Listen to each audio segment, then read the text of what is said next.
All right, awesome. Thanks, nigga. All right.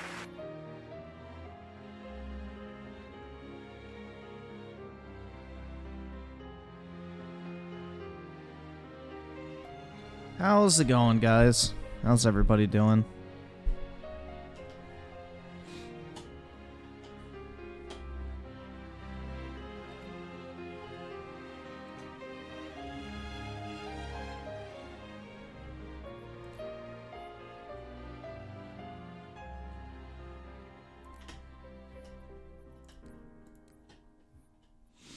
Let's see. Oski Woski with the 5. Mute Juan. Alright. Can do. Late? Well, I was sleeping because I couldn't fall asleep last night. So, thank you very much.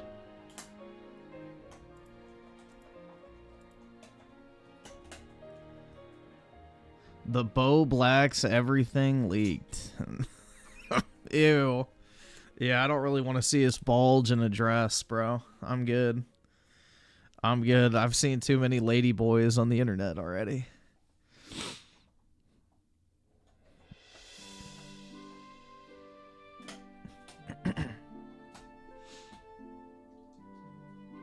How can Griffin have trouble falling asleep? I have no idea. I don't know. It doesn't matter. The more tired I am, the harder it is for me to fall asleep typically.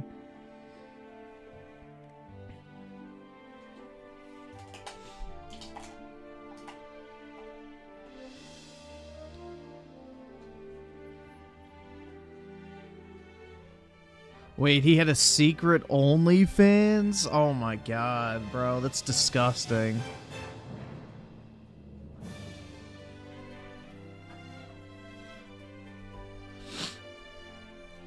That's nasty.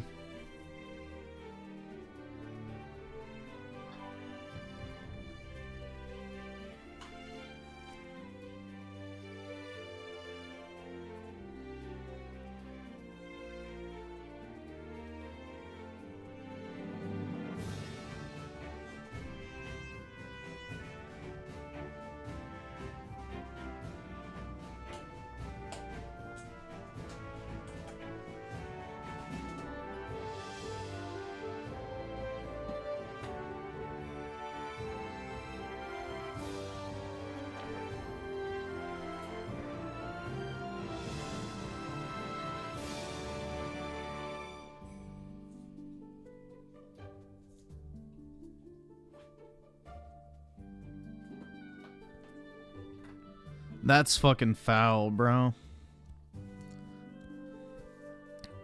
Why can't YouTubers be normal?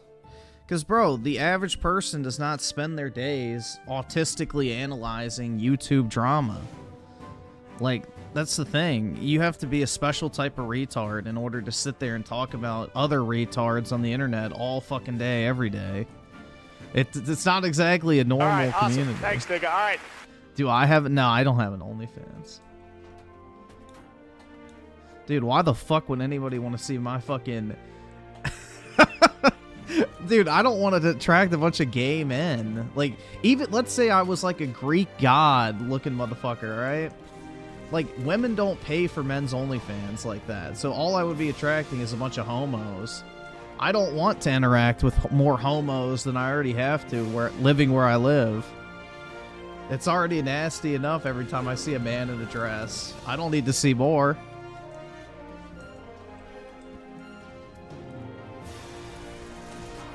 Like, I would pay money to not interact with homos. So, it's like I would have like an anti-OnlyFans. I would pay the homos to not talk to me.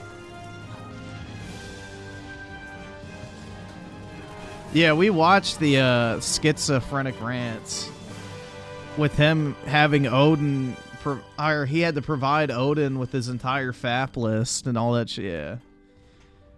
And that he was like God or something. Bro, it was fucking stupid. Dude, these YouTubers are fucking retarded, man. Literally. Full-time YouTube. Not even once.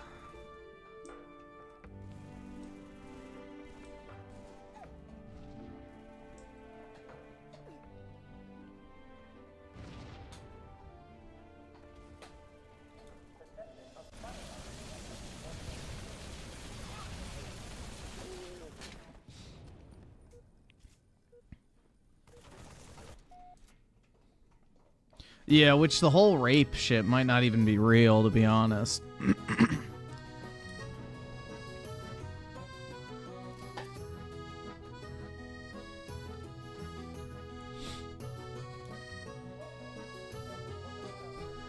Claus would sub to my OnlyFans, bruh.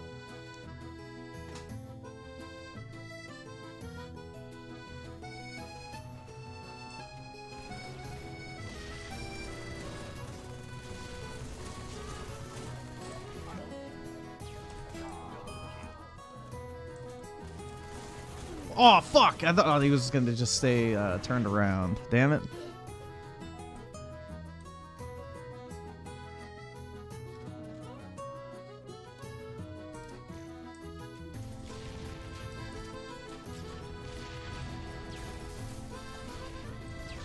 All right, awesome. Thanks, nigga. All right.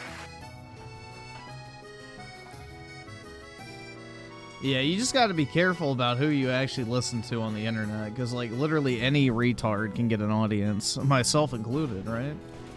But yeah, it's like, dude, there's some fucking batshit crazy people on this fucking platform.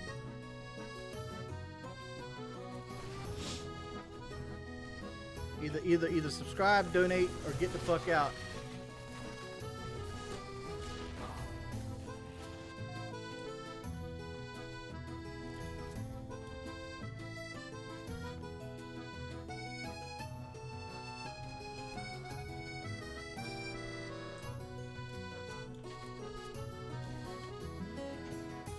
Can we watch Synthetic Man's new video? Yeah, we can watch it. Did he re-upload it already?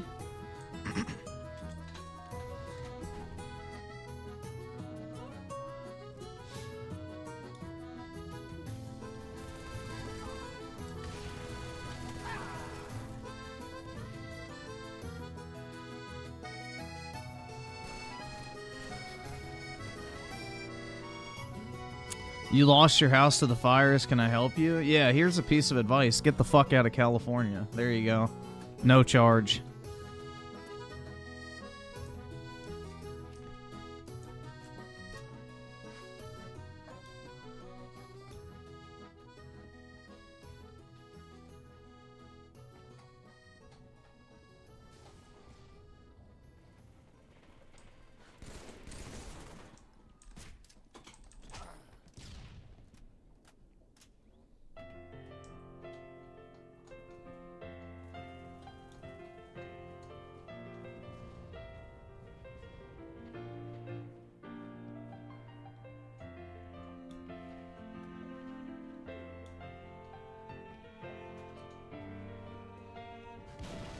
Yeah, Synthetic Man should start making, like, whatever the fuck it's called, videos on, like, current gaming news type shit. He would get a bunch of views on that type of shit. Like, he should have made a video on that intergalactic whore. That's just easy, lowbrow content that you could make in, like, 10 minutes.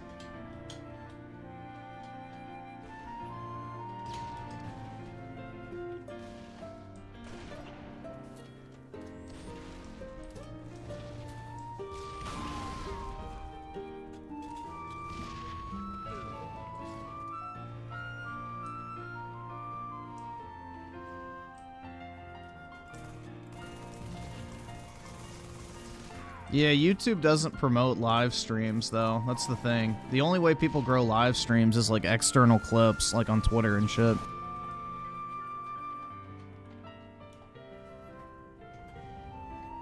He's shadow banned? No, he's not. Dude, Synthetic Man gets way too many views for his sub count to be shadow banned. He is not shadow banned. At all. He gets like over 100,000 views a video, bro. That's insanely good. Especially for a channel his size.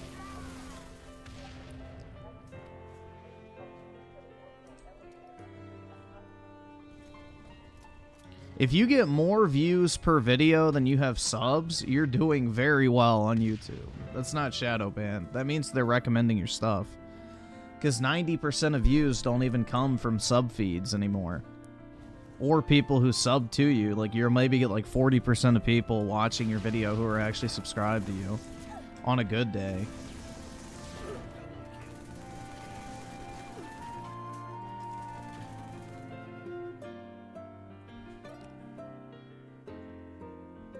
He got like 20K on the best and worst games. That's why he took it down, because it got shadow banned from his...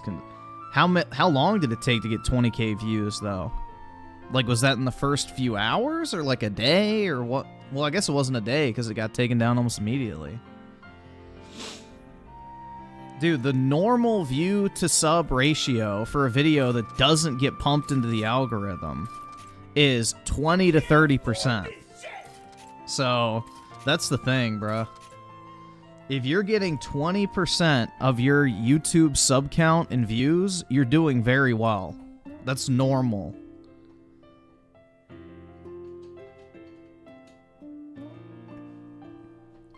That's very normal, but it just depends. But, I mean, what? His Indiana Jones video got, like, I think 100K, right? Let's see.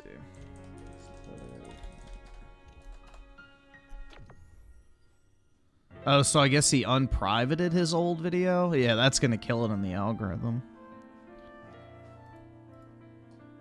Yeah, if you ever unlist a video and make it public again, you should just re-upload it. You're better off.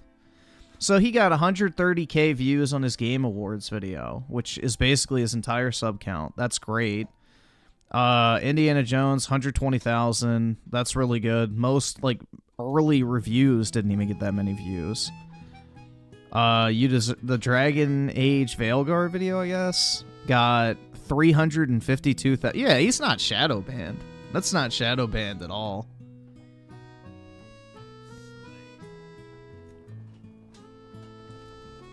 Yeah, but his video wasn't up for a full day. That's the thing. So he got 20K views in like the short amount of time he had it up. So that's not shadow banned. He needs to upload more frequently. That's the biggest thing.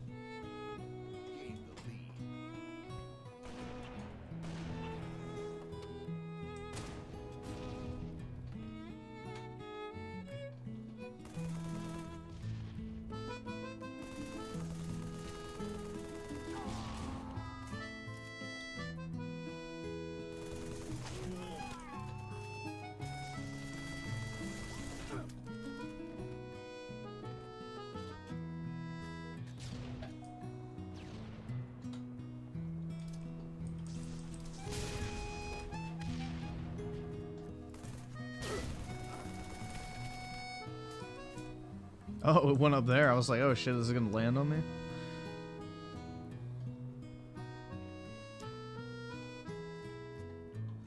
I see. Well, dude, he took a video, privated it after a few hours, and then made it public again. That's like basically putting a bullet in the back of the head of your video. Like, that's all. You never want to do that shit. So, yeah, he might have cucked that one in the algorithm. But over time, it still might do okay. But, yeah, you never want to do that. Just let it sit.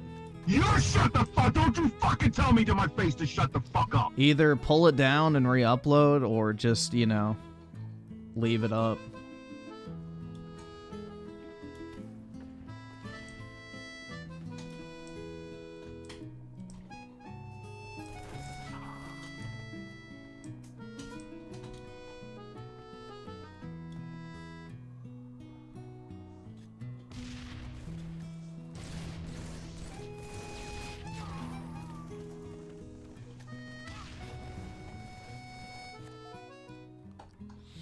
Oh, I didn't look at the... What's the thumbnail? Okay, yeah. It's not like a super repetitive one. I was about to say, it could also be if he's making a top 10 worst whatever video games of 2024. It could also be that literally everybody else has already uploaded one of those.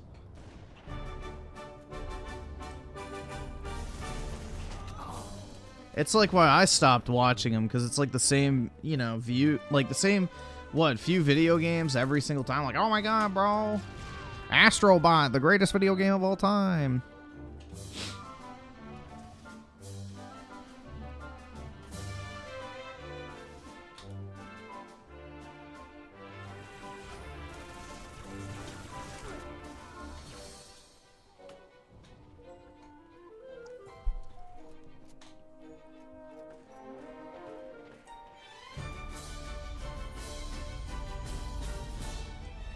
It doesn't matter what his list is, man. It matters what people's perception is.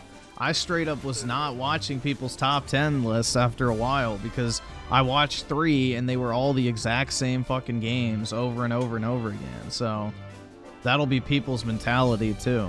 So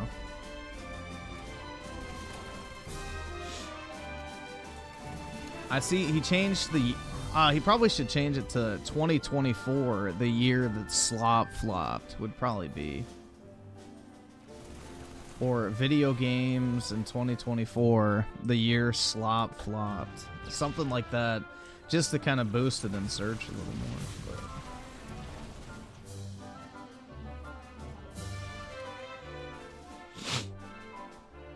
But. Yeah, Metaphor taught those people not to be racist. Thank God, bro.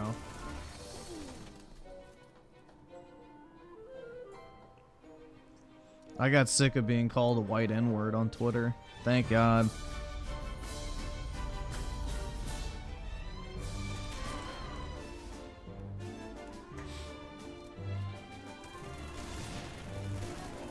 Oh, an assist? Homo ass shit, bro.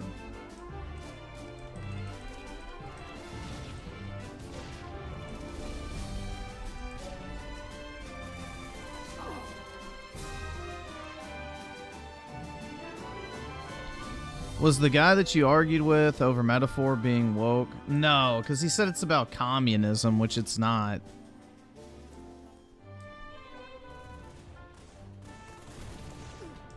The game's not about communism.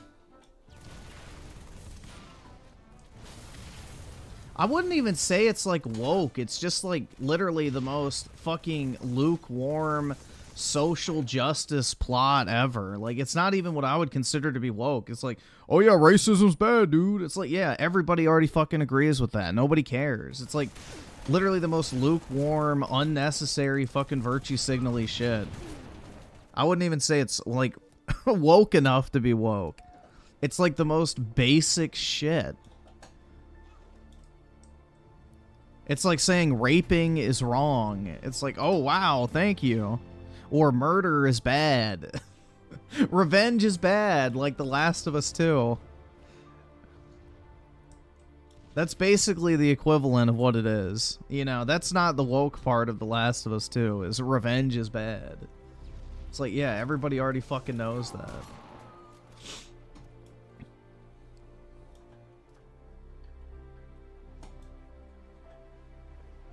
Yeah, it's just every fucking shitty anime cliche bundled into one shitty fucking Persona clone.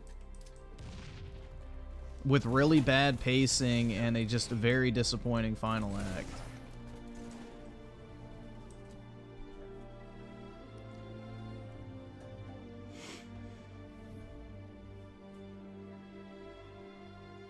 Metaphor made me stop hating Renadog. I'm still working on it. I gotta replay it again so I stop hating Imkey. You gotta play through it twice considering Imkey is a double minority.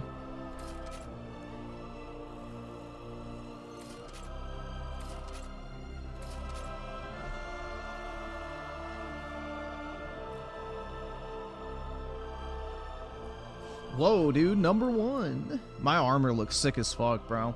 The people bitching about that armor can literally suck a massive schlong.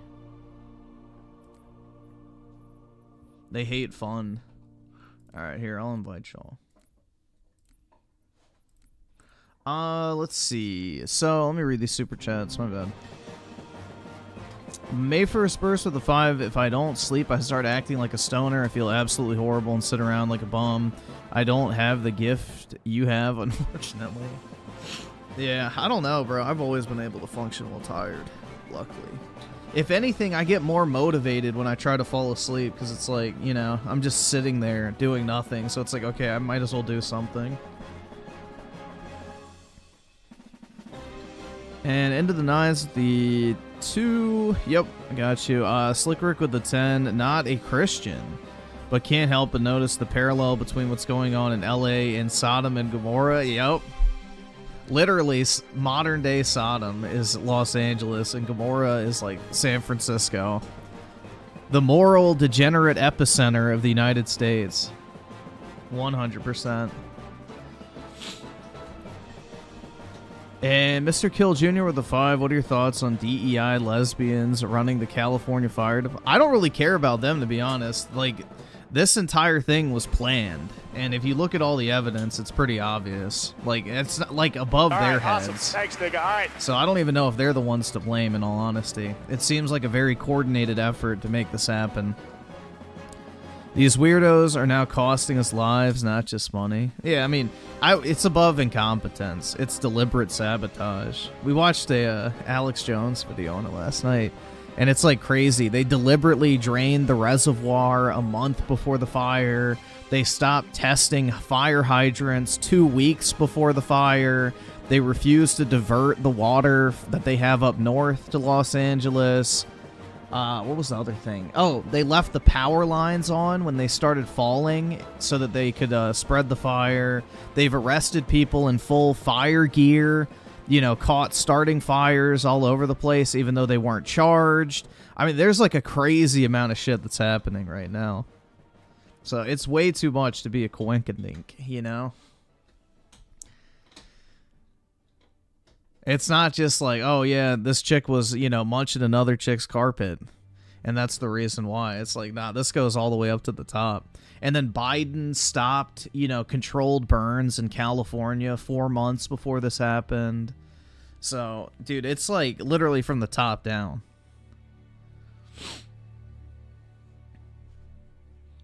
Felon Shadow with the 3 months. I pray Halo comes to PS. See you on Blood Calls. Yeah, I think it'd be great. Revive the player base. Let's see. Facebook with the 5.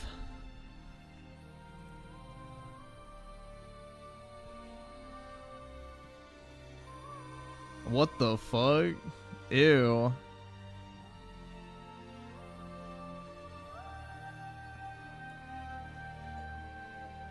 Capcom is cooked.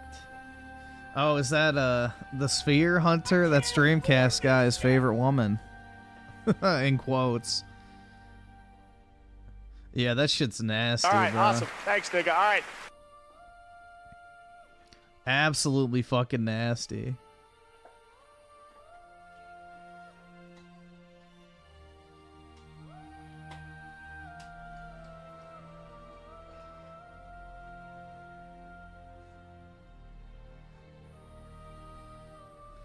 Foul.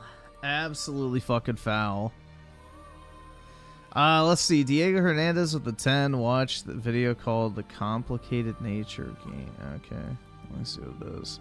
Also, you saw that Zuck pulled back from some of the restrictions on speech. You can call a certain group of people mentally ill now. Yeah.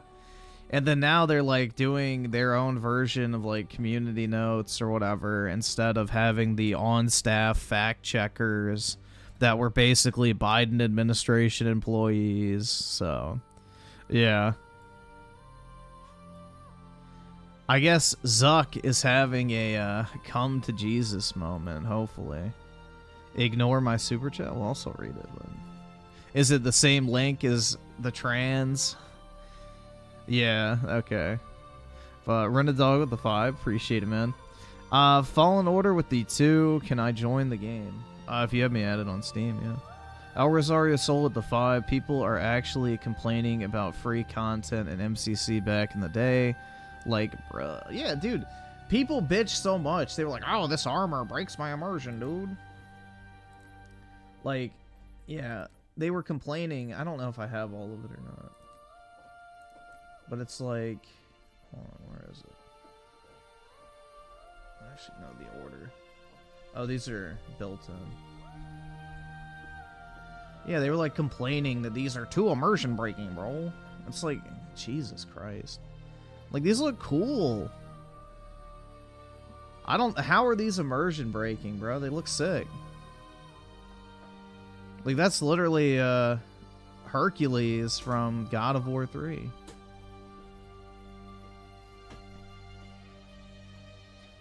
I don't know. These are pretty inoffensive, in all honesty.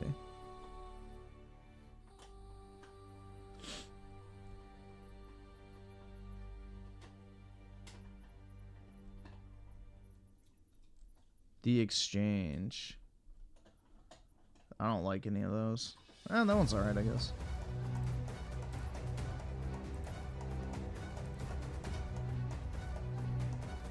I have so many of these, like, little shekels or whatever it's called. I can't afford this shit!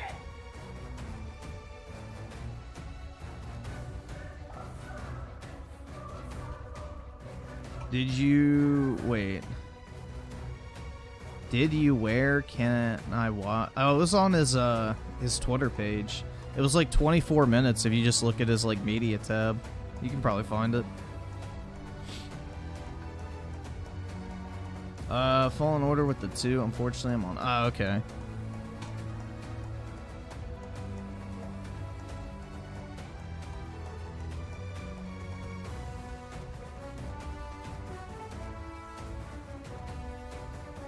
Why do I insist on speaking like a Redditor? Because it's my true nature, obviously.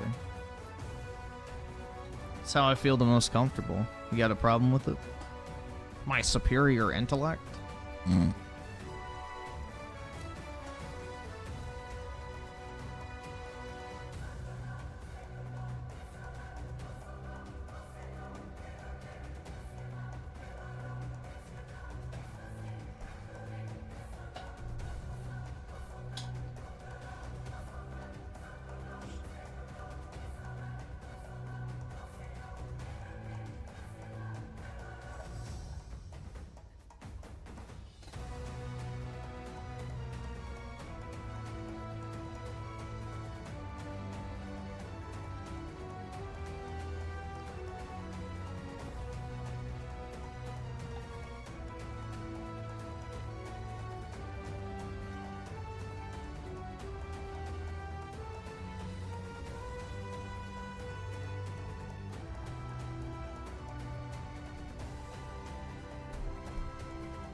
Who's the fat ass on Kino Casino? That's PPP.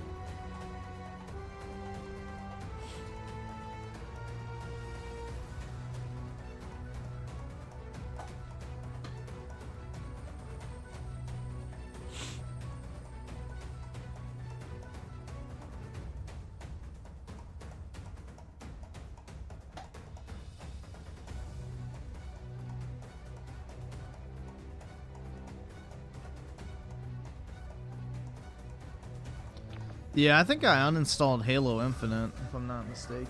Oh, I did not?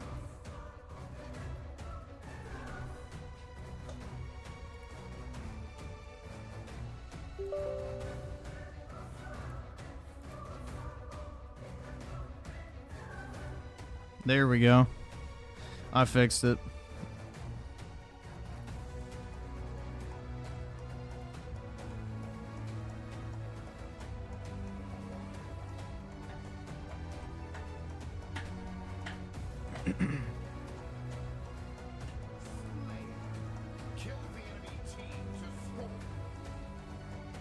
Oh, cool. Actual Halo 2. Fuck, of course it crashes right when I fucking start. I haven't played the Halo 2 anniversary in a long time.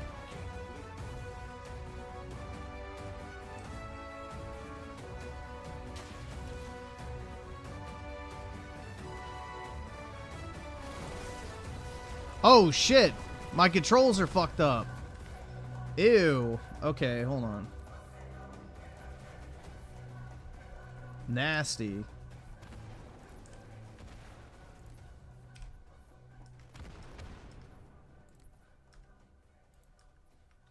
I don't know why this game feels the need to fuck with my controls every time I reboot it.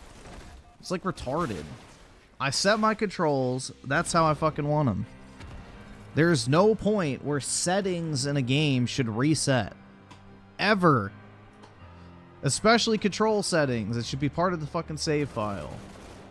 See, it's pretty self-explanatory.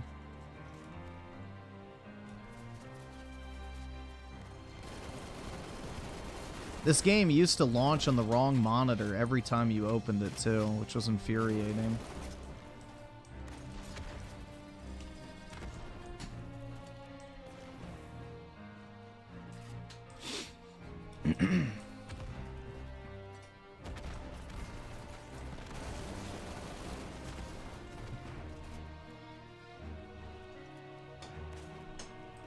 No, I hit apply control scheme to all games.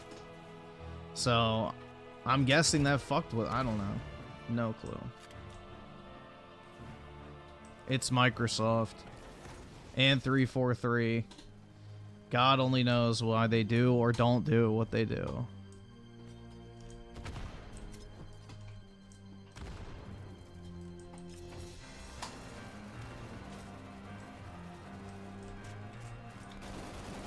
Oh shit. What the fuck was that retard doing?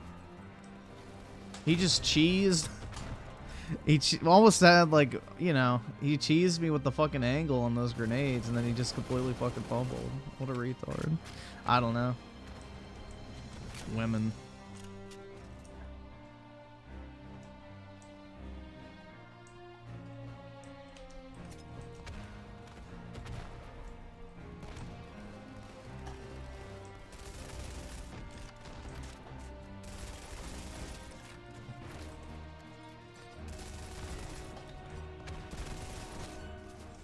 I love the silenced SMG in this.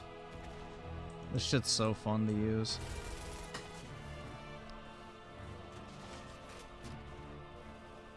It's like so satisfying to shoot.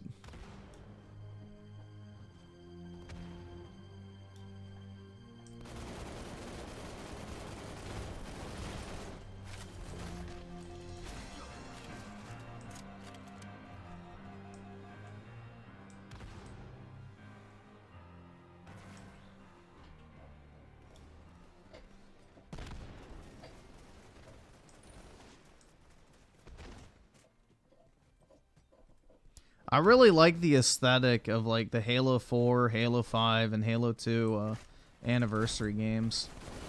I wish they would have kept this art style, personally.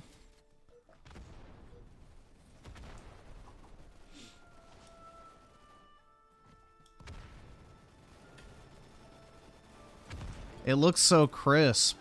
I don't know.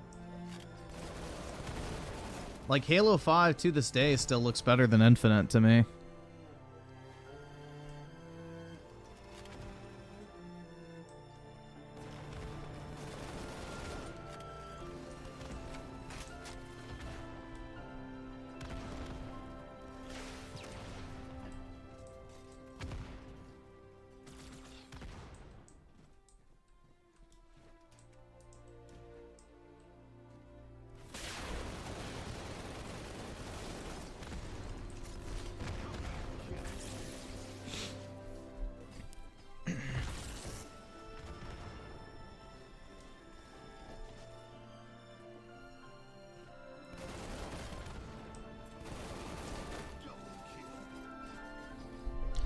Yep, 500 million, man. Wasted. And they even made it free to play, so it sold like shit. So, you already know they didn't make a fraction of that back, and I guarantee you the microtransaction sales are really low too, because nobody was playing it.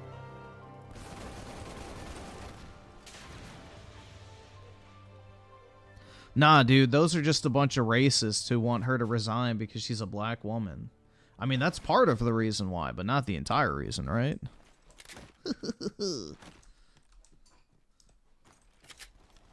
The pistol's also really good in Halo 2. Forgot about that. I just looked at it for the first time.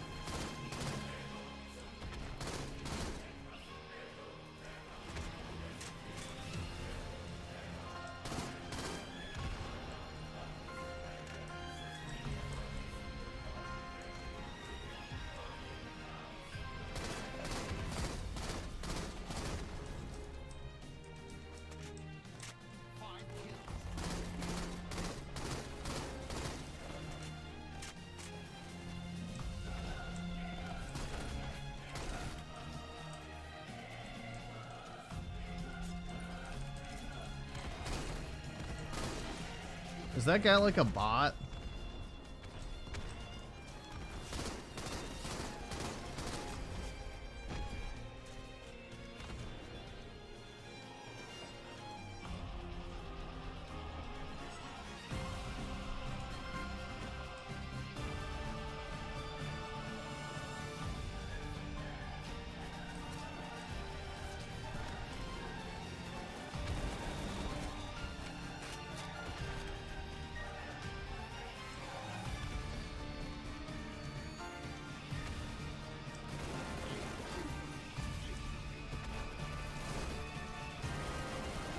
Nah, dude, it's not sit down and listen because most likely she's gonna need that seat. So.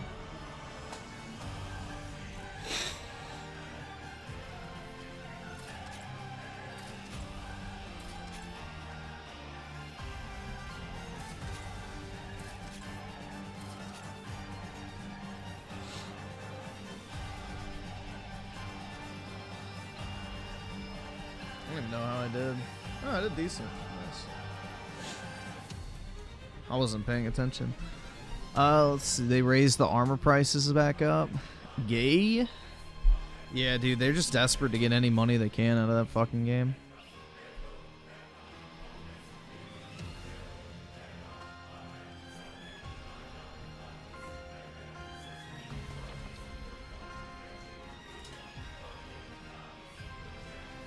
Yeah, dude, the current Switch could run the Master Chief Collection. They're all 360 games. The current Switch could run Master Chief Collection right now. Those are all Xbox 360 games or original Xbox titles. They could easily put that on the Switch.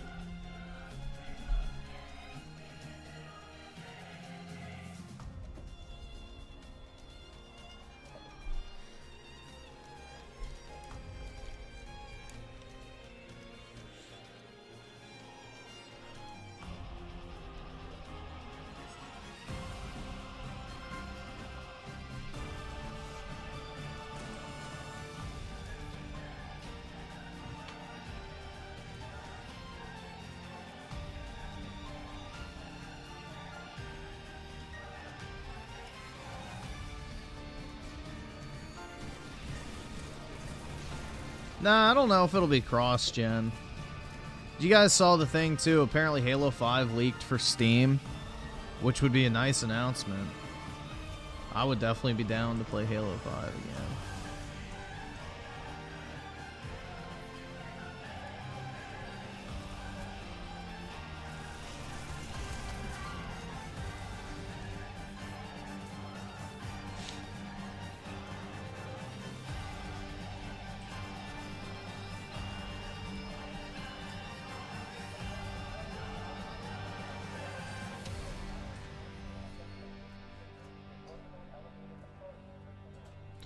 Yeah, Halo Infinite was just such a colossal failure.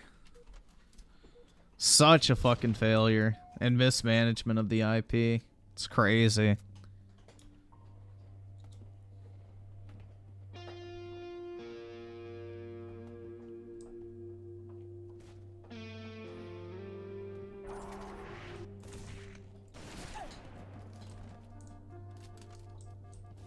Where'd that sniper go? Fuck.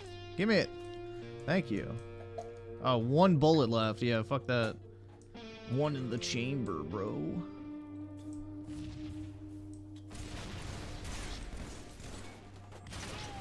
Oh, fuck. There was two of them.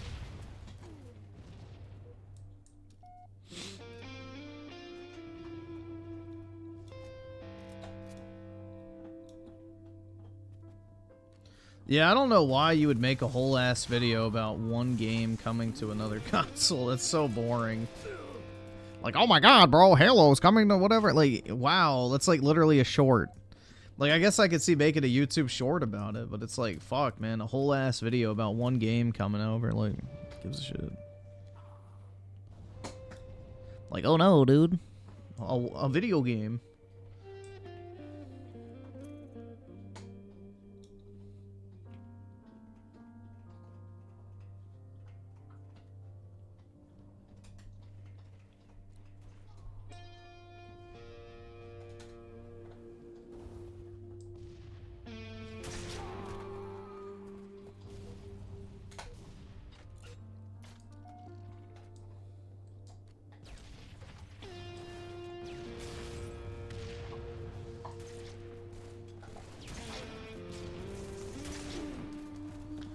Yeah, I wish I could get excited about games again, but...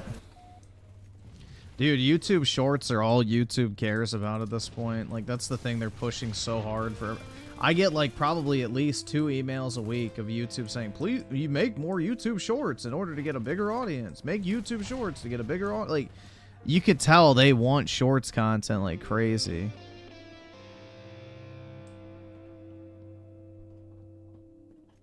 Oh, hold on. Let me adjust my glasses real quick.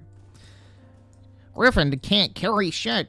You know he's being carried. He sucks at video games. Wow, dude, that's an epic roast. Did your mom type that for you? Wow. Genius level fucking insult, bro. You suck at video games, man.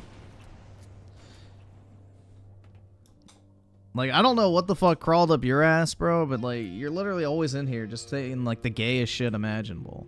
Like, trying to start shit. So there you go. There's your drop of attention.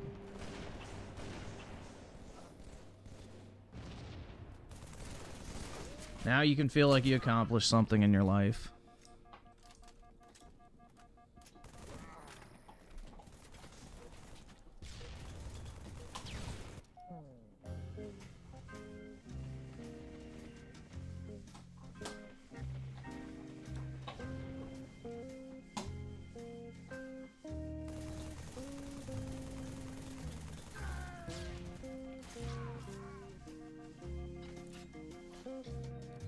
Your mom typed it for me? I mean, that makes sense, because, you know, she used to work with special needs kids, so. It tracks.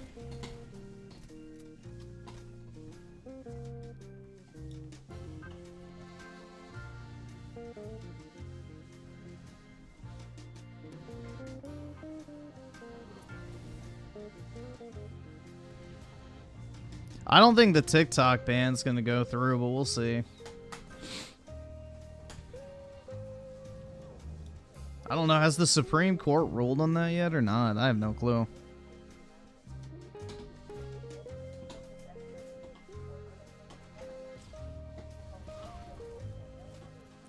But yeah, you already know that's the reason why Zuck is, like, you know, kissing ass to Trump right now, is because he wants the TikTok ban to go through to save Facebook.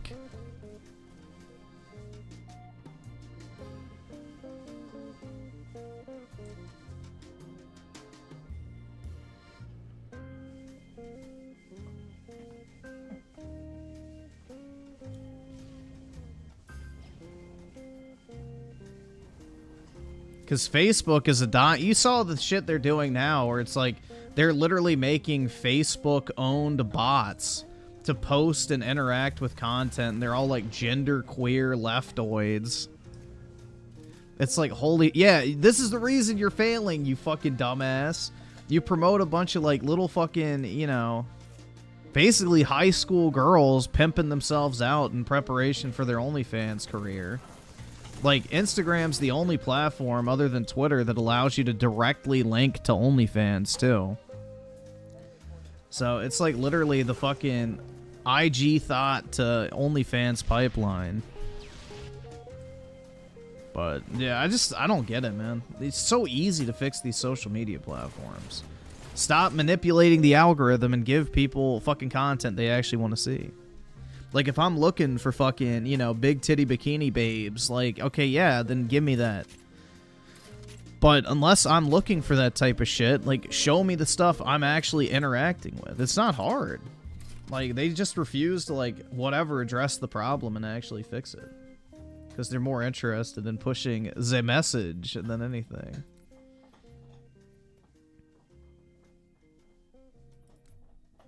Was this the one with, like, the flame helmet? Yes, alright. We'll unlock those. Alright, so that battle pass is done. I think I finished this one, yeah. I'm almost done with this, so... Oh, shit.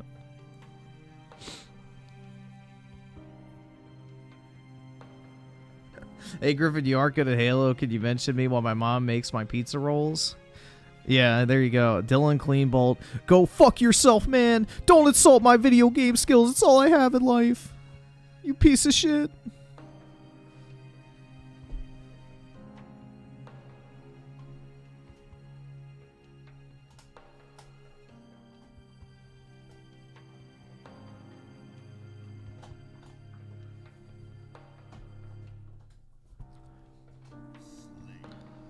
Yeah, my guess is that Zuckerberg is probably going to buy TikTok if it gets forced to a sale. That would be my guess, is that dude is insanely wealthy. And Facebook just banked all that money. So they want the algorithm too. That's the big thing. Is TikTok's algorithm is worth its weight in gold because you could literally apply it to every other social media platform and sell it.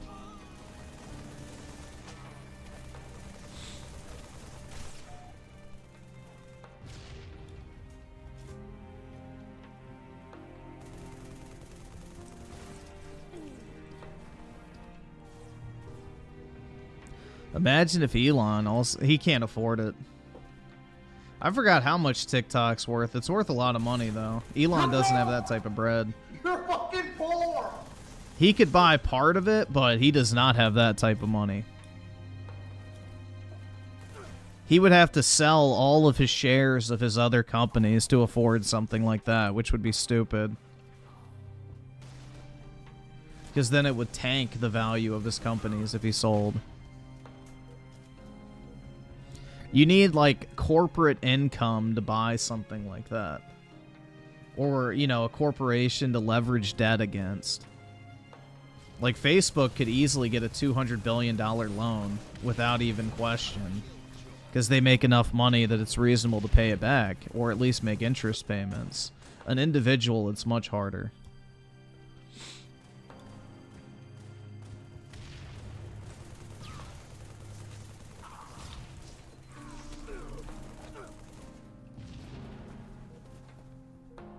Nah, you don't even need Microsoft money. You just need a valuable...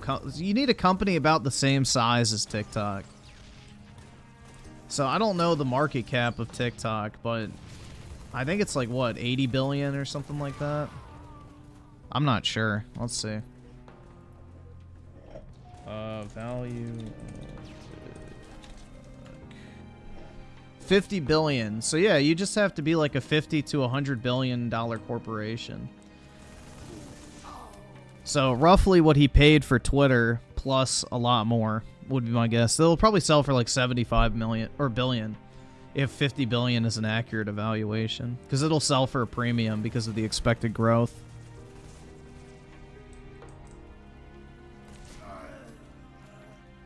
Yeah, it'll be a shame because if TikTok does get purchased, it'll be ruined almost immediately, because the reason why TikTok is so good, and I found this kind of interesting, is because it's banned in India.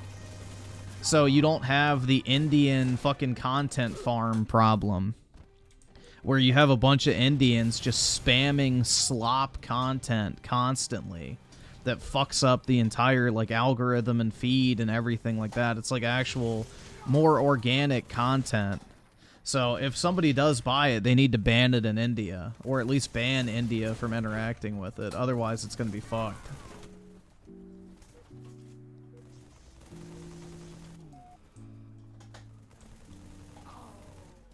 Because the Indians hate the Chinese, so they ban each other's stuff.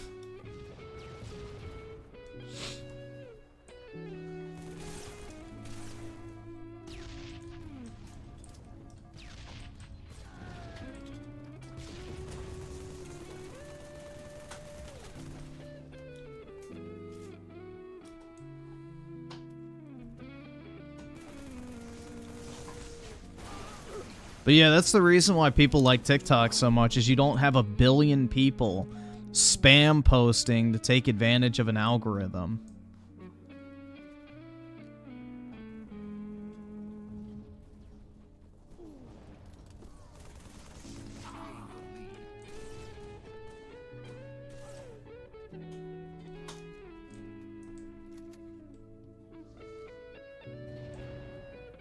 Dude, I wish we could get a social media platform that was just for Americans. That would be great.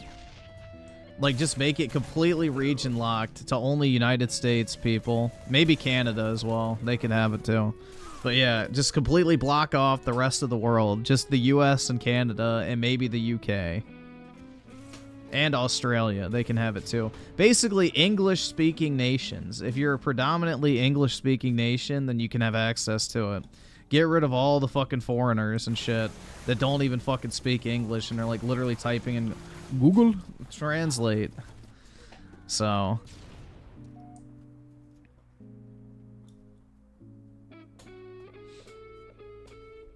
If you're not a predominantly English-speaking country, you're banned from using the platform.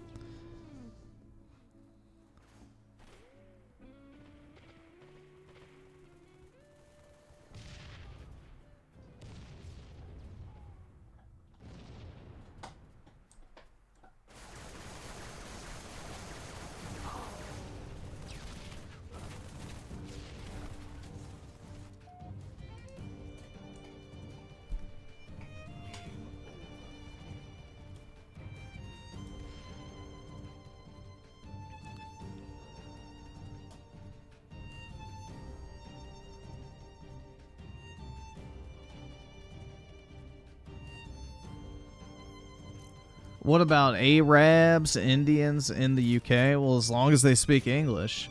You'd immediately get banned if you typed in a foreign language.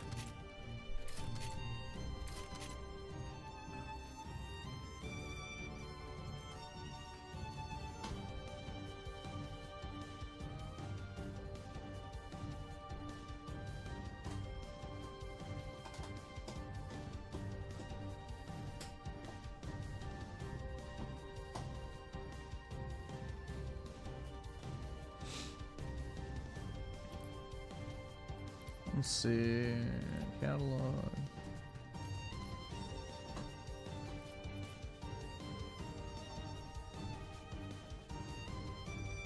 Oh, let me just buy. I thought it unlocked everything. I just wanted to finish the pass.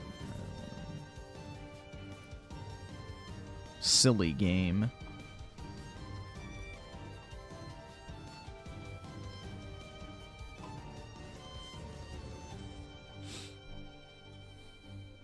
Yeah, honestly, going to Costco is starting to radicalize me, bro. I am so fucking sick of walking into a place and, like, being just surrounded by people not speaking English. Like, it literally pisses me off. It literally pisses me off at this point. It's like, what the fuck are you even doing here, bro? I don't understand a word you're saying. Why are you here? Go away. Like, please. Get the fuck out, bro. We need some space where it's like, you know, basically, if you don't speak English, get the fuck out, bro. Like, there needs to be at least one.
Sir, redeem the chocolate chunk cookie? Yeah, exactly. If all, bro, they don't even speak English, though. That's the thing, is like half of them are literally in there talking whatever the fucking language of India is, you know, a bunch of Hispanics, Arabs, like, you literally sound like you're in some fucking Middle Eastern bazaar or some shit. It's like, bro, what the fuck is this? And then, like, the whole line's always held up because, you know, the person doesn't speak English and they don't know how the fucking checkout works. It's like, oh my fucking God. Go the fuck home. You should not be interacting with society if you cannot fucking speak English. Go away. No one wants to fucking sit there and listen to you fucking Google Translate on how to use a fucking 50-cent coupon, you piece of shit. Holy fuck. You should not be interacting with society. Like, you don't deserve to be out in public. If you can't speak English, go the fuck home. Use Uber Eats or whatever the fuck to get food. You should not be allowed to inconvenience every single other human being because you can't speak English. It's like infuriating, bro. It's like, I don't want to fucking stand... Like, that happened to me in the post office, too. Like, some Chinese guy didn't speak English, and he didn't know how fucking stamps worked. And he's fucking standing there, like, trying to go... "Ooh, ooh, ooh, ooh," like, and the guy goes, I don't speak Chinese.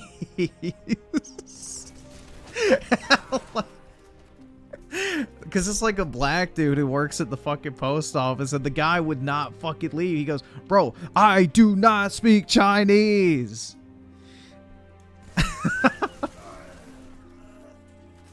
It's like, dude, it's so annoying.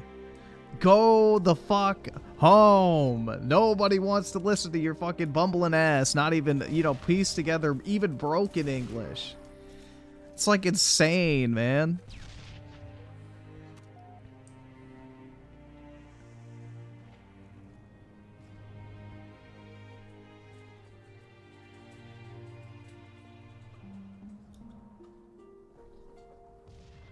The rest of the world should not have to learn your fucking bumfuck language because you want to come to a different country.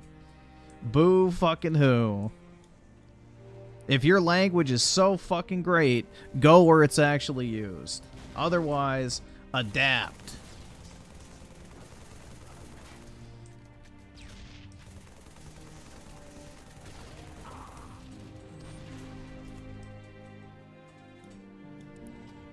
But yeah, bro, it's like literally radicalizing me on the whole fucking language issue. It fucking pisses me off like nothing else, bro. It's irritating as shit. I can't afford this shit!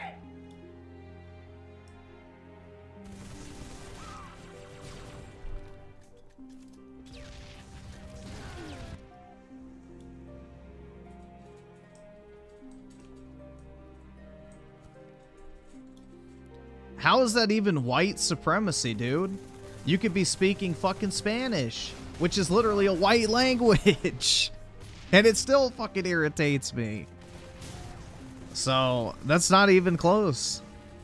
Nice try, bro. Whatever the fucking, I think we looked this up before. What was the term for being, like, hateful of other languages? That's whatever I am. Linguist? I don't fucking know. How would you put that?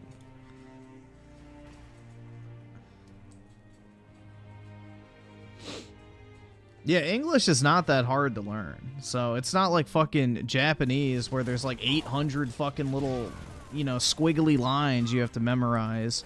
And they all mean something different depending on where you put them, or, you know, it's like retarded. Asian languages are literally created to keep poor people from reading. Like, they're deliberately almost impossible to learn because they were designed so that poor people couldn't teach themselves how to read. I'm dead serious, too, because, like, only the wealthy could afford the tutors to teach them how to read it.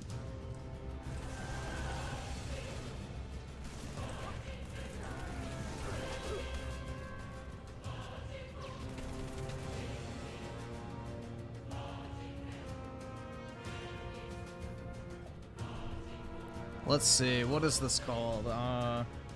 Word for being phobic of different languages. Xenoglossophobia. There we go. Xenoglossophobia. The term describes the anxiety or fear someone experiences when trying to learn or speak a foreign language. I'm not trying to, so I guess that's not the right word.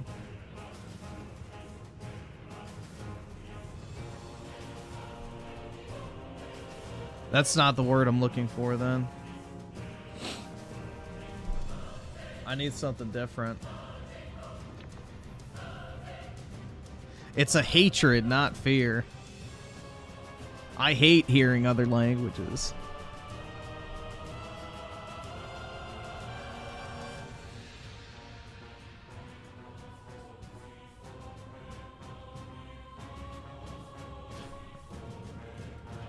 But yeah, bro, going to Costco 100% is radicalizing me on this fucking if you don't speak English shit, get the fuck out mentality. I am so fucking sick of dealing with it. Like, it is infuriating to have to fucking stand there and wait for some dumbass who can't even speak English try and, you know, interact with actual English-speaking society and inconveniencing literally everyone else.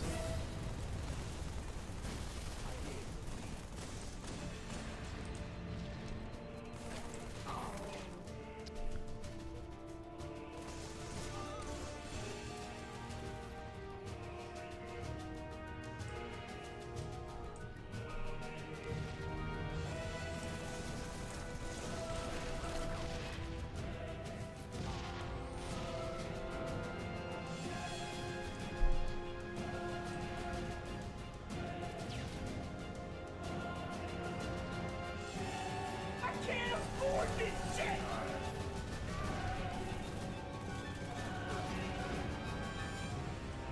I can't afford this shit!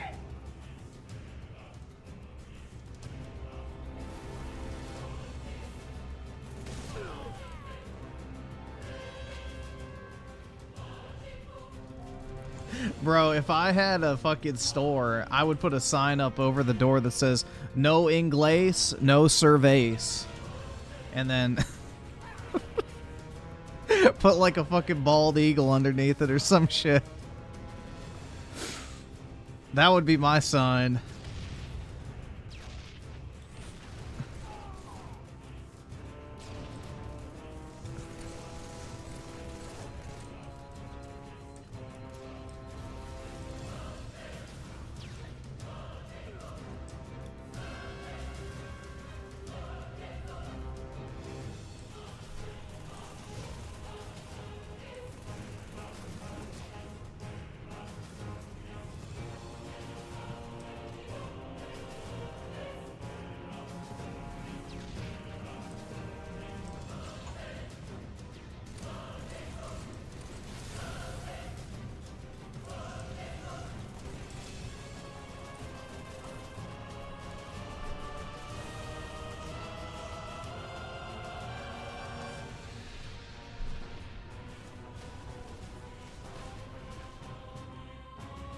The guy at my local steak shop did that.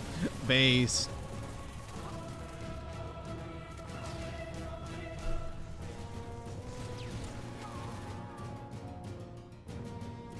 That's exactly... I would purposely spell it wrong, though, for dramatic effect. And then I'd get a bunch of leftists All right, complaining awesome. about it Thanks, on nigga. Twitter. All right. And be like, yeah, if you don't speak English, go to a fucking place that does. Go wherever the fuck they speak your little language and get the fuck out of mine. Just be like the based shop in town, bro. No, it's just, it's ridiculous to expect that, you know, the entire fucking world stops for you because you don't know how to interact with 90% of society. Like, boo fucking who?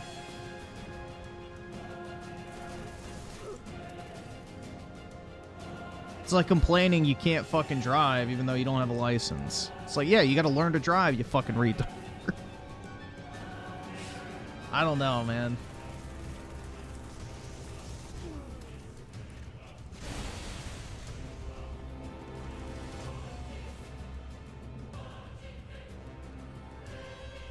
What's up, dog? Why are you licking my foot? You finish your bone? Aw, hey, buddy. Good boy. You coming to say thank you? Good dog.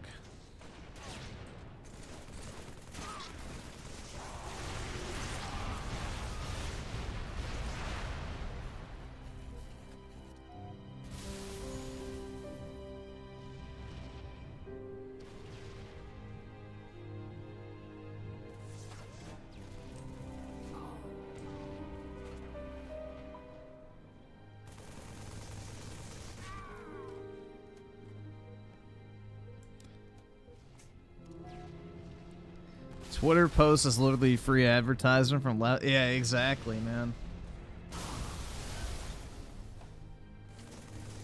But yeah, that shit is like infuriating to deal with, dude, because it's like the whole fucking checkout line was backed up because someone didn't fucking speak English and they were trying to use some fucking coupon or price match or something and they couldn't explain it. And it's like, oh my fucking god, ask that person to leave. Like, it was packed, too, so it's like, bruh, I don't know. Stop inconveniencing 99% of the fucking population because of one fucking illiterate fuck.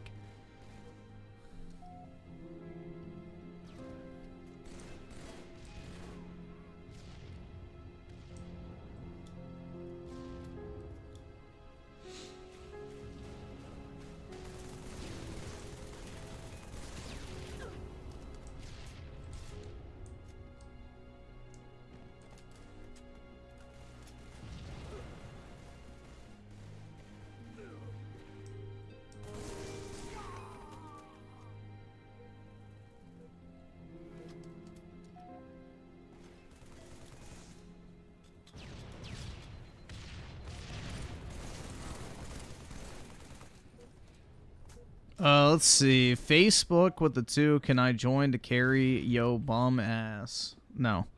Claus Mystery with the 100. I can't believe these people keep pushing my hatred towards them, but I literally saw a screenshot of a furry saying people should destigmatize rape. Also, just said child porn on a Discord mess. I have no fucking clue, man. Why are you interacting with furries, dude? Just stop. Block the word furry on Twitter, and then you don't have to look at them. Daryl's on with the 2. Sorry, I'm offended. You don't... Wait, you, I don't... Sorry, I'm offended you. I don't English myself. Well, you know what you should do to yourself? Please do me a gigantic favor and take a long walk off a short dock. All right, awesome. Thanks, nigga. All right. I'm Key with some scribbles. Thanks, bro. Britt with the 5. Mute. I'm Key. Also, hi, Griffin Gaming. How have you been doing? Oh my god, Britt. I've just been super swell. Thanks for asking.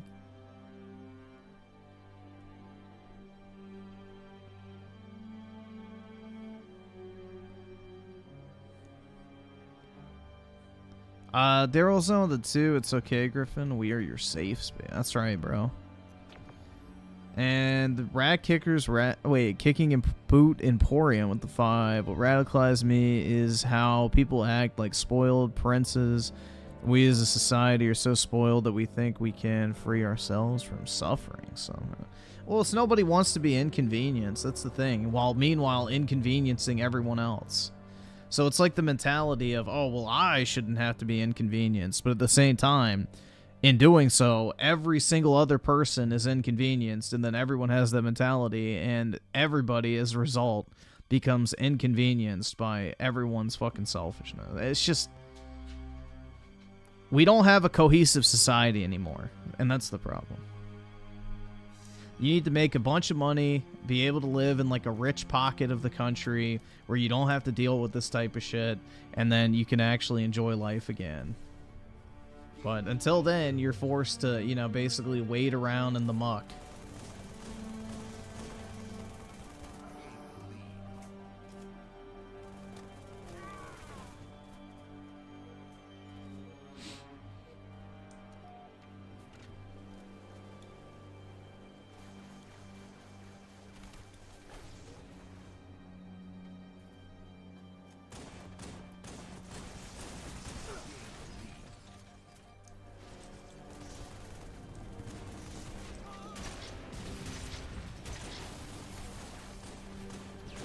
Yeah, I just don't understand this, like, obsession with, like, learning other people's cultures. Like, I don't fucking care, bro. I've never cared about other people's cultures. I have my own culture. I don't need theirs.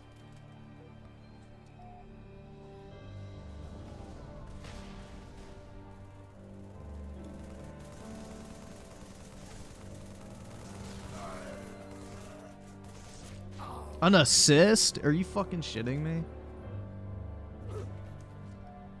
It's like the second time I've been assist cooked.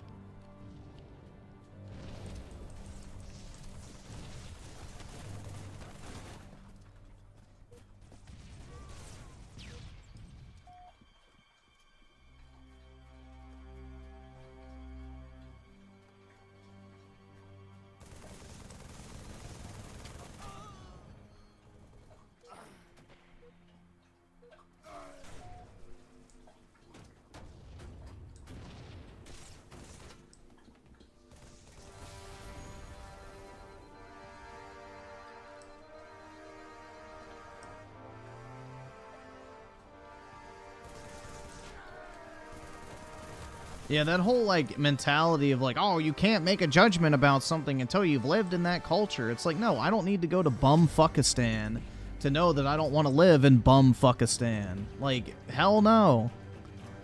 It's, like, such a stupid mentality. Like, oh, you need to be well-traveled and see all sorts of different cultures, dude. It's like, no, you don't. You absolutely do not. Bumfuckistan is Bumfuckistan. I don't need to go there to know I don't like it. I know math is hard when you're an idiot, but if you're a broke boy, just say so. All right, awesome. Thanks, nigga. All right.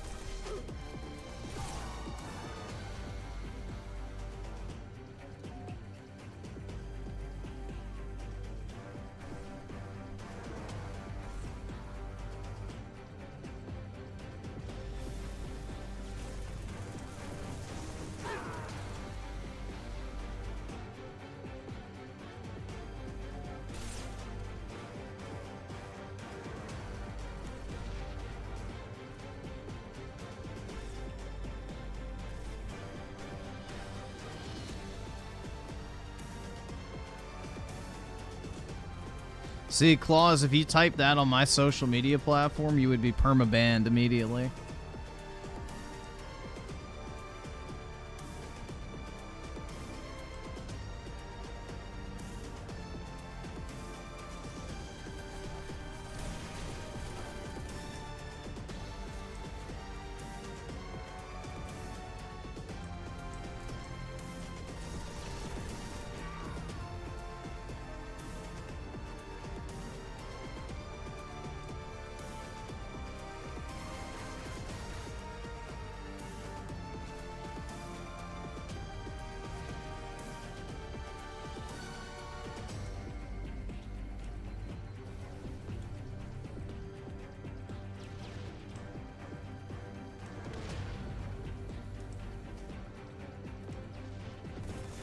The N-word? What does that have to do with anything? No, it's because Claus just typed in Spanish. He's gone, bro. That would be it. That's the grounds for termination on my social media platform. Typing in non-English.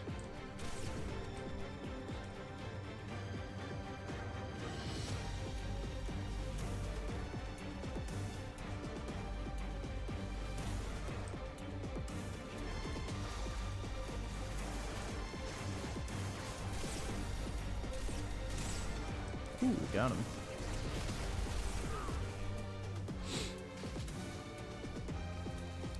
Let's see.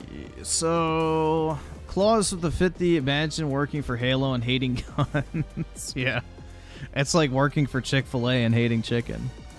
Couldn't be me. Oh, wait, there's a guy in there that does. Womp womp, common Microsoft, Xbox L. But yeah, that's the diversity of opinions we need to make gaming great and inclusive for everyone, though. Without their valuable input, gaming could never be as good as it could be. Obviously.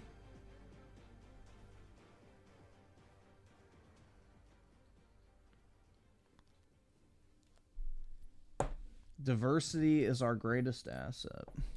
Of course.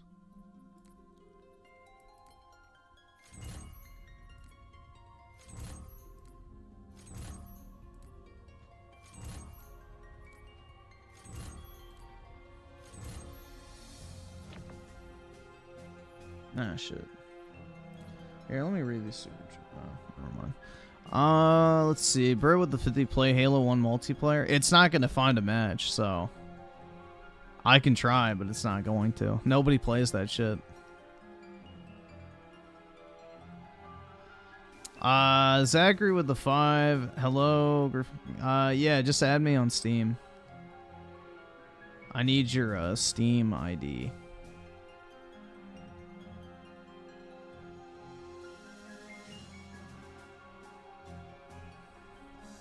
What do you mean nobody want? Dude, Halo 1's multiplayer is dog shit.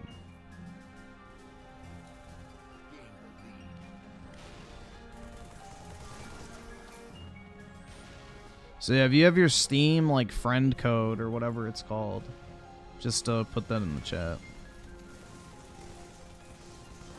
Halo 1 is like actually a shit game, all things considered. Bad campaign, bad multiplayer. I mean, it's just, you know, it's basically a, I want to say proof of concept type game. But Halo 1 is objectively the worst Halo. And I will die on that hill.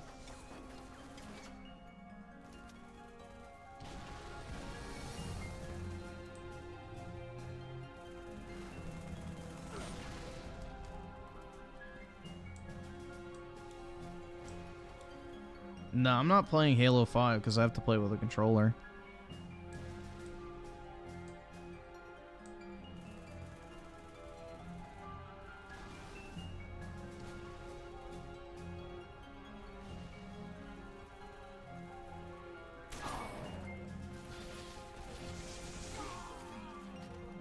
Nah, Halo Infinite's campaign is still more enjoyable than Halo 1's. Halo 1's campaign is just downright boring. There's way too many walking segments with nothing happening.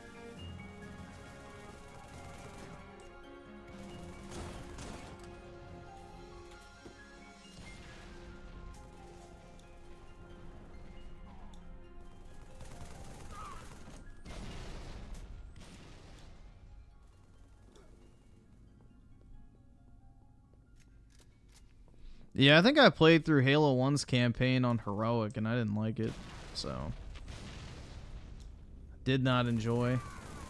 Halo 3's campaign's really the only one I liked, I would say. I mean, Halo 4 and 5's are alright too, but most of the Halo campaigns are pretty mediocre. I've never finished Halo 2's, I got bored with that. Halo Reach I'd never finished until like, I think 2 or 3 years ago. Didn't really care for that. Halo 1, didn't like it. Halo 3 ODST, I dropped it. So, yeah, Halo Infinite, kind of neutral on. It was fine, I guess. But Either subscribe, donate, or get the fuck out. the Halo campaigns are not the main focus. It's the multiplayer, and Halo 1's multiplayer, or whatever you want to call it, is abysmal. I mean, obviously, because it's not like an actual multiplayer game originally, but still, it's bad.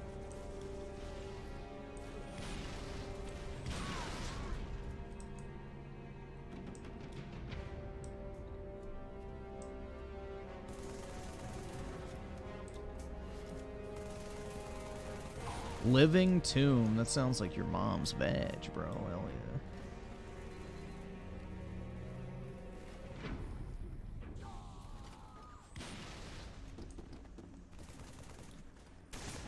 You're broke! You're fucking poor!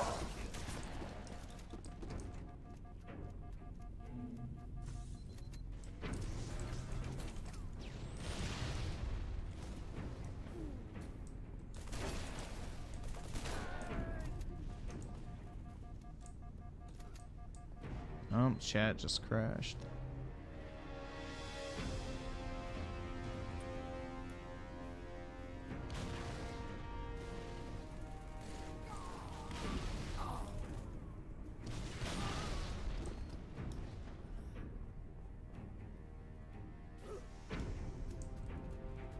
Where are these fuckers?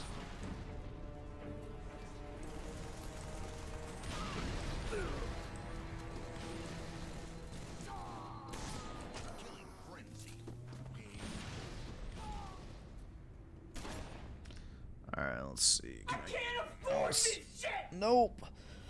There it goes. Hooray!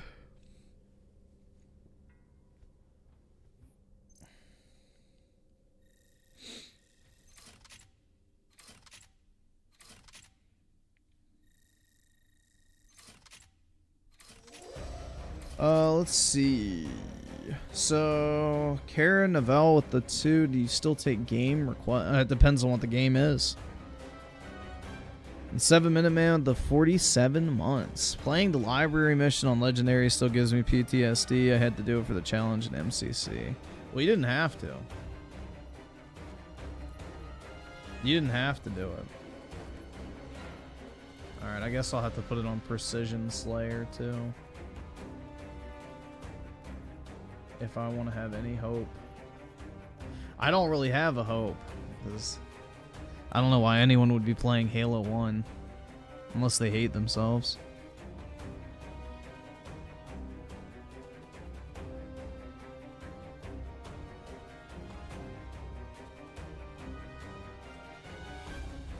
Let's see. Clause of the 20. Griffin Gabing, you are a bigot. I know. I'm just gonna say it, since you're talking shit about me with your big fucking ugly mouth. You're all hateful, fucking racist bigots. Fuck you and fuck your fucking podcast. Bro with the 2. If not, play the campaign. We'll see. We'll let it sit here for a while just so you can see how popular it is.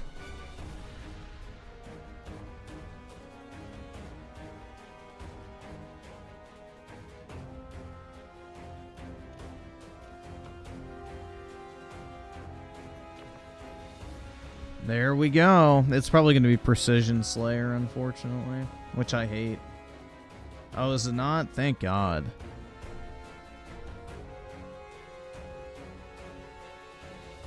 Wow, it looks so good.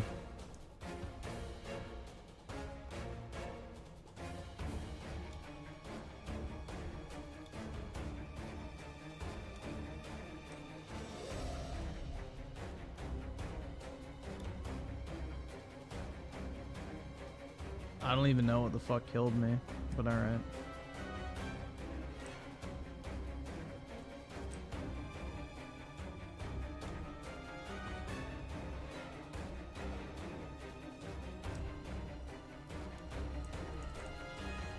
Oh my fucking God.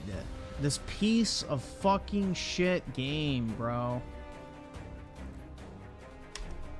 I have never changed the fucking layout.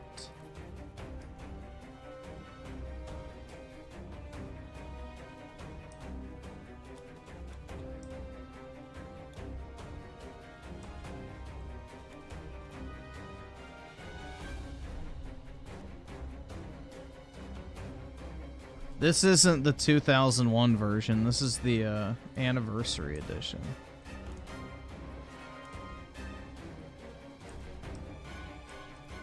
There's no snappiness of the melee either.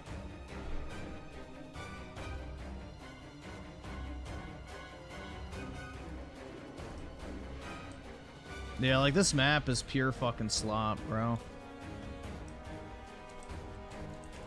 Look how shit the melee is, bro. That's awful. No, I'm not using the pistol. I'm not playing the game how they want me to. Like, look. Wow. Dude, this is exactly why I hate Halo Reach. Is like you literally spawn and get fucking sniped immediately. There's no actual, you know, anything. It's just, oh, if you have any line of sight on anybody and you're sniping, you die immediately.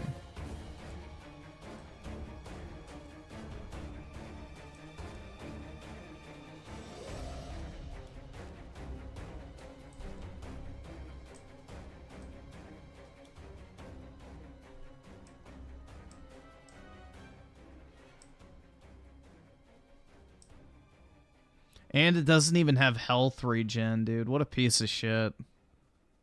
What an actual piece of shit game.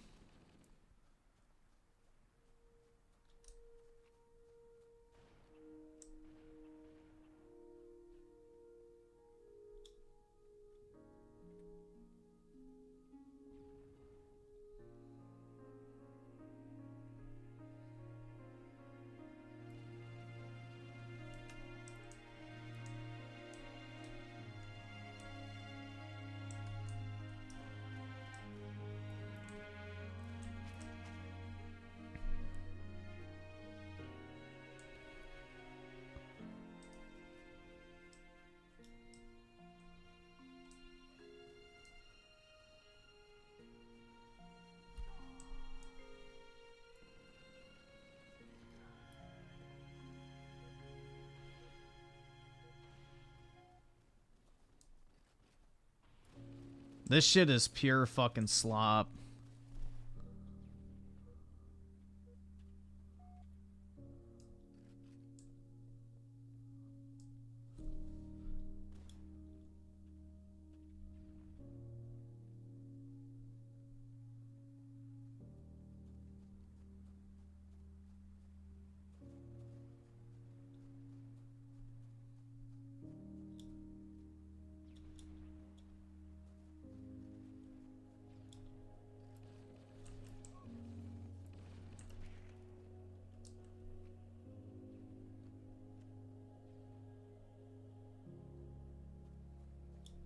PlayStation has had way better games than this fucking dog shit, bro. Halo 1 is not a good game. It's like literally the worst Halo game by far. People just like it because they have nostalgia for it. That's it. It's literally the most boring Halo campaign, hands down. God of War 3, way better fucking game. Uncharted, way better fucking game. Even Killzone 3 is better than this dog shit.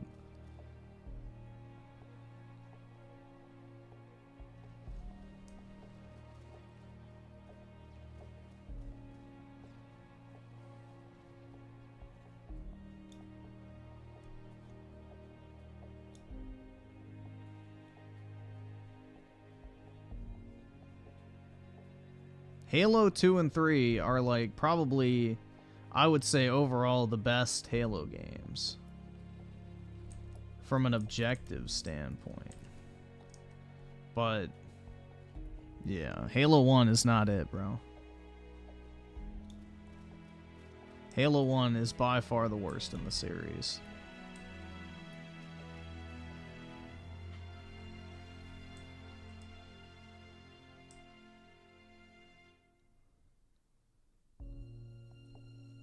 I don't like the campaign. Holy fuck. Dude, listen. We're talking about fucking multiplayer. What am I playing right now? What the fuck am I playing? Multiplayer. Halo 2 and Halo 3 have the best multiplayers in the fucking franchise from an objective standpoint. We literally just went through all the fucking campaigns earlier. What am I playing right now? Multiplayer. That's not the fucking gotcha you think it is. So, nice try.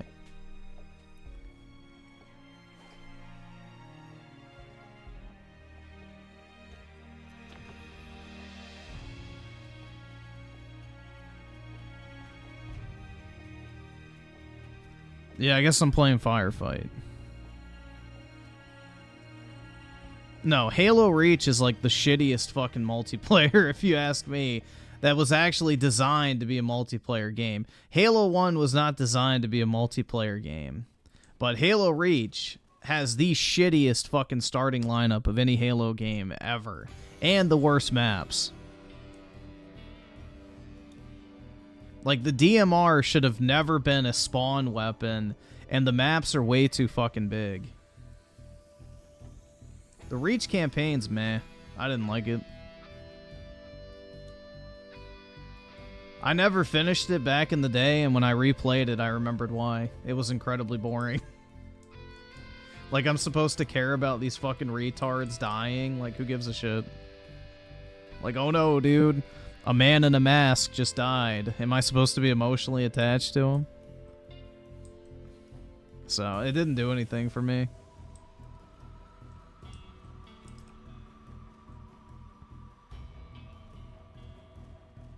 Like, oh no, bro.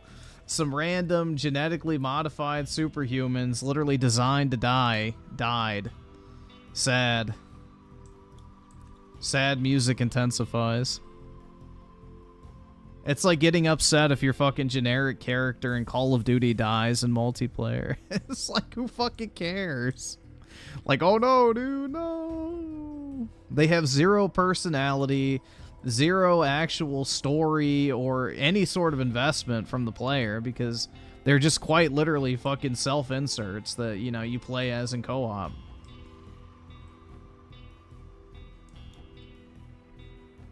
Like, even Master Chief doesn't even have, like, character. He's just a fucking blank slate. It'd be like if Doom Guy died. It's like, okay, I don't fucking care. Boo-hoo. Like, he's not an actual character. It's just a fucking self-insert.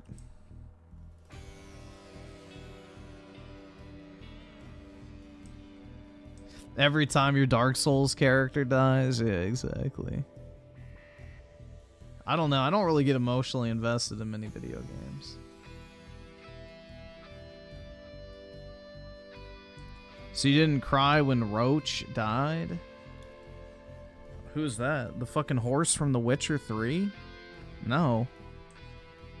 The fuck? Who the fuck is Roach? I don't remember him from Halo.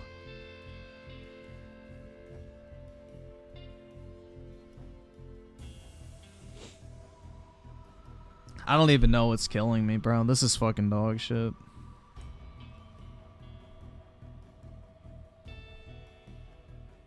Dude, I have never cried playing a video game. I do not get that emotionally invested in fucking video games. Sorry.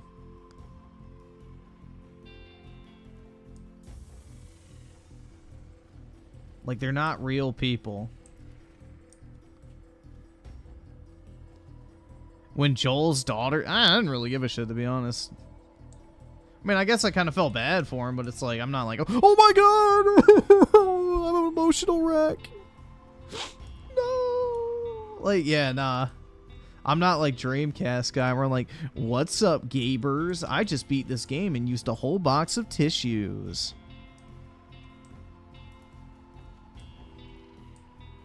And not just for my cum shots this time.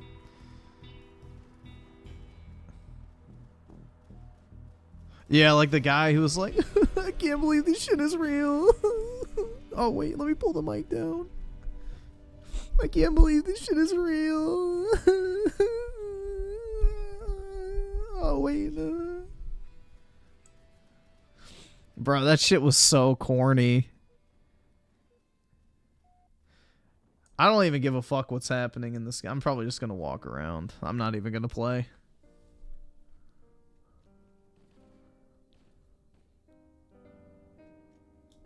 This map is like AIDS. You can't even fucking do anything.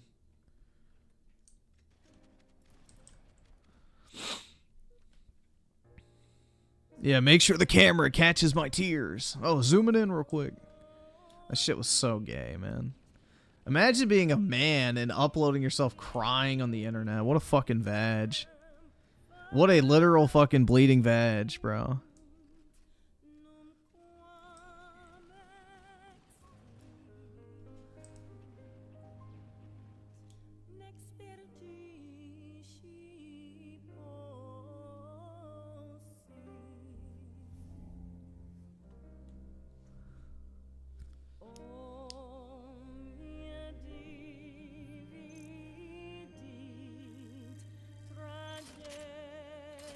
Nah, women I can understand getting emotional, but grown-ass men? Fuck no.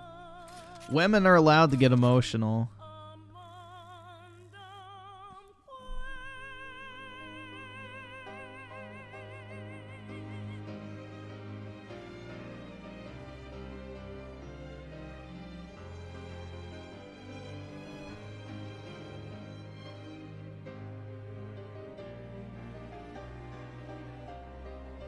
Women are allowed to get emotional. Men, if you cry, you're a fucking pussy. And that's a fact.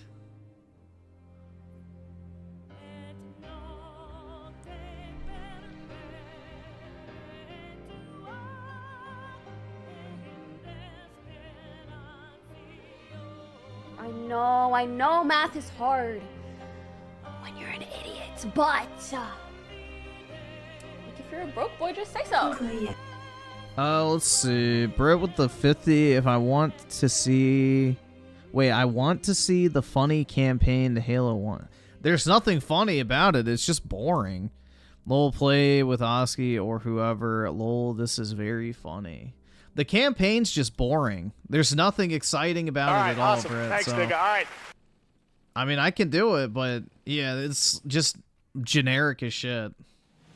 And it's a bunch of empty walking segments, especially in the first part. But I can switch if you want.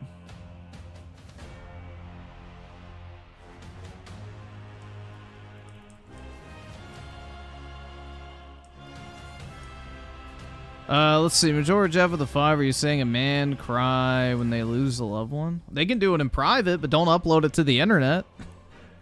That's all I'm saying. As a grown man, you should not be filming yourself crying on the internet and then, like, uploading it, thinking, like, oh, yeah, it's so great. Yeah, if you, like, lose your parents or something and you need to cry in your own time, that's fine. But uploading your emotional breakdown on the internet for clout is massive fucking homo behavior.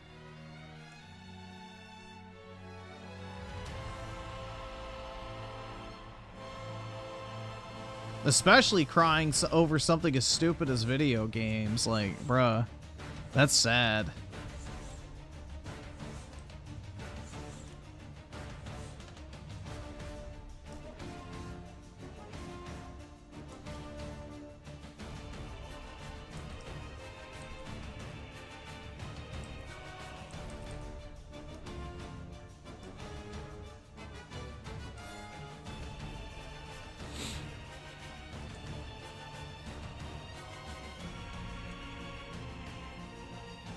I cried when my therapist called me homosexual. Well, you probably are if you went to a therapist, man. I'm not gonna lie.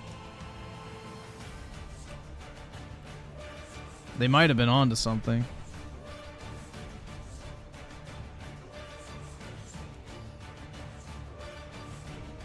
I missed your super chat. We can play, I guess, yeah.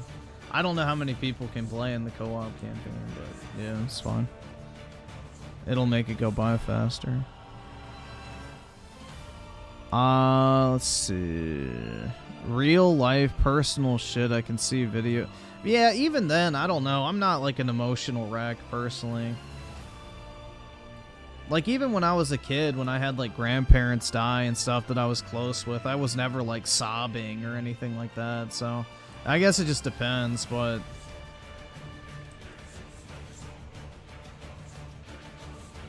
you definitely should not behave that way on the internet. For any reason.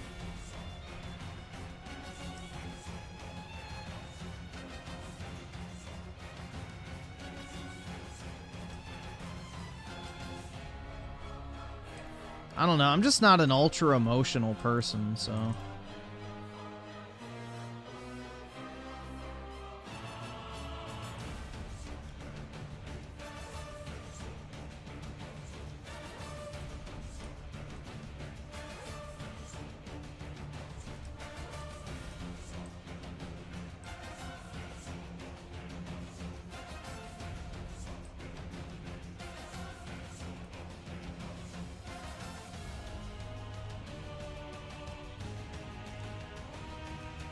Yeah, I just feel disgust when I see a man cry. I'm not gonna lie. Majority F of the 2, are you saying you cried before? Like as a kid, yeah, maybe. I don't remember the last time I did, but not as an adult.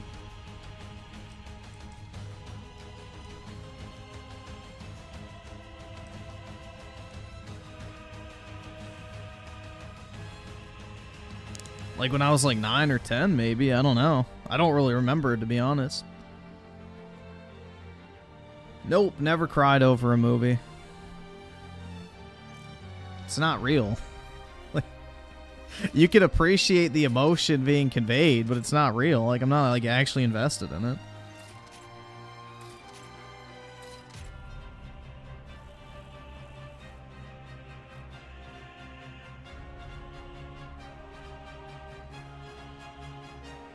Yeah, like, I'll get hyped or something and be like, oh, shit, bro, like that. But I'm not like, oh, my God. No. Oh. Like, yeah, fuck that. Hell nah. I'd be like, oh, shit. Like, I would be more of like a, you know, I guess, surprised reaction than anything. It would be like, oh, my God. I literally want to fucking cry.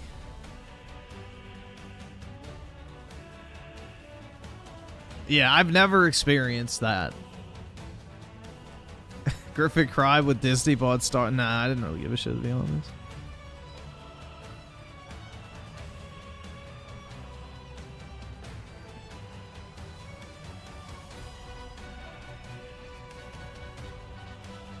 Yeah, I don't know. I've never been an overly emotional person, so if you can't tell.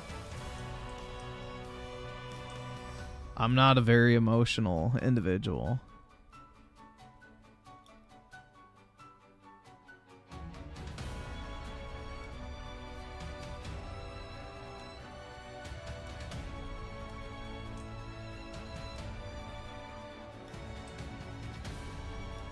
I don't care. Well, women who cry too much, that's a different thing. But if a woman cries, I don't care. It doesn't bother me. But if I see a man slobbering like a fucking dog, bitching and whining, like, it just disgusts me.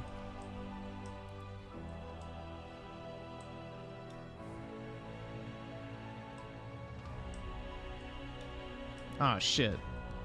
The fucking crappy ass jump in this game's delayed. Of course.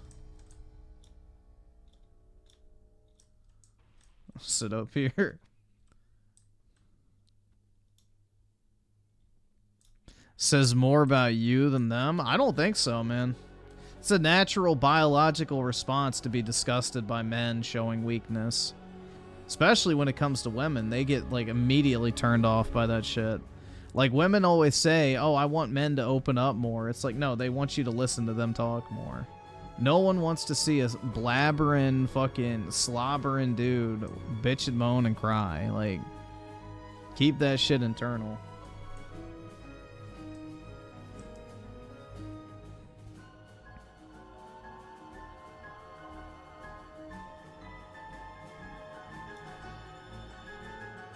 That's like the #1 lie told by women, is that they want men to be more emotional. No, they want you to listen to their emotions. They want you to be more emotionally available to deal with their problems, not the other way around.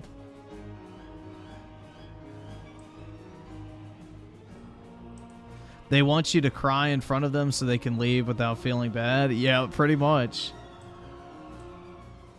That is like the biggest lie that people fall for. Like, yeah, women want men to be more emotionally in tune with themselves. No! They want you to listen to their problems and just be like an emotional sponge.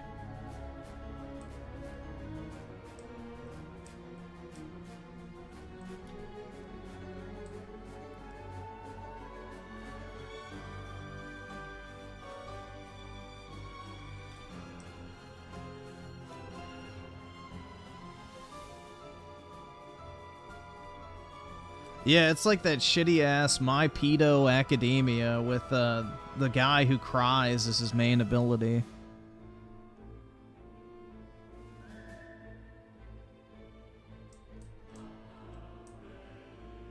Well, dude, it's like a biological response, because it's like back in the days, like if you need a guy to protect you, do you want the guy who goes in and like deals with everything, no fucking problem, or do you want to be around the guy who fucking does it, but then he cries afterwards like a little bitch? It's like, yeah, the guy who's like emotionally rocked by everything is not a great chance of survival. So it's like a biological instinct to naturally be turned off by the guy who, you know, is emotionally like, you know, vulnerable. And the same thing goes for other men, because it's like, who do you want to, like, I guess, go into combat with? A dude who has a good handle on their emotions, or the guy that's always crying? Yeah, you want the guy who's gonna, you know, be able to handle the pressure and not fucking crack like an egg and let it all pour out.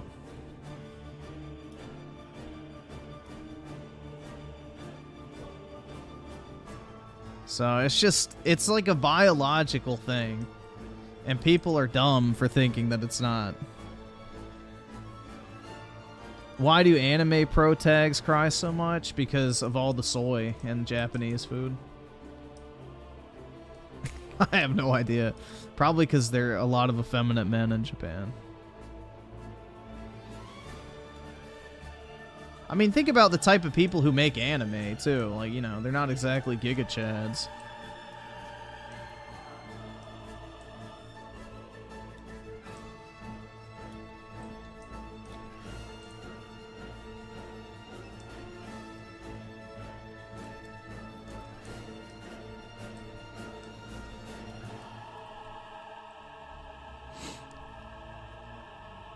That's why I dislike Japanese food. I like Japanese food, but yeah, it's really fucking salty at times. Dude, I don't know what it is. Like, if I eat anything that's fried or salty, it, like, knocks my ass out. Like, sleepiness-wise. Like, if I eat something that's, like, really salty, all I want to do is just lay down and die, basically. It, like, knocks me the fuck out. Same with fried food. It just puts my ass down. Like, I feel like absolute shit after eating it.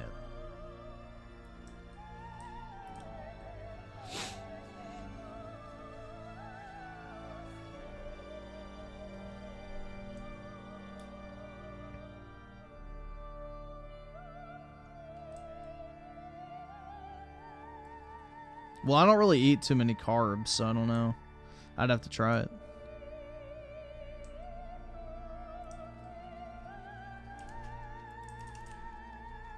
Fuck, did that not kill him?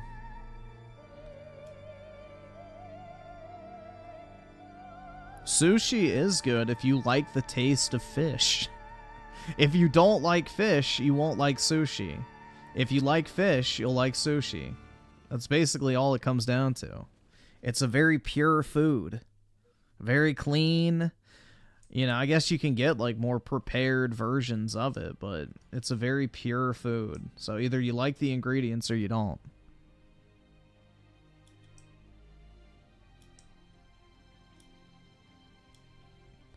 You know, if your favorite form of fish is deep-fried catfish with, like, fucking butter and sauce on it, then yeah, you don't like fish. You like the fried butter and fucking sauce. You're not in it for the fish. If you have to drench something that covers the flavor of what you're eating, you're not a fan of what you're eating. It's like saying, oh, I love French fries, but I won't eat them without fucking ketchup. It's like, okay, you don't like the fry. You like the ketchup. You just want something to dip into your ketchup.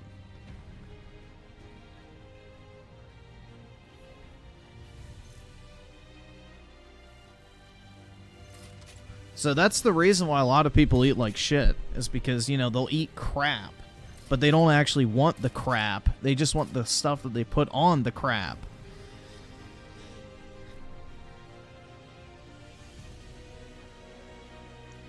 Like, if you just had French fries, you'd be fine.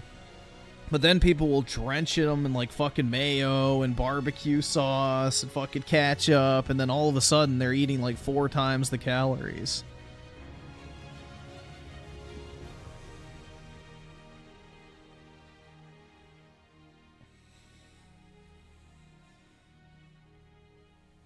Yeah, it's like the people who go, oh my god, I love coffee. And then they'll literally do everything to make it not taste like coffee. They'll, like, fucking pour, you know, a little tiny drop of coffee in a cup with, like, pumps of syrup, milk, fucking sugar, cinnamon, caramel, chocolate, and it's, like, literally just a fucking milkshake with, like, a splash of coffee in there. It's like, bro, what the fuck? Just don't get coffee. Stop. Just go to fucking McDonald's and get a fucking shake. Like, honestly, it probably is healthier because you don't have to mask the coffee flavor. It's, like, crazy, dude. And people wonder why we have an obesity problem. It's like, yeah, you're drinking your entire daily caloric intake in a fucking milkshake, disguised as a coffee. Like, the only type of coffee you should drink is black coffee, a splash of creamer, or, like, an iced coffee. Otherwise, you don't like coffee. I guess espresso is fine, too. But yeah, otherwise, you don't like coffee. You like all the shit that you pour in it. You don't fucking like coffee if you have to put, what, 1 part coffee for 5 parts shit? It's like crazy, man.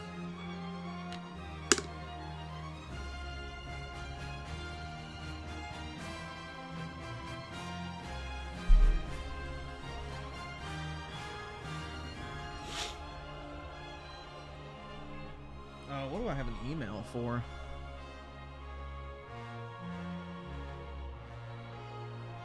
Oh, you guys want to see something cool I bought? Well, I guess it's not really cool, but in a nerdy way it is. Hell yeah. Let's see. I think I screenshotted it. This isn't the exact one I bought, but it's similar.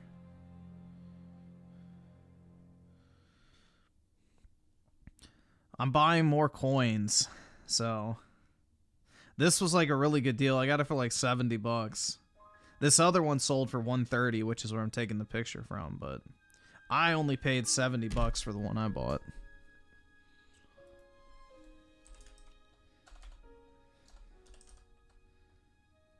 Nope, no Aerith card. I haven't bought any Aerith cards because all my Aerith cards are in grading right now.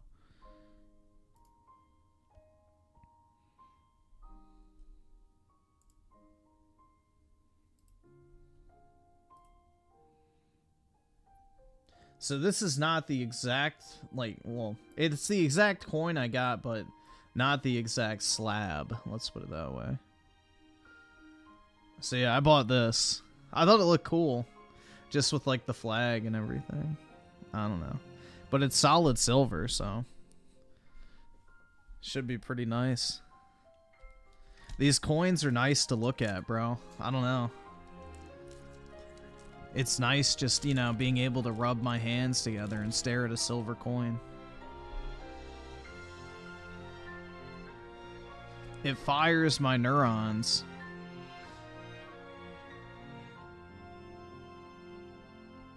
Yeah, in God we trust. Exactly. You could pay with this. Anybody that's smart would take this as payment. Like, shit. I mean, it is, at its core, currency. So you could hand this to somebody and it's worth $1, but it's actually an ounce of silver. So you'd be fucking stupid to pay for it. And somebody would be stupid not to accept payment for it. Embrace the shekels. That's right, dude.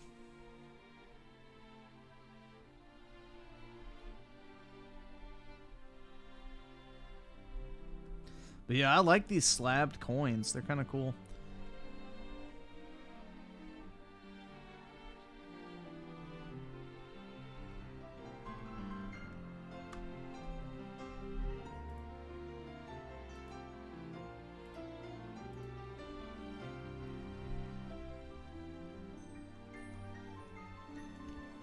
Alright, well, looks like... Oh, no, there we go. Alright, we'll do one more. I think that'll be 30 minutes of the multiplayer anyway, and then we'll switch to campaign.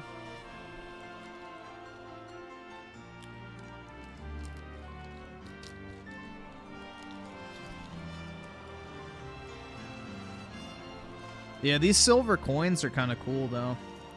I don't really need a ton of them. I just had bought, like, a few that I like.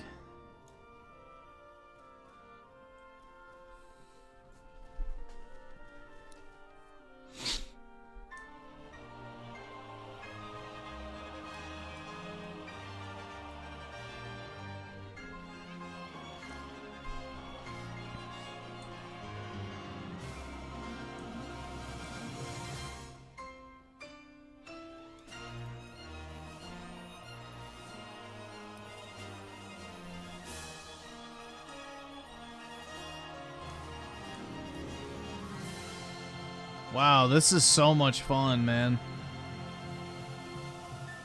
This is a great map. Wow, an assist.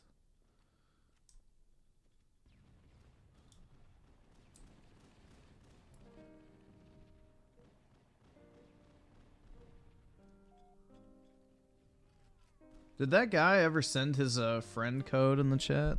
I don't think I saw it. I was looking for numbers. I didn't see anything. Oh, wait. I might be on top chat. That's why. Fuck.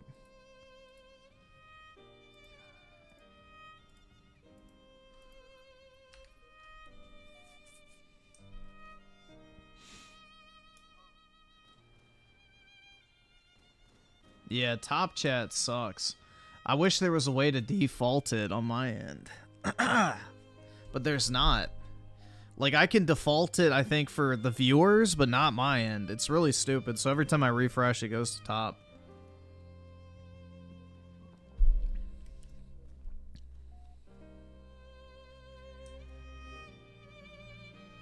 He did it in Steam, not chat? I don't know what that even means.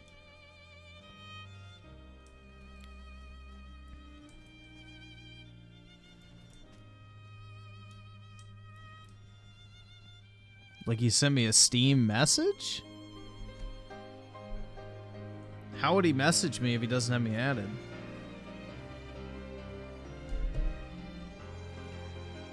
He friended you on Steam. Ooh, let's see. Was that Weep Seeker? Alright, I'll just accept. I guess that's him. I don't know.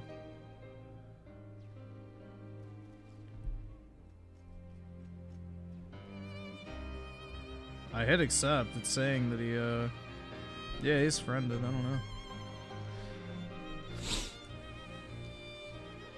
Accept you? I don't even know what your name is on there.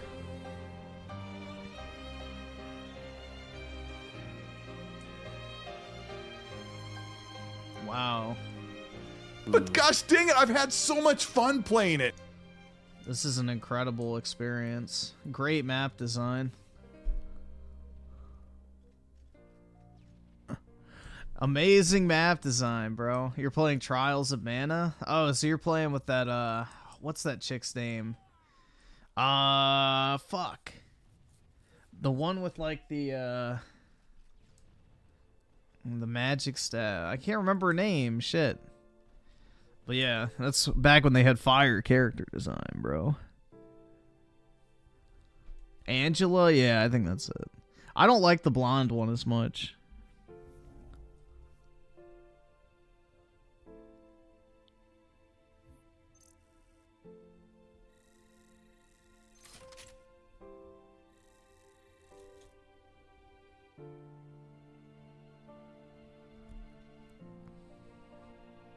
What a great map, yeah.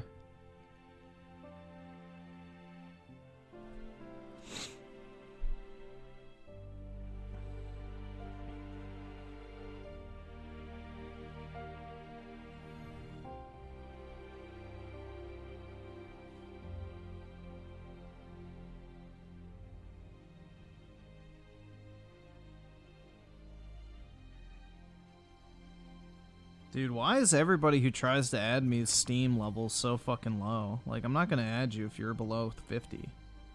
Like, come on. Oh shit, did it already start? Fuck. I don't even know what your name is on here, FBI. Is it FBI? Or is it something like,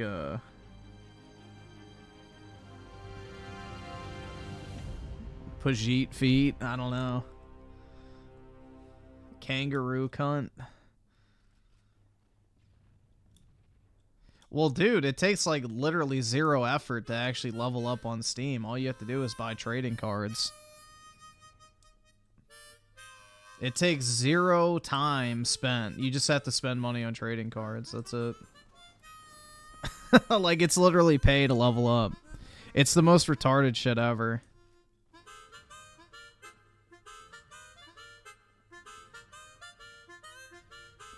Yeah, Steam's achievement system fucking blows.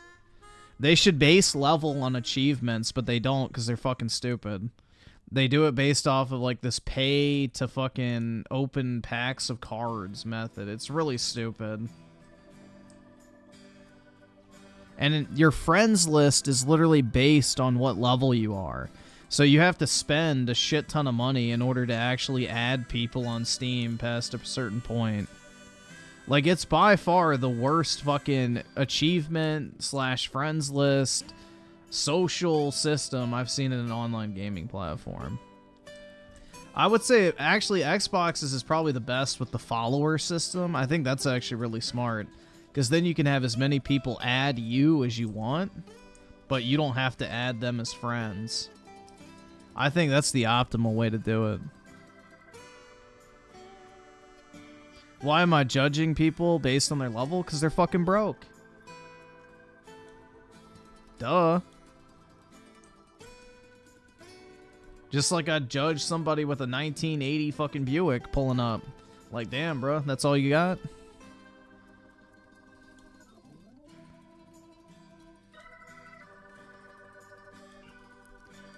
Well, if you're a broke boy, just say so, dude. That's the thing. If you don't want to pay for the car, it's like, you know, Pokemon's got a message for you.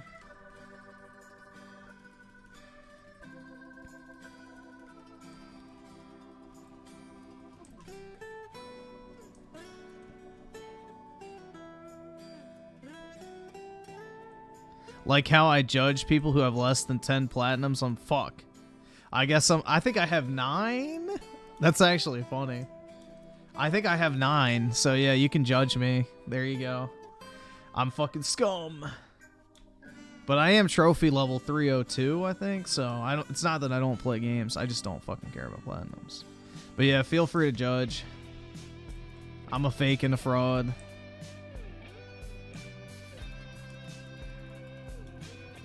Yeah, literal gum on the bottom of your shoe.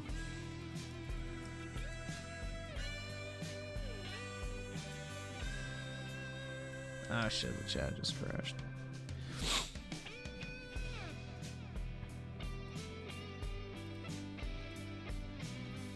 There are so many games you can play on PS5 that you can earn a platinum in less than 30 minutes. Yeah, I really don't care about trophies that much. Like, if you can naturally get it by playing the game and I really like the game, then I'll do it, but otherwise, nah, I don't really care. It ain't worth the effort.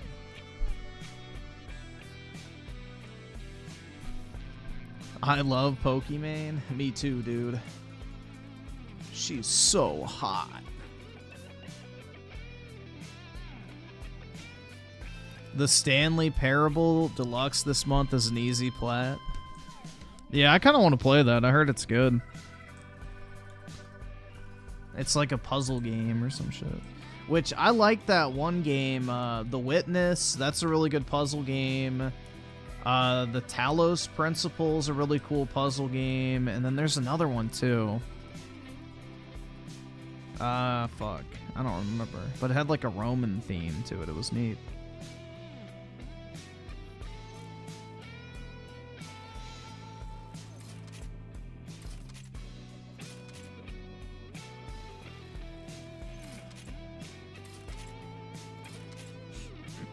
Griffin poor shames viewers. That's right. Remember when he tried to come at me for making fun of people who didn't pay for Windows?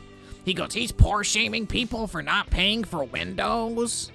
What a fucking loser, bro. Yes, I am. If you can't spend $3 for a fucking Windows key, you are literal human scum. You are human fucking scum. You are like the motherfucker that does not change their fucking, you know, smoke alarm battery. That is the white person's chirp. That is the white person's chirp, bro. That is the white version of the fucking chirp. It's such an easy, basic, simple thing that only the lowest of the low would not fucking do it. Like, you actually have to be subhuman to just ignore something that obnoxious. Like, your brain cannot be functioning properly if you just leave that shit, you know, constantly annoying you all the time.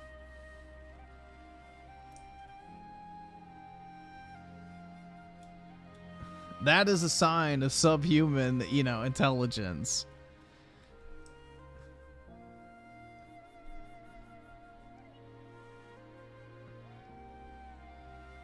Yeah, it's like people who make YouTube videos with like the fucking CapCut logo in the corner. It's like, ew, get rid of that shit, bruh.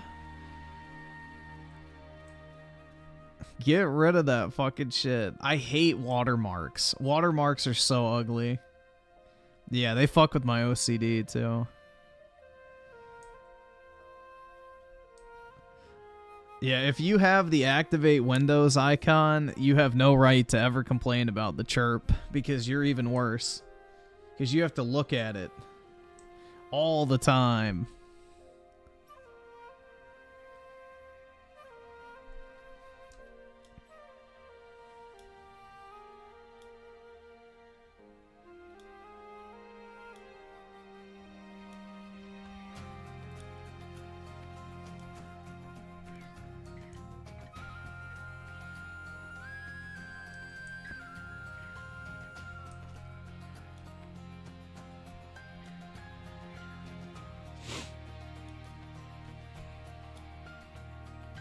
I really like this song from Final Fantasy 15. There's a cool dynamic to it.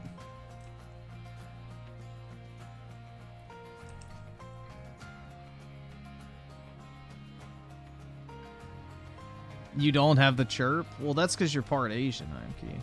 Although, it's not even all black people that have the chirp. It's just the really dumb ones. Like, you have to be stupid in order to ignore that. Just like you have to be stupid to have the fucking activate Windows thing. So, it's like a low intelligence indicator, much less than a race thing. It's just that's like the black person's version of it, and the white person's version of it is the fucking activate Windows. Like, your brain just has to be functioning at a subhuman rate to just completely ignore something like that. Just like the people who live in, like, filth, you know? Like, people who, like, live amongst rotting garbage. Like, you definitely smell that shit, bro. You're just, you know, either unable to mentally process it because you're literally a fucking potato, or, you know, I don't know. There's various different versions of it where you just have to be like subhuman intelligence to actually live with that type of stuff constantly. Because no normal person would be able to stand that.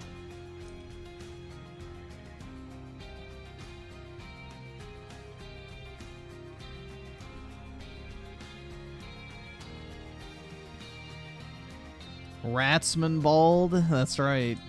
Dude, that shit's gross. If you're that wealthy, hire a fucking maid, dude. Like, oh my god. It's like fucking $40 a week to have somebody come and clean your room. That's it. You don't even have to do it. Somebody will come in for an hour, clean your room for, you know, $40 and leave. Like, why would you not do that? If you're that lazy and you can't even take your own trash out, somebody will do it for you once a week for like 40, 50 bucks, and you don't have to worry about it. Or the lady with 800 cats saying it doesn't smell like cat. Oh, dude, that's the other thing. That's the white woman version of the chirp, is cat piss. Yes, dude. Yeah, whenever you walk into a chick's place and she's got cats, it has a very distinct smell, and it's gross. Like, that's why I like dogs, bro. They shit and piss outside. You don't have to live with that fucking lingering odor. Yeah, kitty litter smells awful, too. But no, like, you can smell, like, the lingering piss. Because it doesn't immediately all get absorbed by the litter.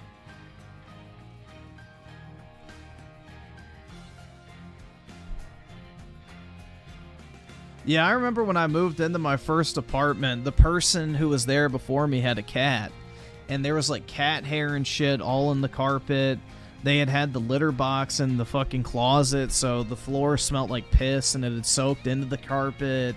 And, like, the building tried to say, like, oh, well, we don't smell anything. So I called out, like, a health inspector, and they said, oh, yeah, this is not safe to live in for, like, a biohazard standard. So real quick, they immediately got on it because I didn't fully move in yet. It was my walkthrough. And they ripped out all the carpet, and they pulled up the padding and all that type of shit. So I got new carpets in my place. But yeah.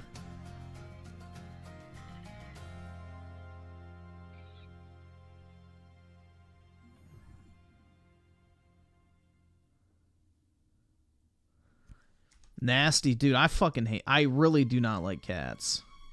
Cats are nasty. Alright, I don't know. Is this guy... Zachary, are you online?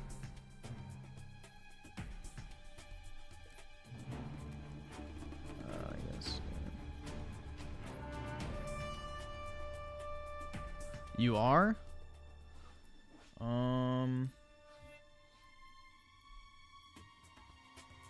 Let me try something real quick. Just put y'all on here. It does not show you.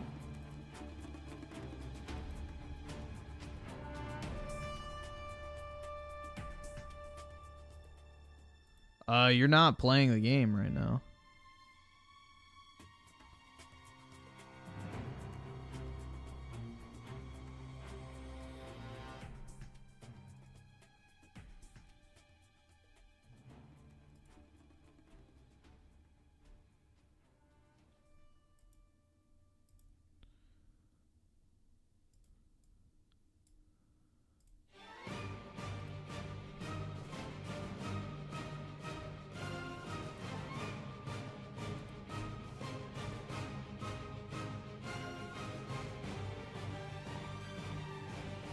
Yeah, I can't see anything you're doing.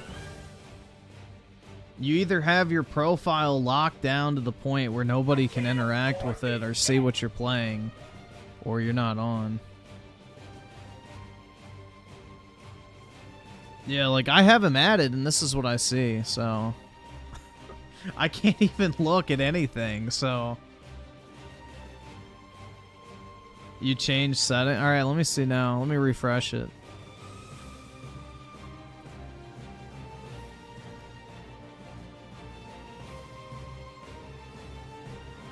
Okay, yeah, now I see it. MCC. It says join, I can't invite. Let's go back. Hearing offline doesn't stop it, that's right. So stop giving advice you know nothing about. Alright, there you go.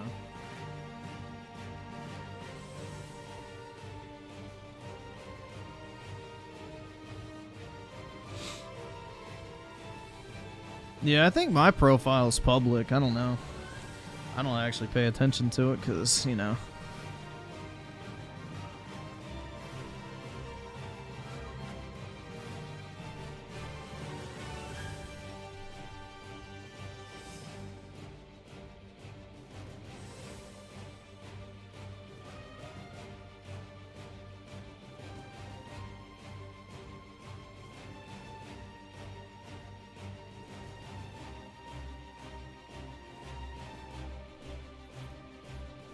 Alright. There we go. Missions. We got...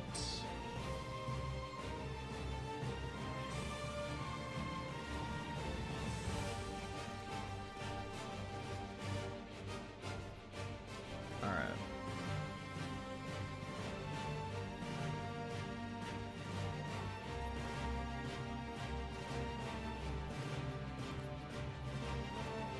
Too many players in this group to play this mode. So what, you can only have 2 people?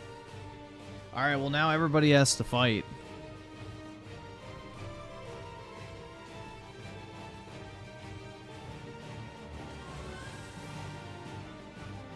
Everyone take a picture of your penis at full mast and we'll compare sizes. Whoever has the largest gets to stay in the lobby. There we go. We'll have a literal dick measuring contest to see who gets to stay in. No, that's not gay, bro. It's just asserting your dominance as a man. It's basically the new age version of who can make the chick moan the loudest. Nice cock. Perfect. Uh-oh. Speaking of nice cocks, that was good timing. That was actually really good timing.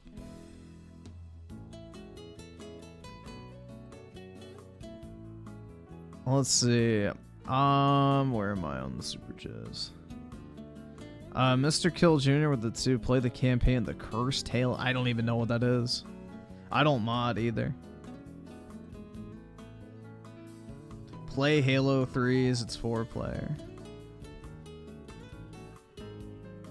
Alright. We can do that, I guess. Creator's Freedom with the 2. Have I ever played Quake 2 or 4? I think I played 4 way back in the day.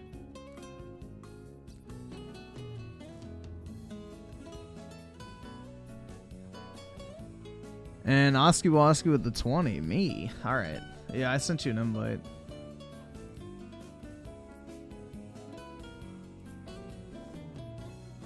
Let me swap campaigns.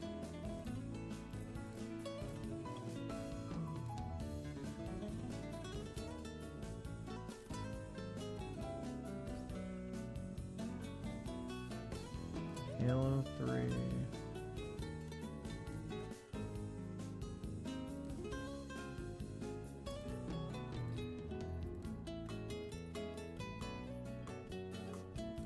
Did you join?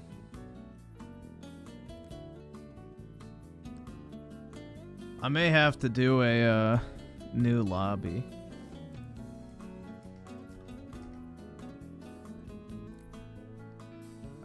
Let's see.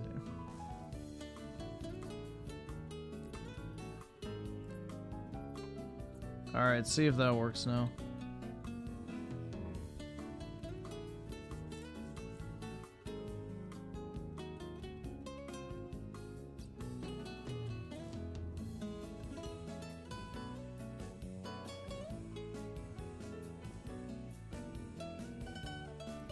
Nothing?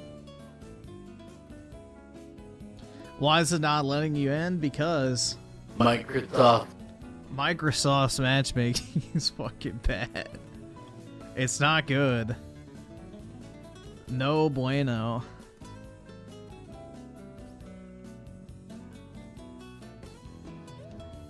Here, try it this way. Actually, invite me to a thing real quick. And then just make me party leader and they'll invite the others. See if that works.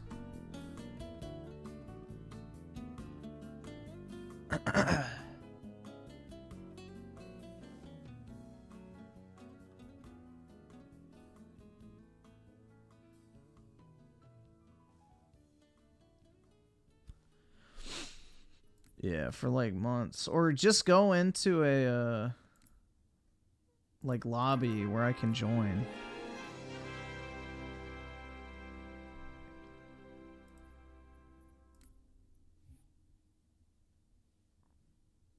Here, let me try something real quick. Network.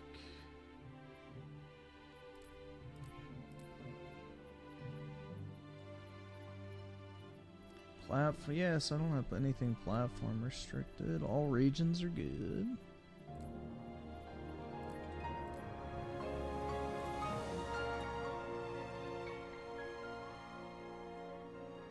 Either go into subscribe, an donate, actual or get the lobby fuck out. though. Go into like an actual lobby and then let me see if it lets me join.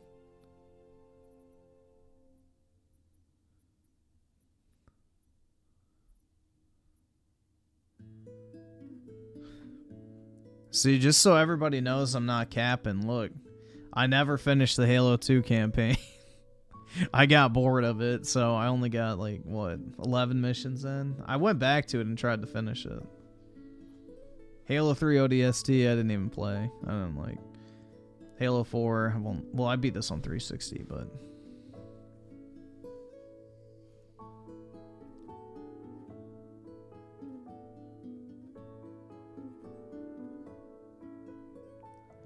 The license didn't work. Did you have do you have the campaigns downloaded? You might not have the campaigns downloaded. Might be the problem.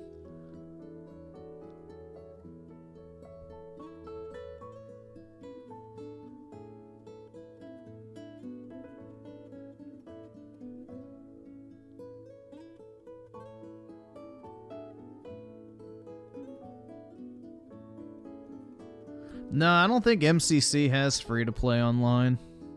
You have to buy the game.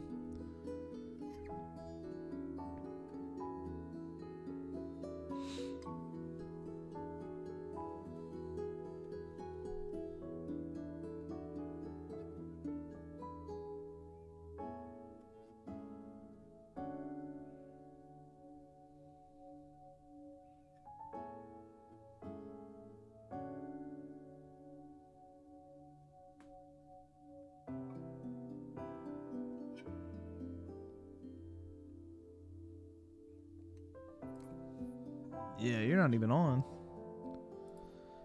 Oh, let's see.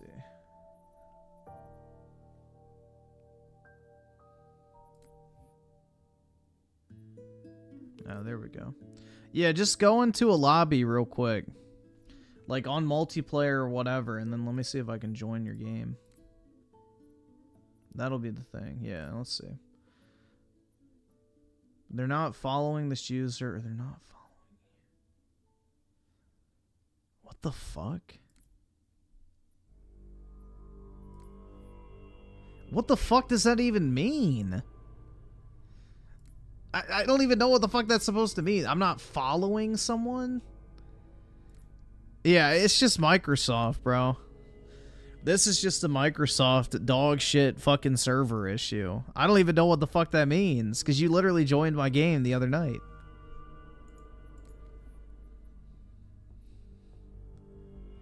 Let me try it. Let me see if I can open up. What is the fucking, Steam thing?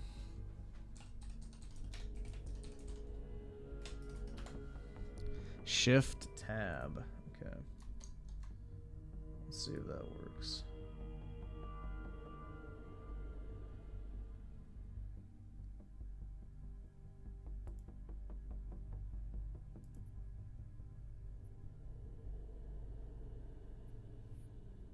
Alright, there we go. So see if you can make me the party leader now. See if you can make me party leader. Okay, now I can invite the other two. See if this works. Yeah, I had to join your game through Steam, and then that worked. I don't fucking know. This shit's retarded as fuck. Missions. Rival.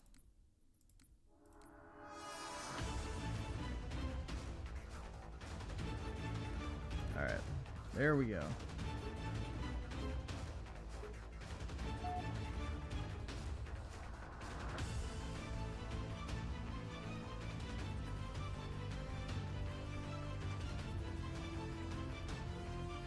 Jesus, bro. It's way too much effort. It's like stupid. Like, it should not be that complicated. They let me pick. Did I ever tell you that? Choose whichever Spartan I want. You can't see it. Shit. Did my research. Watched as you became the soldier we needed.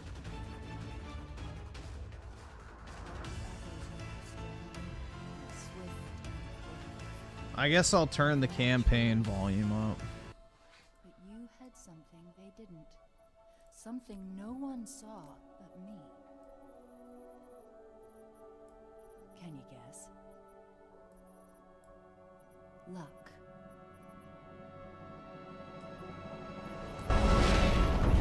Oh shit, that got low. Was I wrong? Yes.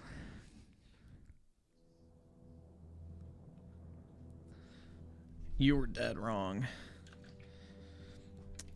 Let's see. So Zagger with the 10, Halo 3 is 4 players. CE, you can only do 2 players, despite System Link is 4. Microsoft. That sounds like an Xbox thing to do. Cryonicle with the gifted membership. Appreciate it, man. Stay sharp. And Facebook with the gifted membership. Appreciate it, bro.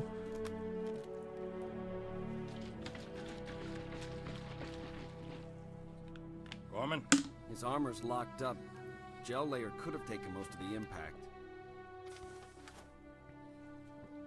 No, Sergeant Major.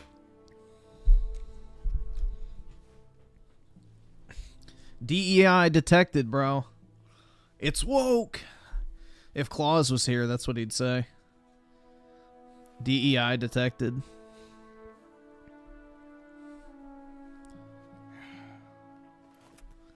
You literally play as Master Chief. It's just 4 Master Chiefs, if I remember correctly. Yeah, you're not. Oh, crazy fool. Why do you always jump?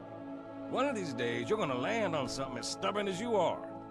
And I don't do bits and pieces. Where is she, Chief? Where's Cortana? Don't make a girl a promise if you know you can't keep it. She stayed behind. Corporal, make it quick. Sorry, sir. Your armor's still in partial lockdown.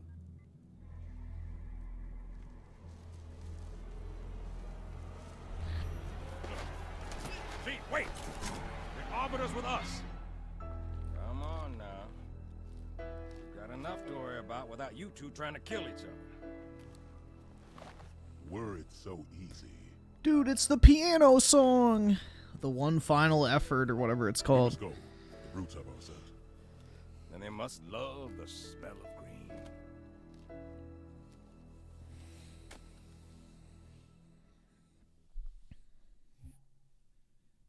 Yeah, they never show Chief finishing the fight. I'm gonna finish the fight. Credits. First squad, you're my scouts. As for you, just try not to wreck my planet. Move out.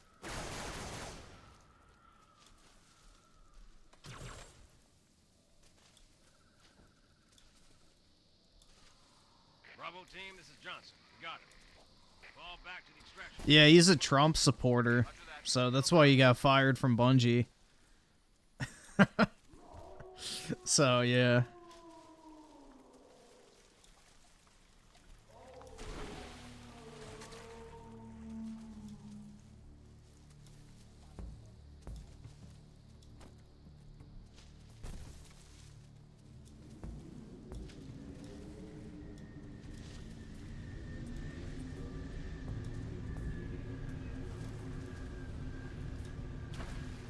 Spread out yourself. Find them.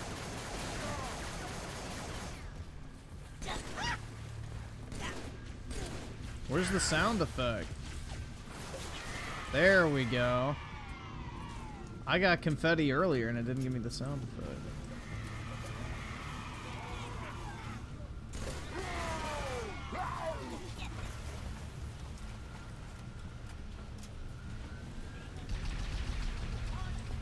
Oh, fuck. Ooh.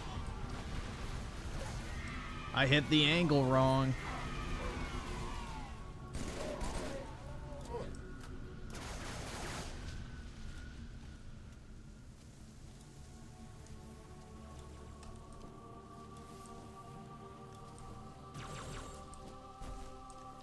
I don't do the whole skull thing. I don't know where any of that shit is.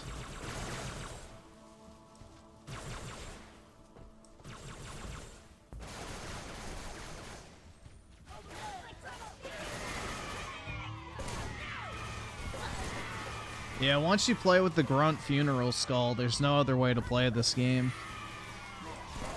It's literally immersion breaking if you don't have it on.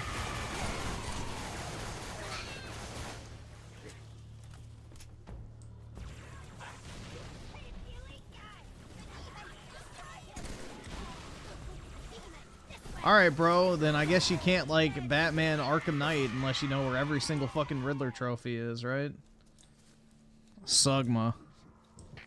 Oh, come on, bro. Seriously?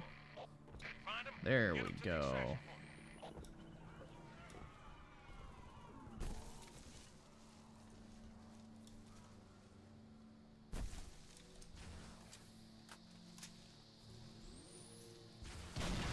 Arkham Knight is slop. Great bait, mate. But it needs to be believable. Arkham Knight's fire. I love that game.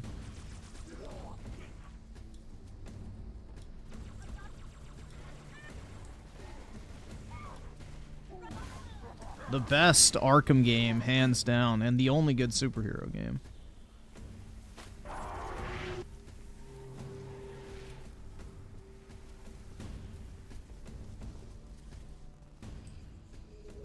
Could you sacrifice me to Yeah, it had the best combat, hands down, bro. Like, that combat system in Arkham Knight was fucking fire. I almost whipped my dick out in the middle of my playthrough 4 times. I was like, oh my god, bro, a 400 hit combo. Oh. But yeah, I actually like the Batmobile. People didn't like it. It's like, I don't know, bro. I thought the Batmobile was fun.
Whoa, that's racist, dude.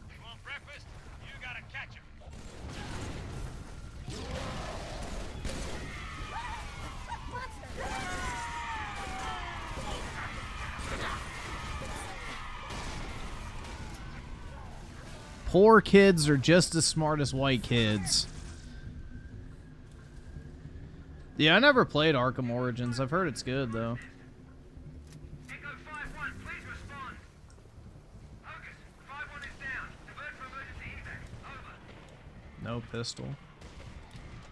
I wanted my grunt funeral party to continue.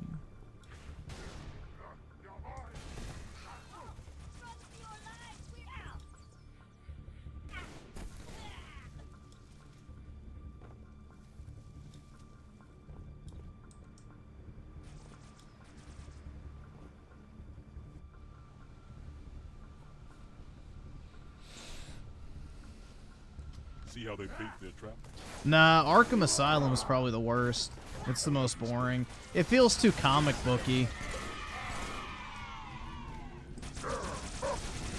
And then Arkham City has the obnoxious fucking Joker.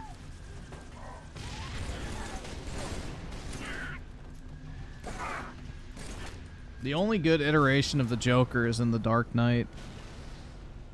Other than that, he's just a basic flamboyant homo.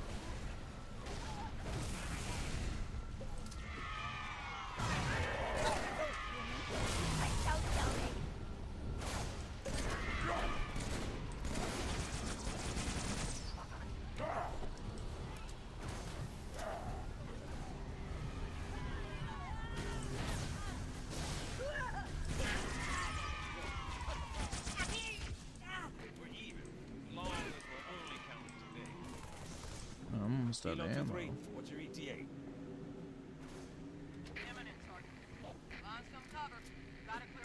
Alright, there we Roger go. that, Hocus. Friendly gunship coming in hot. It's a phantom!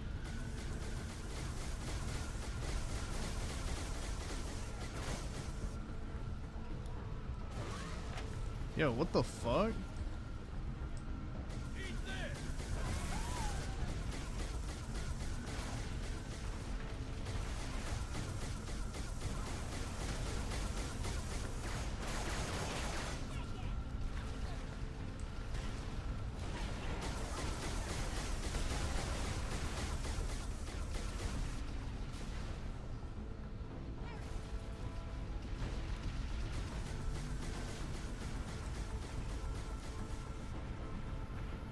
Hocus!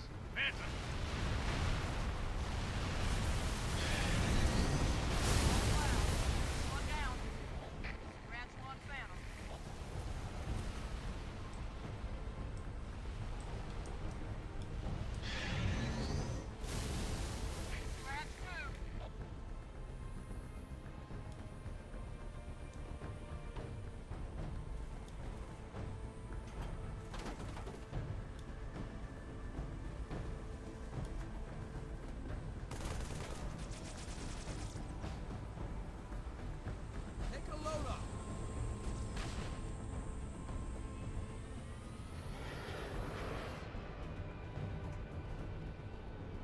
Yeah, I like the Batmobile personally. People are like, oh, the Batmobile segment sucked. I'm like, why? Dude, I've never liked Mark Hamill even before his fucking leftist meltdowns. Luke was one of my least favorite Star Wars characters ever. I liked basically every character in Star Wars aside from Luke. So I never fucking liked this character, man. I've always hated Mark Hamill because of that 3PO. Like, as soon as I heard that, I was like, oh my god, get this fucker off my screen, bro. I was kind of mad when Luke was Darth Vader's son when I found that out. I was like, no, no. Fuck.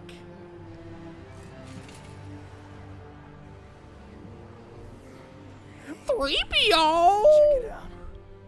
No way. A Spartan? For real. You better not be. Oh man, he's here. We're gonna be Where did you find him? Napping. Out back. I'll bet. It's good to see you, Chief. Dude, even the ugly chicks had jugs back in the day. The Prophet of Truth's ships breached the lunar perimeter, smashed what was left of the home fleet. Terrestrial casualties from the subsequent bombardment were extreme.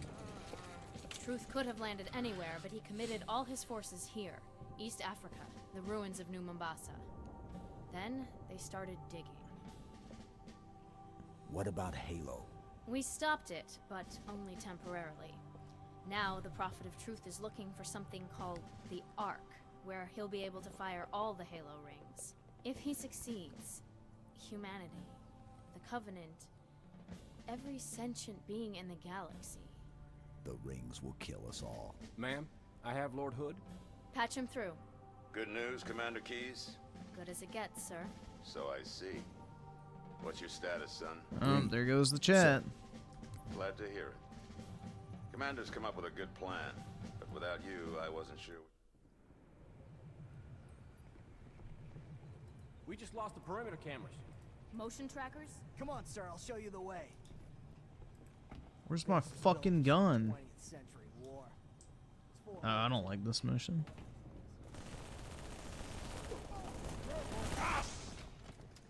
Get those turrets up! Watch your fields of fire! Point of entry, best assessment. Hangar Sergeant. We're with you, Green, Chief, Arbiter, get there. Be there or be square. Hell yeah.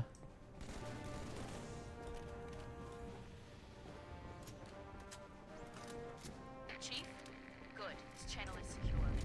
My fire teams are spread thin. Can't hold out forever. I need that hangar cleared for evac ASAP. Yeah, I'll clear out your pipes instead, bitch. Shut the fuck up.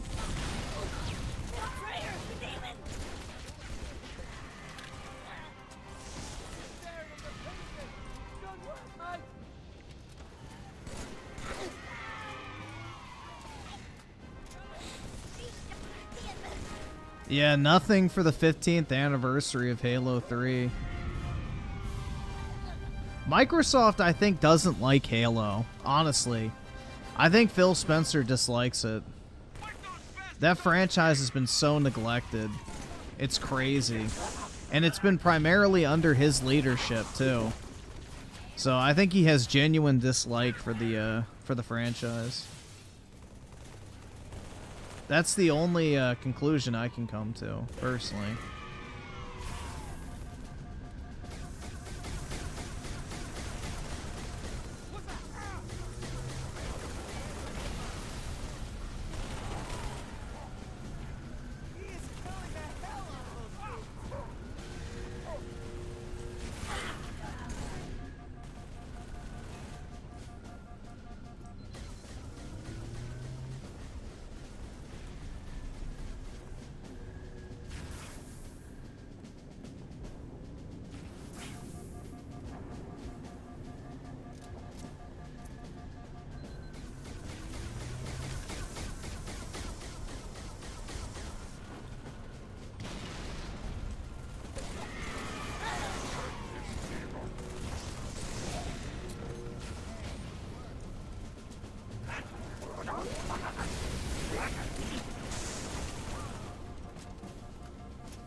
Phil hates anything masculine. Dude, he's just a like... I don't mean to be mean, but he's just a fucking homo, bro. Like, honestly. That fucking gay lisp he has now, like... He's into that whole homo gaming shit. That's his cup of tea nowadays. He's into Fruit Loop shit.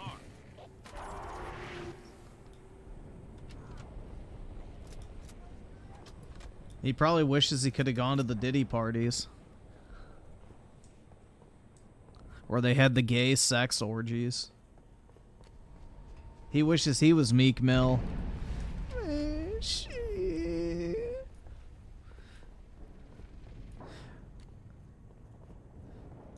Bruh. Imagine. Why did you do that?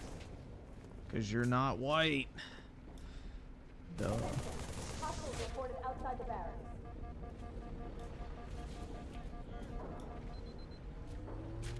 Barracks are under attack. All available combat teams respond. Anyone in the barracks, I need a sit down.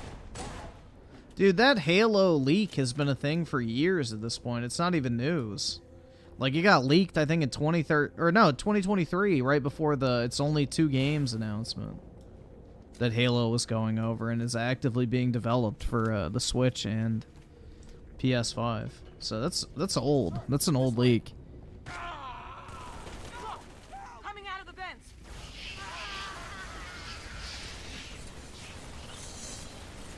Drones! The whole swarm!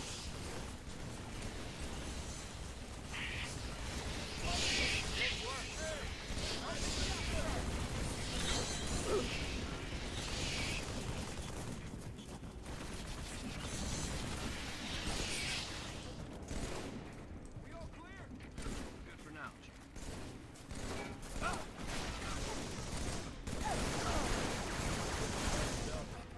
Johnson. You might want to put that out.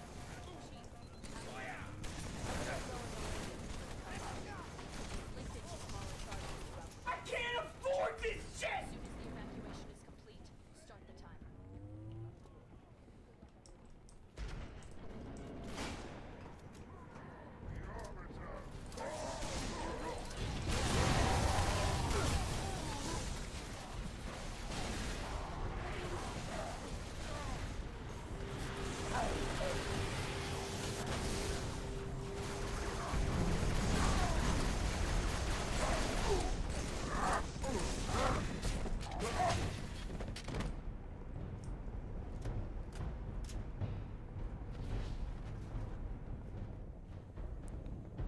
Let's see, Blue sent you with the 2. Phil is a L frog. Yeah. It's just everything about Xbox has become bitch made. Like, the dude is so ultra feminized. There's only one way as a man you can let a brand like, you know, Xbox get as shitty as it has. It's sad, dude. You have to be actually, like, just completely mind-cocked.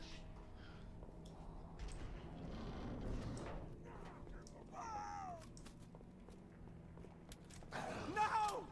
Please!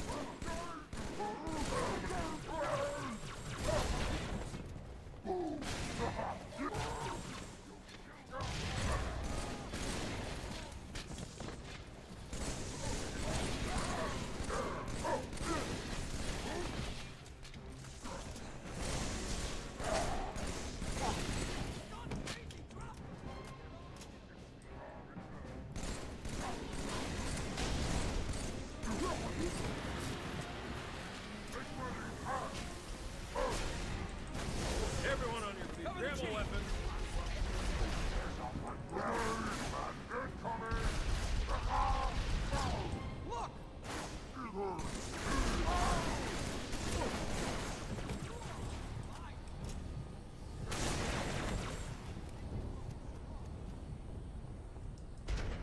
You did the best you could, sir.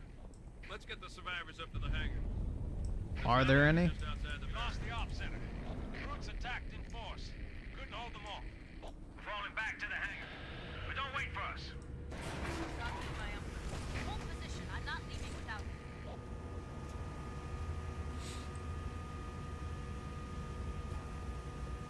Ma'am, I've got movement above envelope. Roots. In fact, jump pads. They're going after the thrusters. Shake them off, Lieutenant.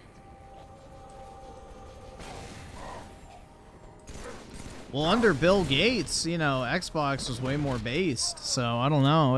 I don't think the problem's Bill Gates. They didn't have this problem when Bill was in charge.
The SAR is in charge. Yeah, probably.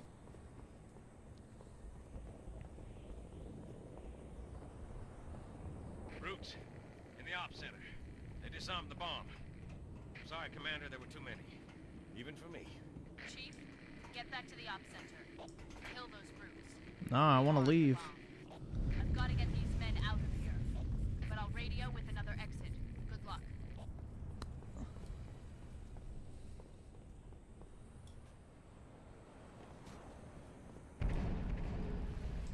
You will be the protectors of Earth and all her colonies. Earth is not a woman.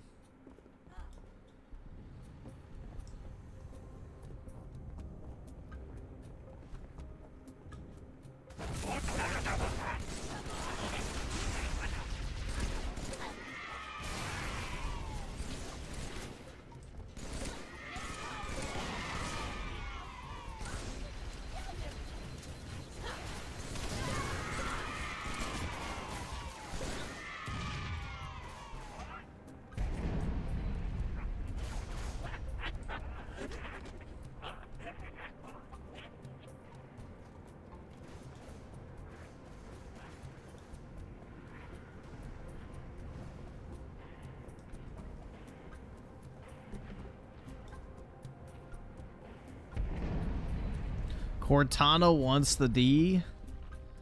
Yeah, or the Master C, dude. Hell yeah.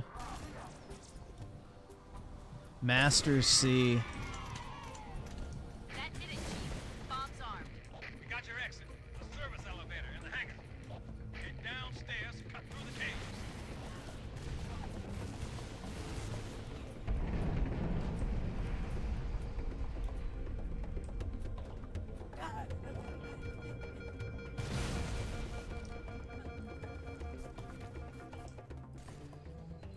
There will be a great deal. Dude, get this fucking bitch off my screen.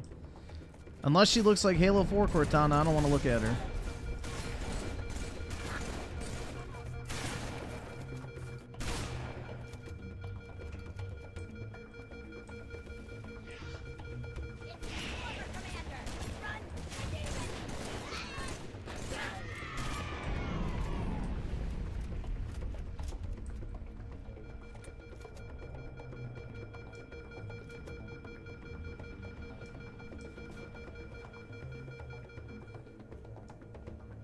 Yeah, the only redeeming thing about Cortana in I guess Halo 4 is she has big titties. But she has short hair in this game, so it's a no-go. I don't want to look at her.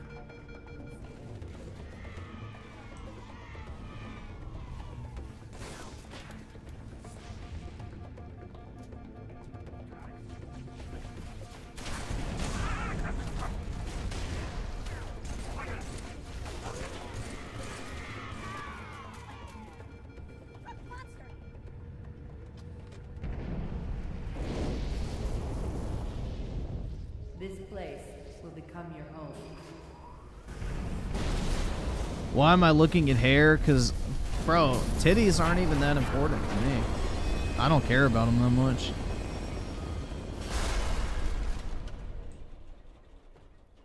This place will become your tomb.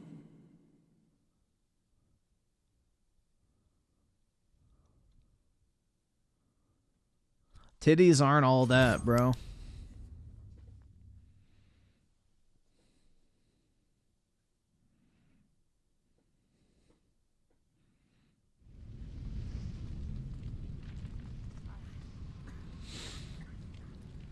What happened? Chief, please respond. What is your status? Over. You can If walk. you can hear me, Boots on the line. find transport. Let's Head mount to the up. town. Get the hell out of these caves. Nah, titties are mid at best. I'll get the door, sir.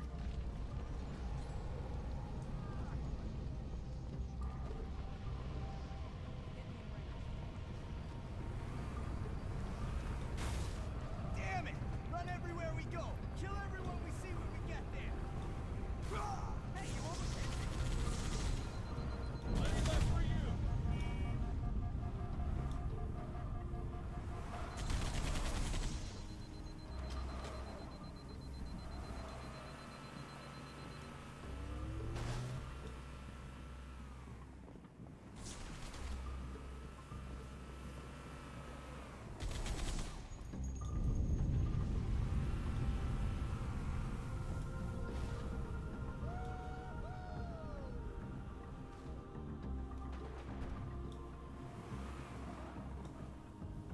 Second squad, coming through.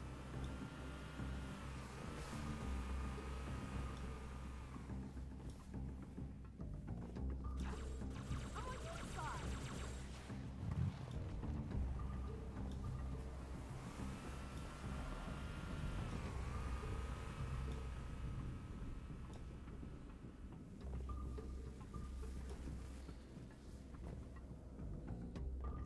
Dude, the only reason you should prioritize titties is if you're like trying to hit up like early 20s, maybe mid 20s chicks. Otherwise, them things just be sagging, especially the big ones.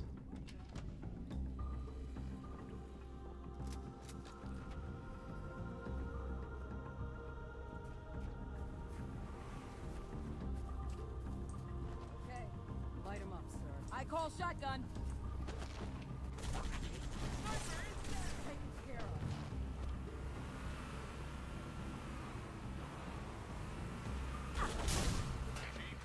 Still can't get the commander. Comms are a mess. Pelicans are scattered. Best thing now, get some distance between us and the base. Brooks is gonna be looking for survivors.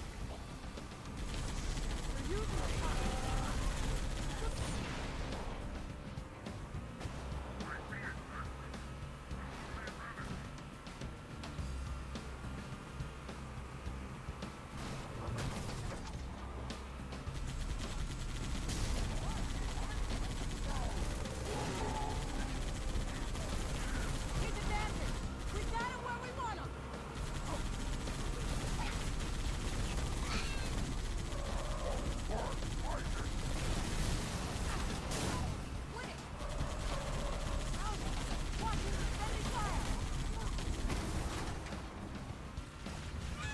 I repeat, my convoy's been hit. I've got wounded.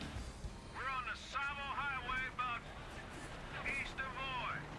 Someone, anyone. Lol, Asian driving? That's right. At least it's not women's driving, though. If it was Asian female, the entire population might be at risk.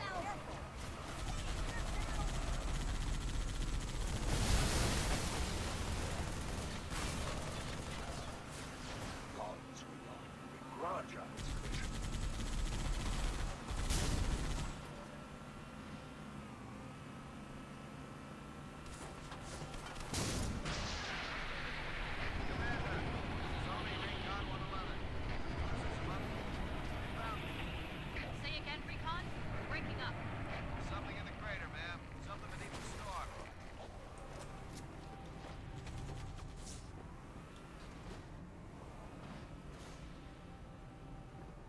Master Chief, finally a good connection. Truth has excavated a Forerunner artifact. We have to assume it's the Ark. Keep pushing to the town of Boy, Chief. Resupply birds will meet you in the next valley.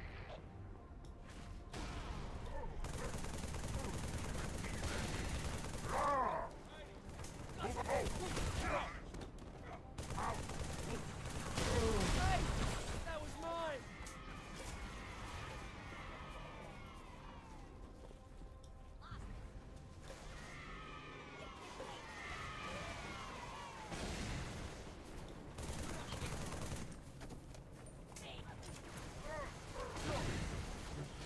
Got reinforcements, Marines.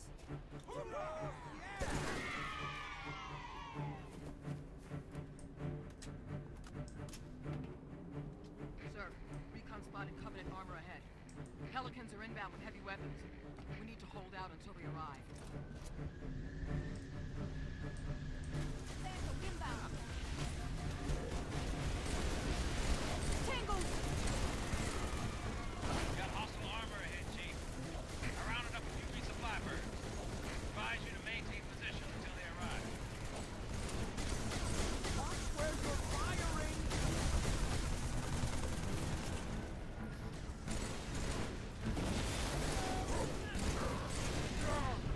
Reed, get to cover!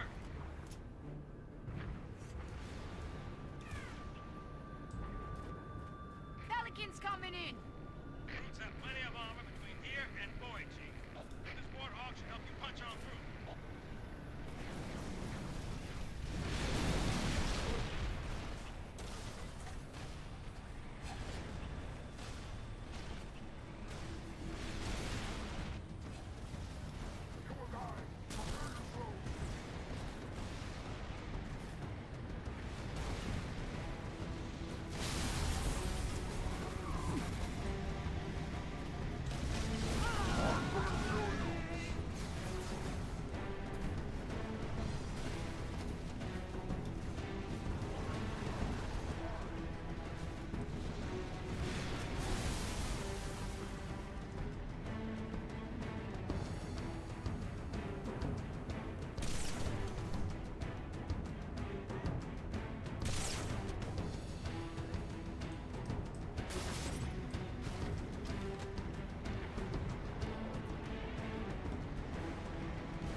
Does anyone under the age of 40? I would say under the age of 25, probably not.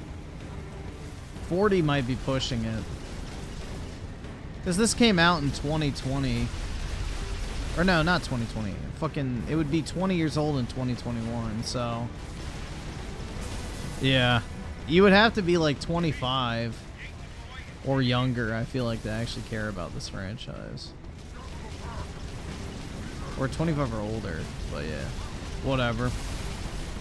It definitely is not anywhere near as relevant. If you weren't a kid when Halo 3 came out or the original Halo came out, you probably don't give a shit about it.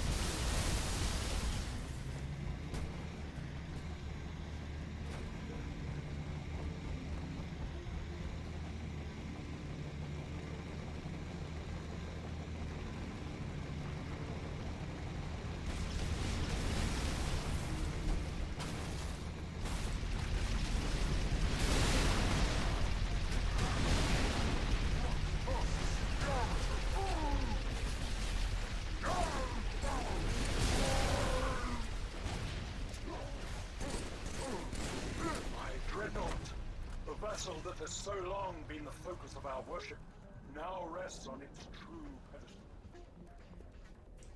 Now.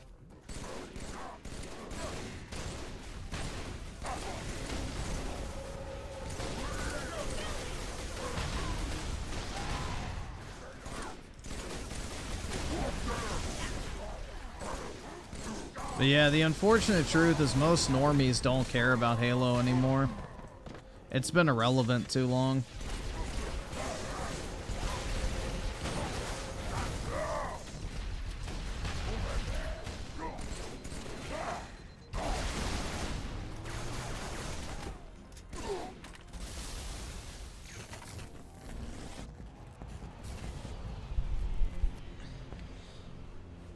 Lord Hood, we made it. Music to my ears, Commander. What about the Ark? Fully uncovered, sir. And we don't have much time. Marines? Yeah, like Halo, Gears of War, and Fable are all dead IPs, I would say, at this point. They're basically just niche. And, you know, Forza is the only one that's still mainstream because it has a regular, release cadence, but that's about it. Microsoft single-handedly killed their biggest franchises.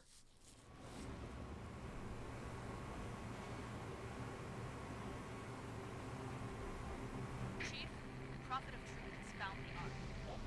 Our only chance of stopping him is a surprise aerial assault.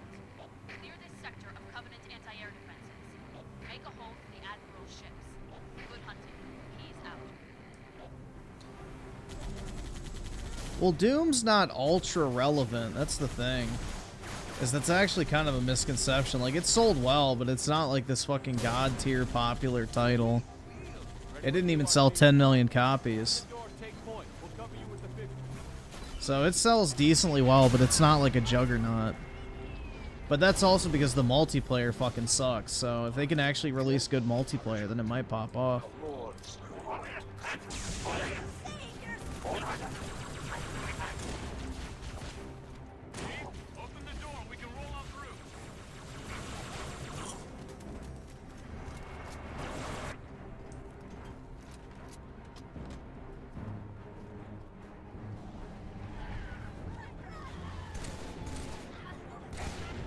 Yeah, Final Fantasy's not a fucking normie franchise either. Who said it was?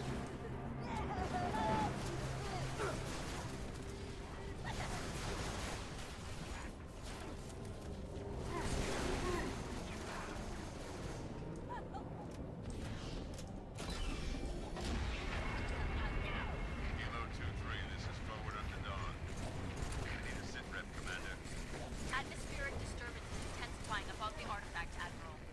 Sierra 117. Moving as fast as he can, sir. I know he'll get it done.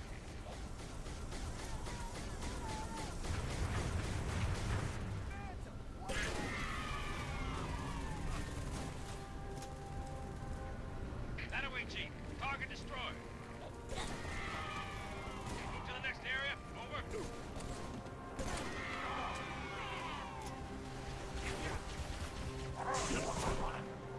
Gotta kill us all!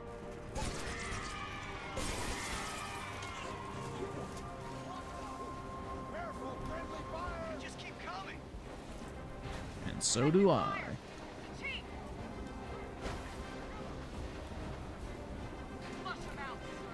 Yeah, I just have zero excitement for Fable, honestly. I don't care about it at all.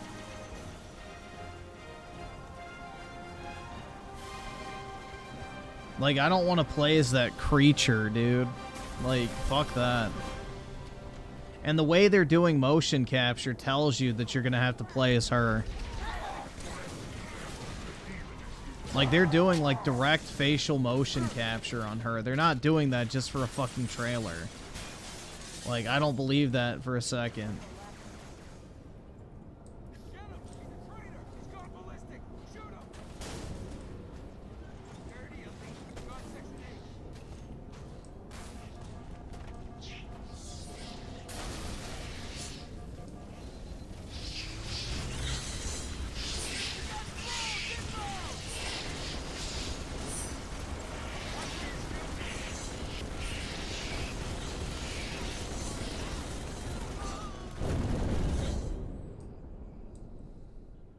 I have defied gods and demons. Yeah, but can I see your toes?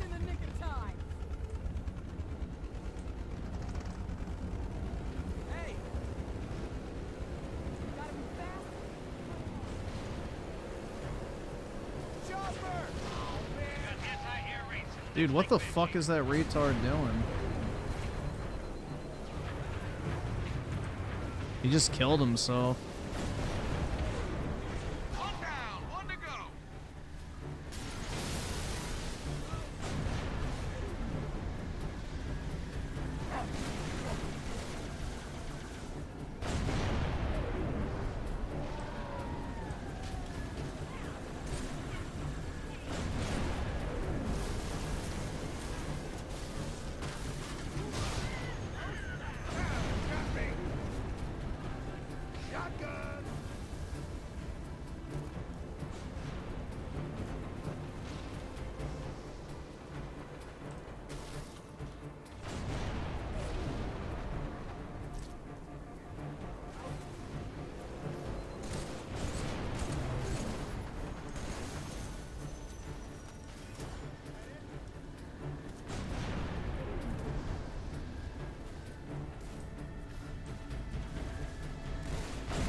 Smash Bros was the first time you saw Cloud? Really? You'd never seen Cloud before that?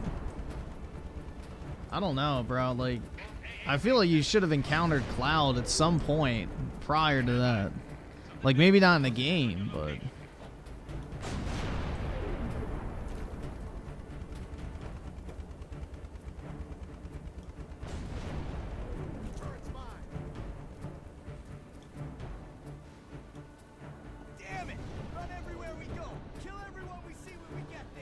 Like, you see pictures of Cloud and Tifa and shit everywhere. I don't know, like, not even, like, in, you know, specifically gaming context.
your shield. I am your sword. Typical woman, always trying to pretend she's more important than she actually is. Give me some morphine.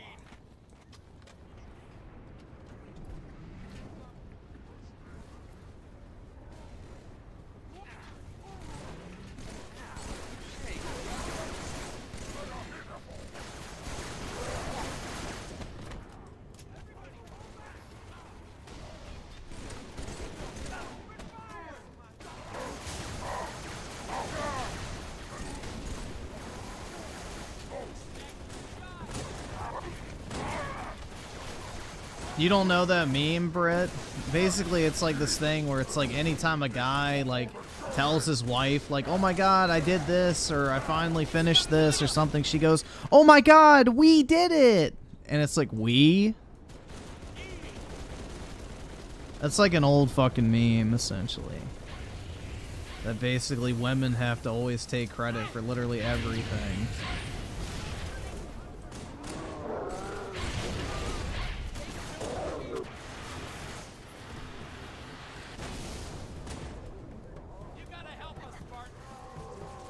It's like, you know, the guy comes home and says, "Hey, I got a promotion at work today," and the woman's like, "Oh, we need to celebrate this amazing accomplishment we got," or whatever, like, you know, that type of shit.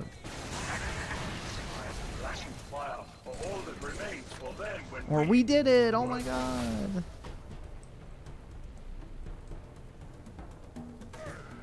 It's like, we? The fuck you do? Napoleon did nothing, it was his wife, exactly. Chief, good ships are closing fast. Feminist revisionist history. That's why I haven't watched that shitty fucking movie. I refuse.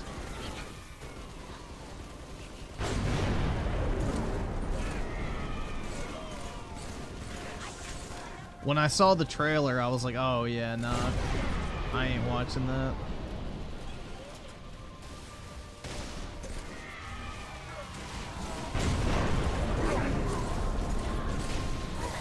Even female historians agree that Josephine is one of the most worthless women in power in human history. Yeah, I fucking hate Joaquin or Joaquin, however the fuck you say it, Phoenix. I think he's fucking awful.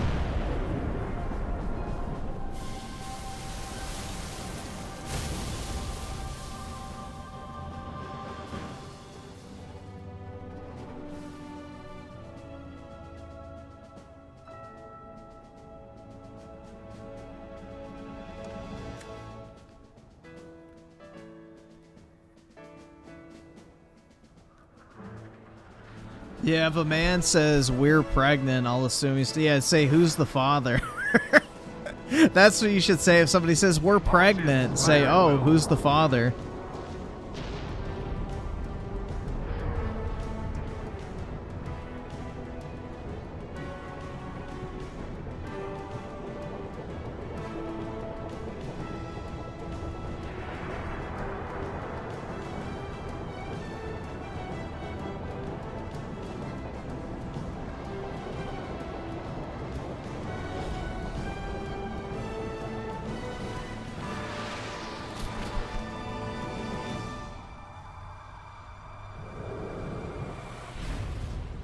This is the way the world ends.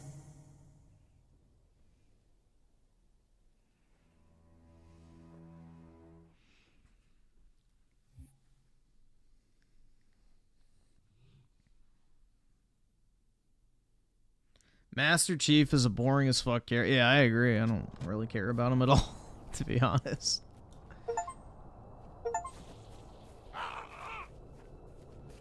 The flood. It's spreading all over the city. How do we contain it? Find the crashed flood ship. Overload its engine core. We either destroy this city or risk losing the entire planet. Chief, make your way to the crash site. Surrounded, Sergeant.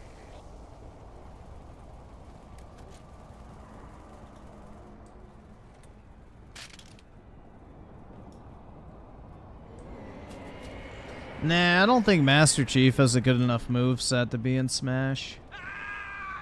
What's he gonna do? Shoot people? Like, Snake already has that, and it's a shitty character.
This is a rarely utilized multiplayer map. Rarely ever get a match on it. Chief, I can't trust your idea. It's not safe. The grave mind, it knows I'm Oh, look at that, dude. Oh my god, she's helpless. Literally on the ground. Don't take advantage of her.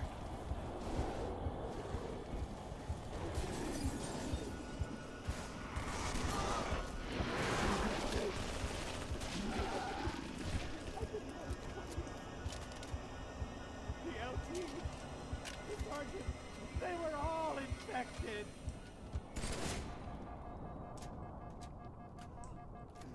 I can see it crawling, sliding around beneath their skin. Oh. Hail humans and take heed. This is the carrier's shadow of intent. Clear this sector while we deal with the flood.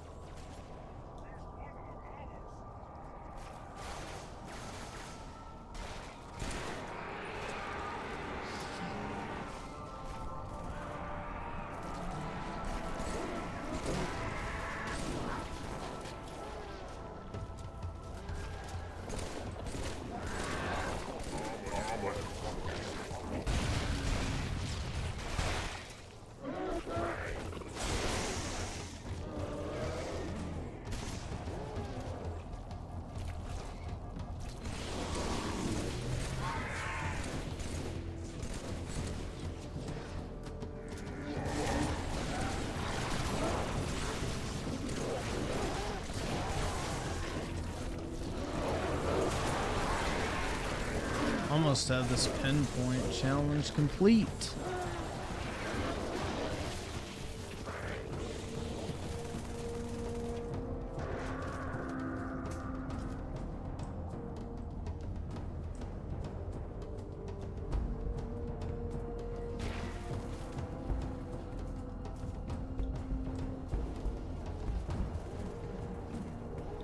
If Gravemind was cool, he would project scenes of Cortana getting tentacled into your body. Yeah. Oh, Master Chief, you could never satisfy me with your small white cock.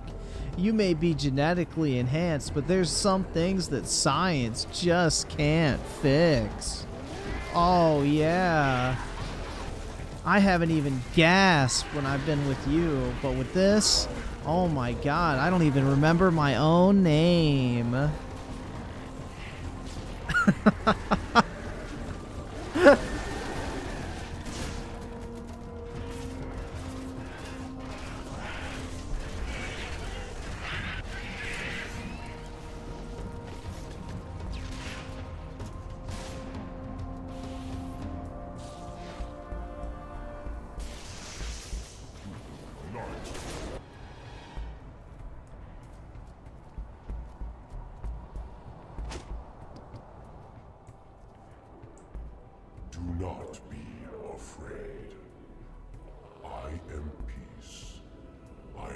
salvation.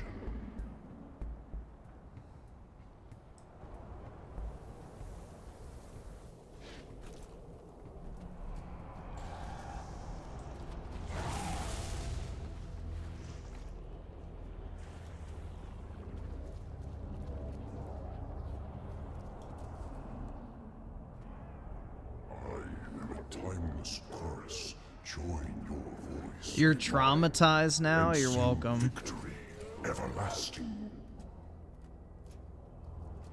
Happy to help.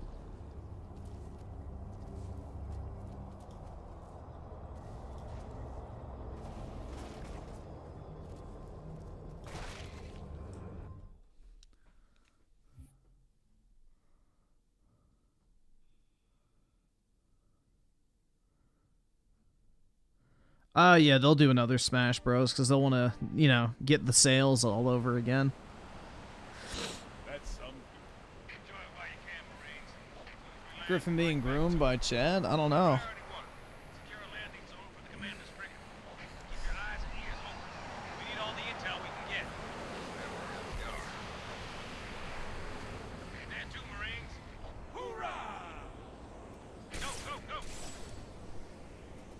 Check it out, in the sky. Is that... Hey, folks, got a job to do.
Well, dude, as far as being on a traditional home console, there's a pretty strong possibility that, you know, PlayStation will continue to be like the default home console, and then Switch will be the handheld, and, or I guess Nintendo, whatever the fuck they call the next one after this.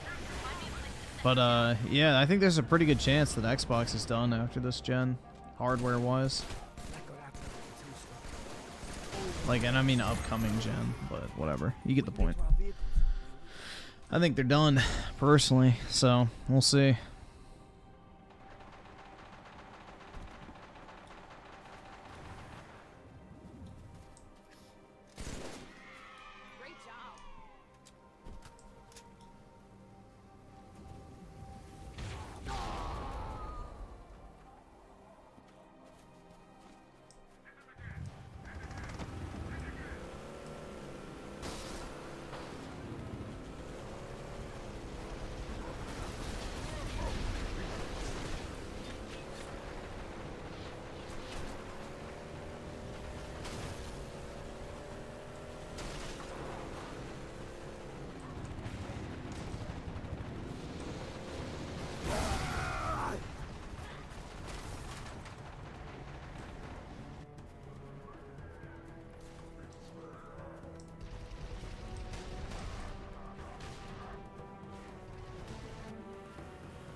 Why did none of them drop their laser?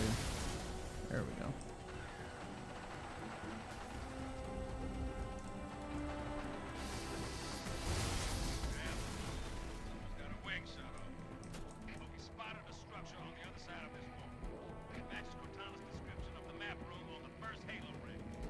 Cartographer. Good. Should help us fix Troop's location. Secure the LZ, and we'll push through that wall. Roger that. Follow my Pelican, Chief. LZ's this way.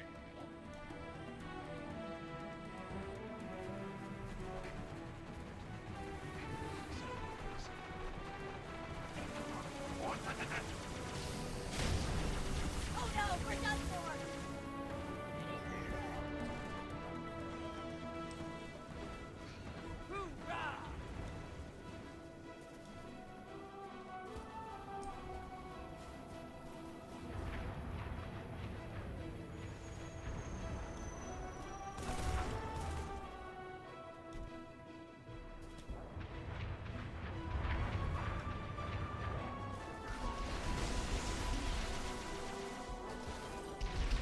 There was this one dude I've seen 2 years ago who used the word unbearable to describe Griffin, which I'm guessing he only watched the Clippers content. Yeah, I don't know what they would mean by unbearable, but maybe they just can't resist coming every 10 seconds. I don't know. The urge to goon is unbearable.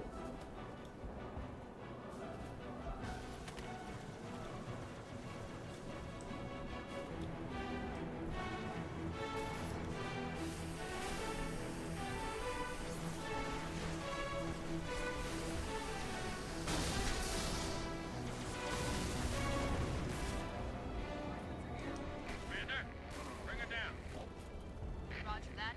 Beginning my descent. Look! Up high! Here she comes!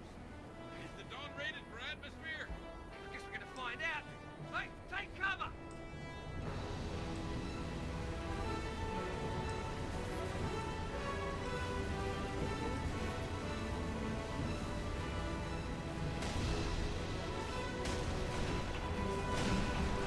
Thanks, Chief.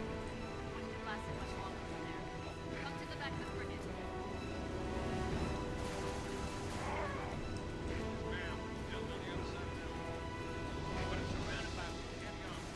Don't worry, I've got it. Can't fly over the wall. Go right through it. Chief, take one of the tanks. Lead the way. Find any locked doors? Spark will be happy to pry them open.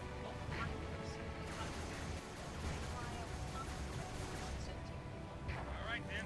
You heard the lady. Shall I have you choose a vehicle, Rick? This one seems in very good condition.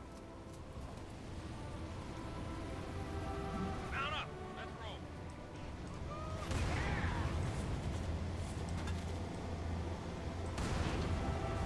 Hey, how does 90mm and tungsten strike you?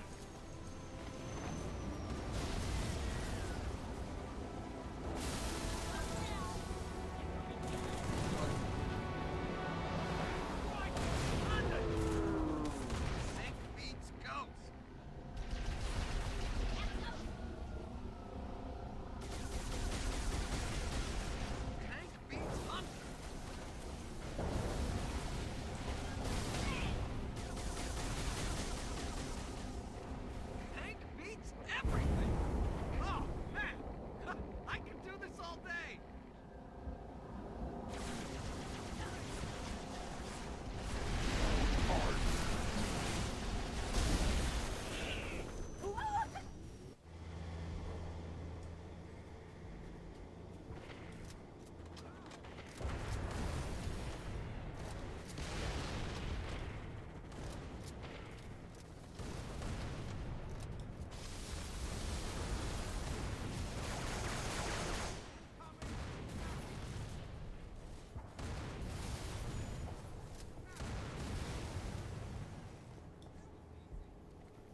Good to see you.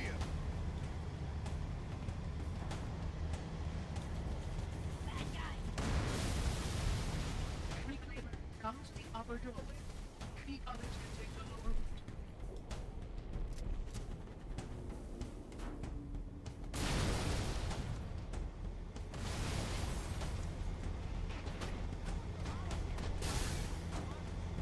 Griffin T heeing in Discord chat, swapping Aerith. What the fuck?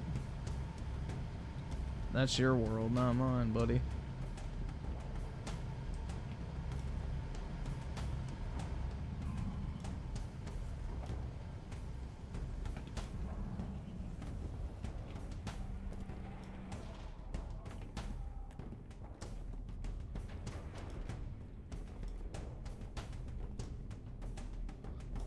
I don't have like a large stash of Aerith photos outside of the screenshots I have on my base PS5.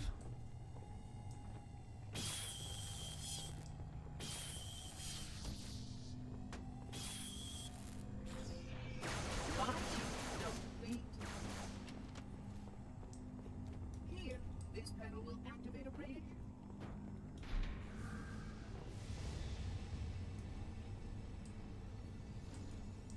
Good work, Chief.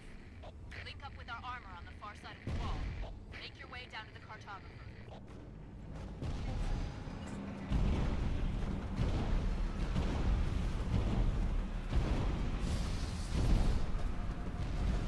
Heads up, Marine. We got trouble.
Not bad, Spark.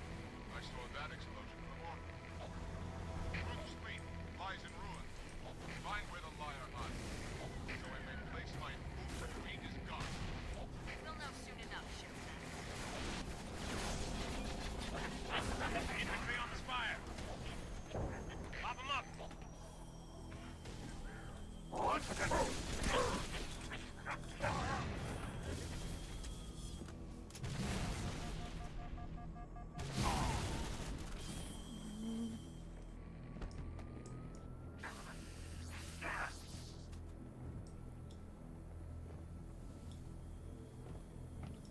Let's see. Neonverse with the 2. Griffin didn't cry when he saw Aerith with Sephiroth. That's right. Not even once. Shitty loading screen. Hey, what gives? It seems I've crossed the circuit. Let me have a look.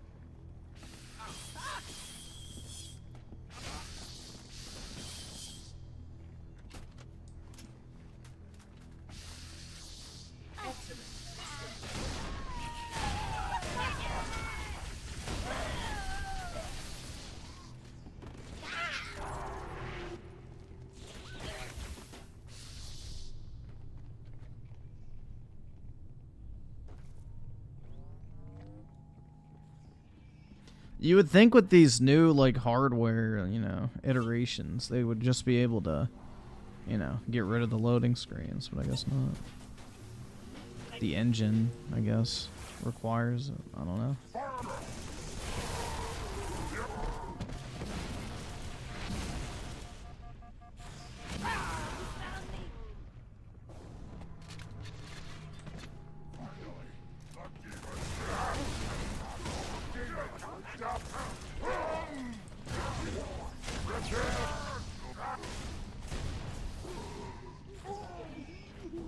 I can't afford this shit!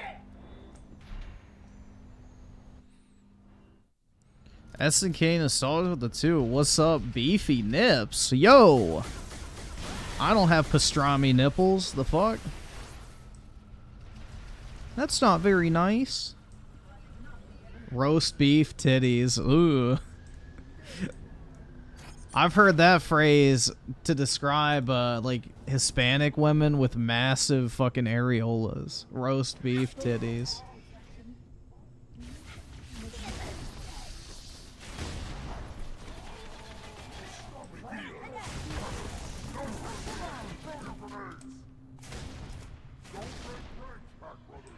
Ew, yo. Well, y'all are big titty enjoyers, so, you know, that's what you have to look forward to, some roast beef nips.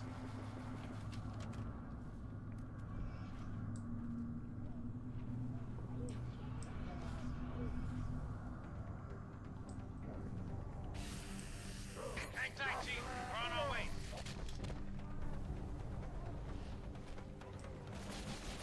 Oh, this map. Dude, where's the lift? I need to go kill the enemy team.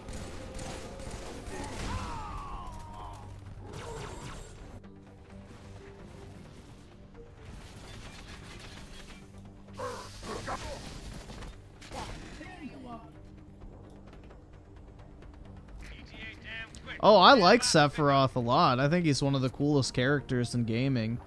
Like, he's based as shit. I'd do the same thing as him. Ascension to godhood. That shit would be based.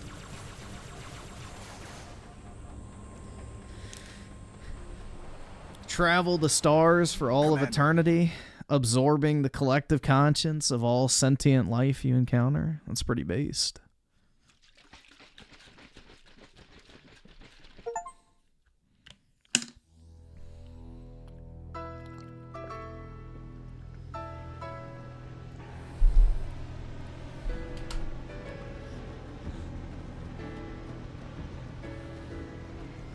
We hit these 3 generators, and the barrier will fall. Yeah, I don't remember how many. I know Halo 3's campaign's really short, but I don't remember how many missions it is. Good enough. Yeah, you're getting the par time achievement. Head to the 3rd. The elites will punch right down the middle. Roger that. Charlie, Foxtrot. Tower 1 approach has active AAA. Mayday! I can't control her! Pelican down! Pelican down! Brace yourselves, we're going in a little hot!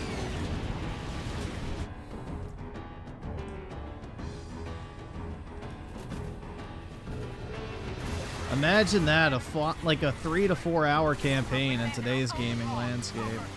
Is that too much to ask for? It's actually, you know, just basically combat.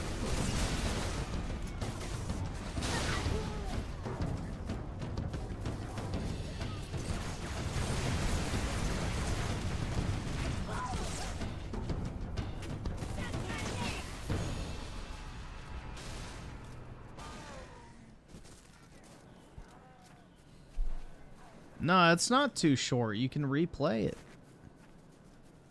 You don't need 20 hours of walking. You can just replay the campaign.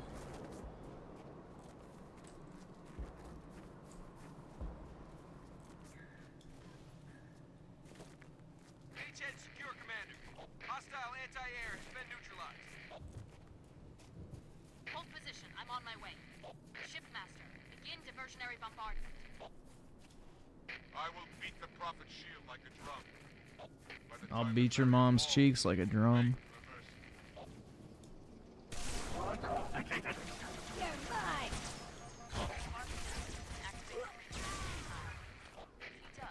Oh no. Oh, what the fuck?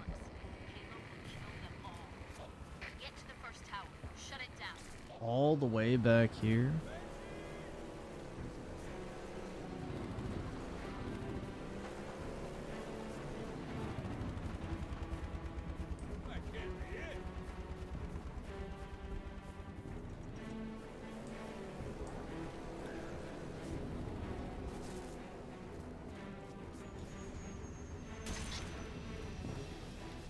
Ma'am, we're on the ground.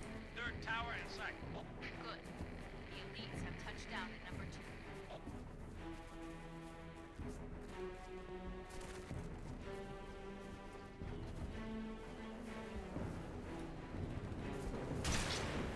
Yeah, this is exactly what Halo 1 is times 4. Like, Halo 1 has so many sections like this where you're just walking. Not to mention the interior designs of, like, the, I don't know, like, buildings and shit are fucking awfully boring. Like, they're just the same copy-paste shit over and over again.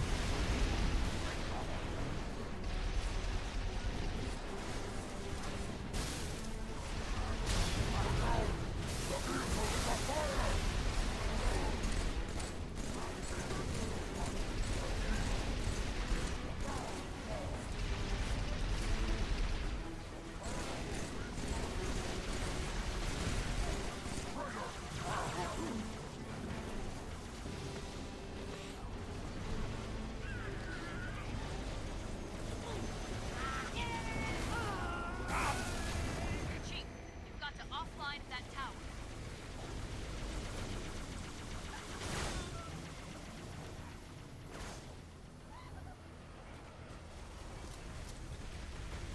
Get inside that tower. Take it down.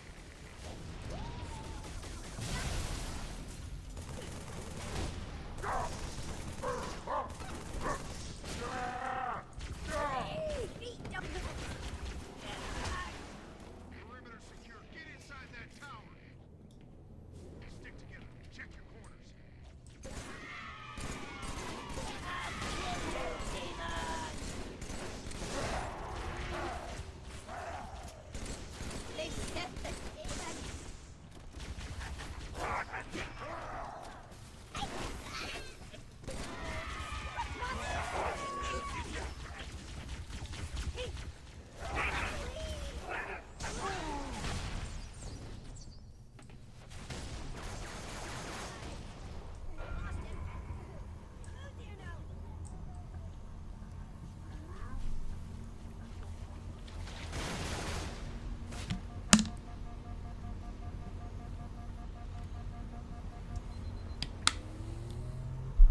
I miss my 360 buddies. Not really, in all honesty.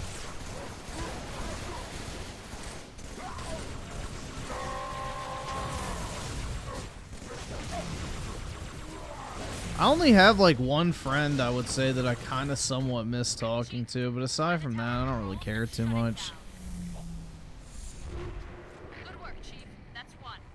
The elite should be just about to... That's 2. It's all up to Johnson's team now. Get back outside, Chief. Wait for transport. Johnson, come in. Over. We're reinforcements, man. We're pinned down. I'm on my way. Essicating the Soldiers with the 2, Griffin finally playing fun games again. That's right. Every once in a while. Johnson, can you hear me? You need to link up with the elites and proceed directly to the ground. Make your way back to the beach.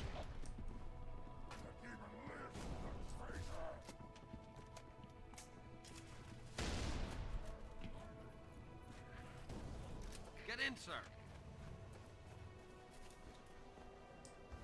Come on, all aboard! I can't afford this shit!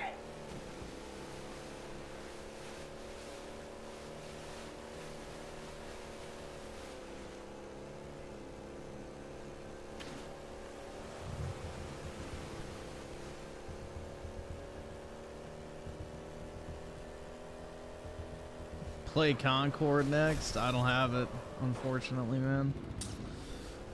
I wasn't able to platinum it like Dreamcast guy was.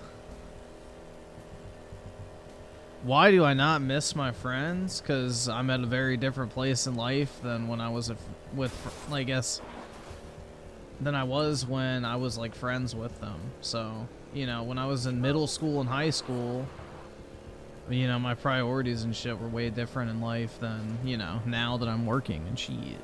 So.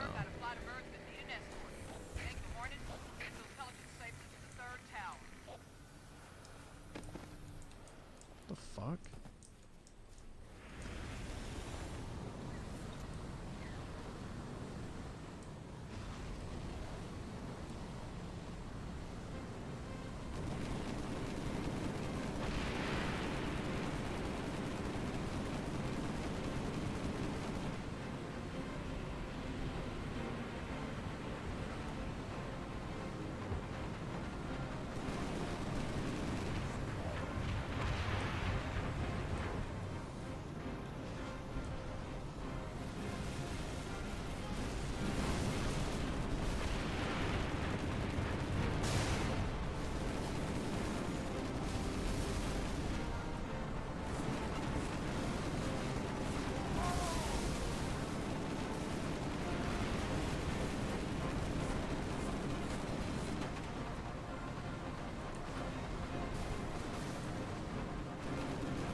Life is very sad without friends around. I guess, yeah.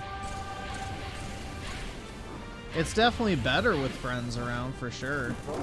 Like, if you have people to go do shit with, definitely.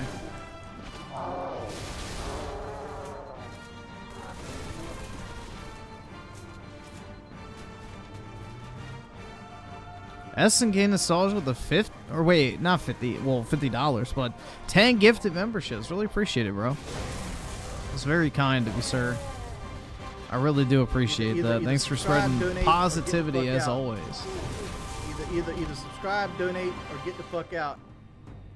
Either subscribe, donate, or get the fuck out. Either subscribe, donate, or get the fuck out. Either subscribe, donate, or get the fuck out. Either subscribe, donate, or get the fuck out. Either subscribe, donate, or get the fuck out. Either subscribe, donate, or get the fuck out. Either subscribe, donate, or get the fuck out. Either subscribe, donate, or get the fuck out.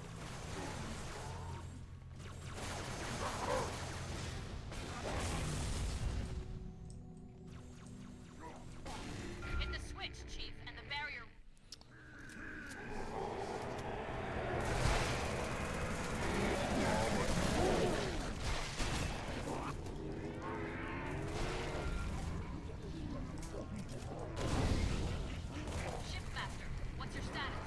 So you don't have a desire to just go out to like a movie or dinner with some? I guess. I don't know. Not a movie, really, because there's nothing I want to see. But, I mean, I guess it'd be nice to go out to eat every once in a while. I haven't been out to eat in years, so...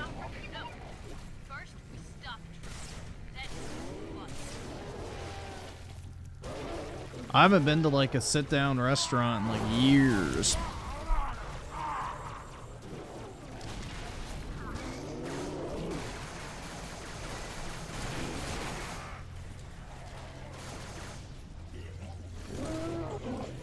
Where'd my fucking ship go?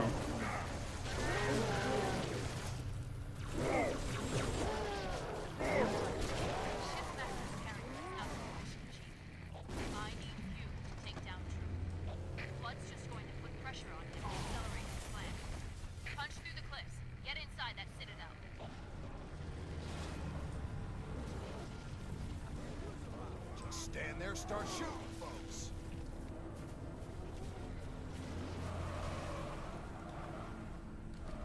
Hold your fire.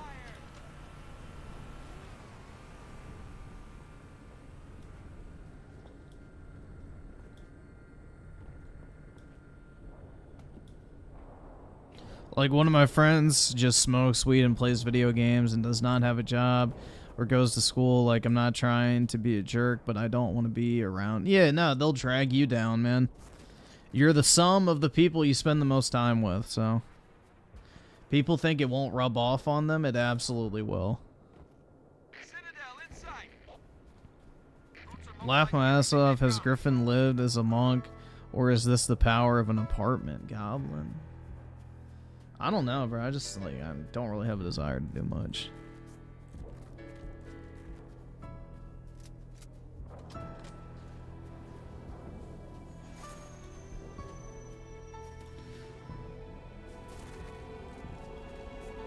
But yeah, that's how a lot of my friends in high school were, is like, they just, you know, either dropped out of school, became druggies, or, you know, just losers, which, you know, whatever. But at the same time, they all stopped, like, gaming and stuff like that as much, so I just kind of naturally stopped talking to them.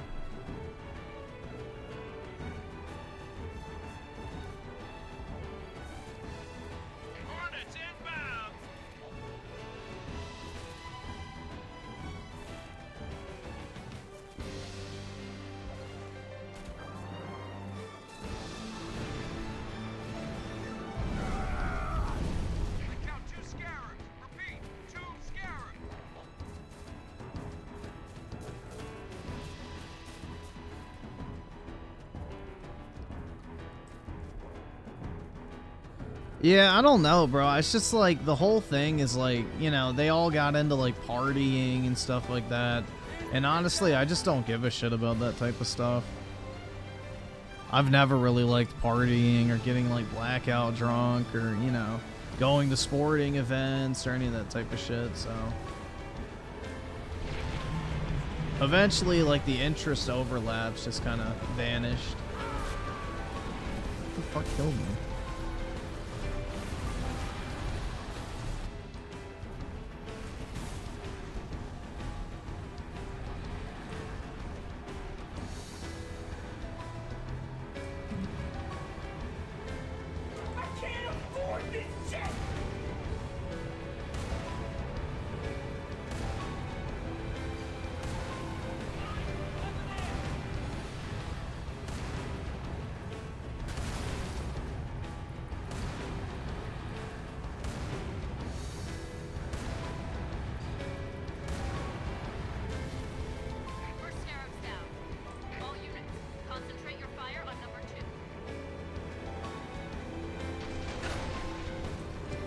Yeah, see, I don't drink or anything, so I don't really do anything at all.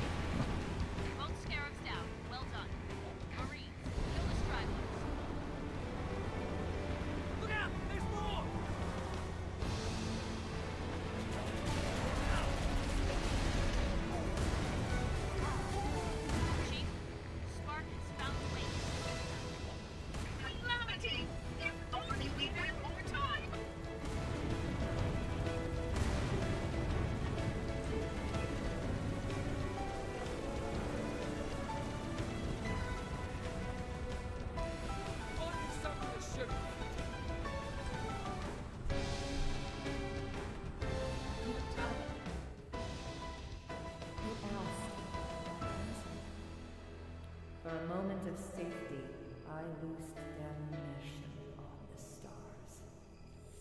My faithful, stand firm. There are enemies crowd.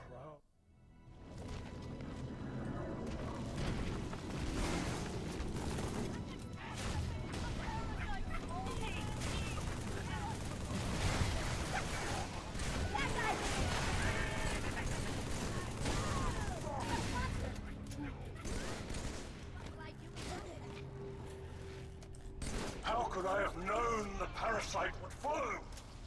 Undoubtedly this bear. The battle is over, will you?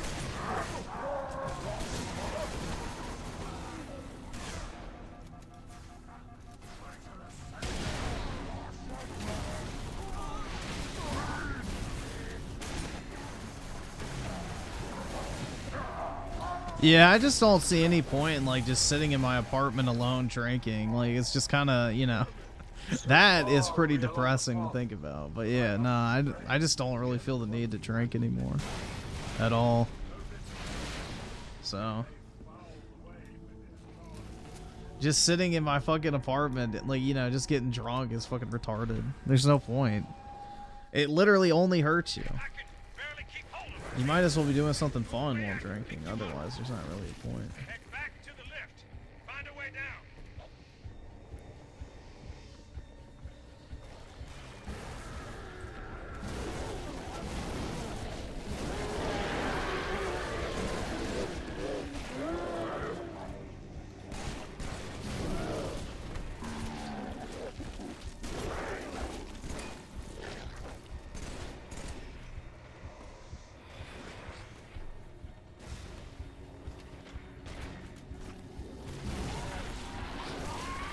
Lol, sitting in your apartment drinking alone sounds fun. Yeah. I don't know. I mean, for some people it might be. I don't know, man.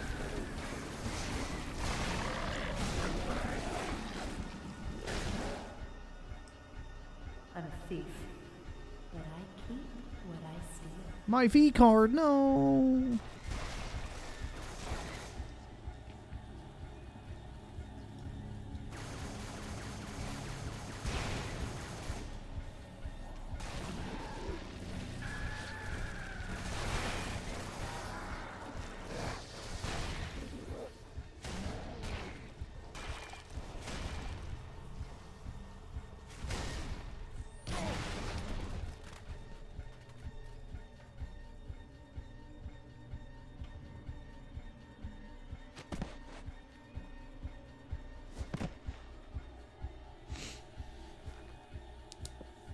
What do you see?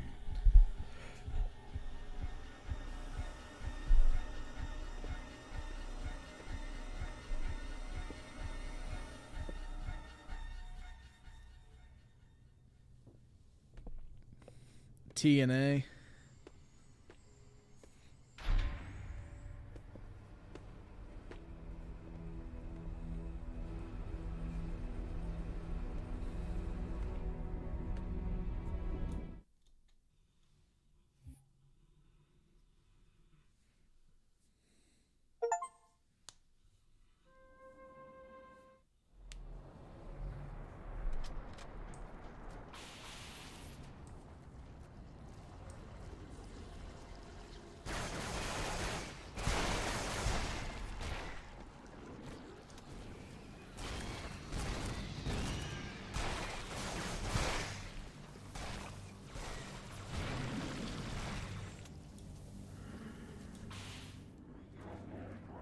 Child of my enemy, why have you come?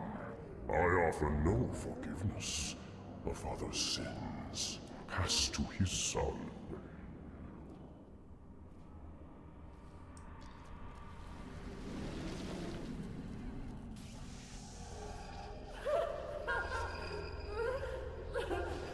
No, I don't want to go back to Master Chief's small white cock. That's what Cortana's crying over, by the way, guys.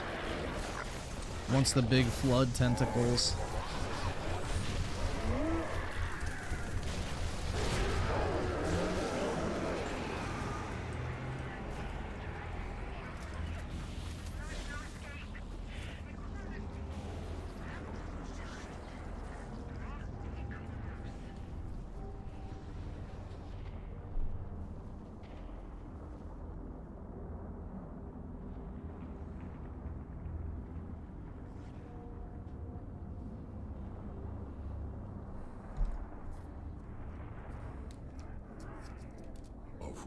course, you came for her. We exist together now.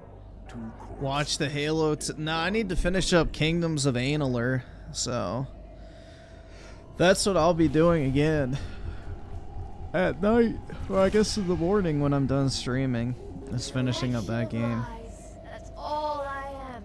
I'm like level 26 or 7, I think now, so I've done most of the side content I want to.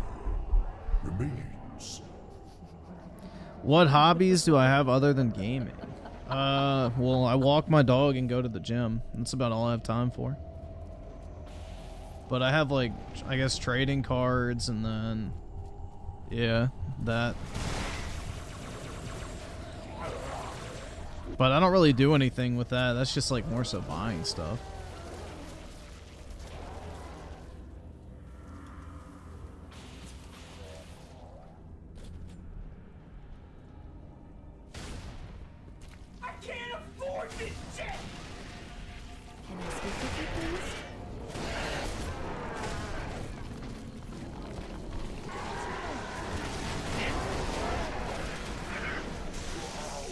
SNK Nostalgia with the 2, Canada 51, stay with Governor Pierre for life.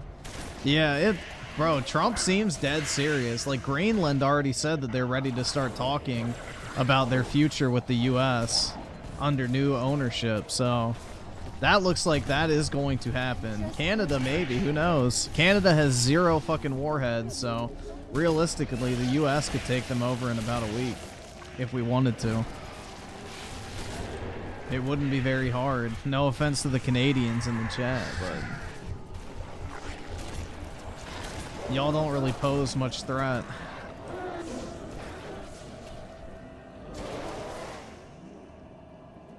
Time has taught me patience, but asking in new freedom. I will know all that I possess.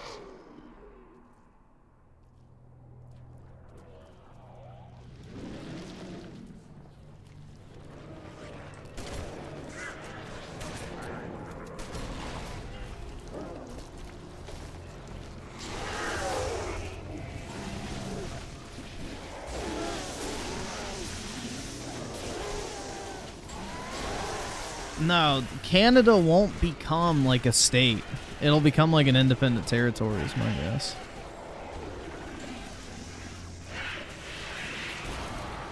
It'll become like an independent territory, but it'll be under U.S. ownership would be the solution I would assume would happen.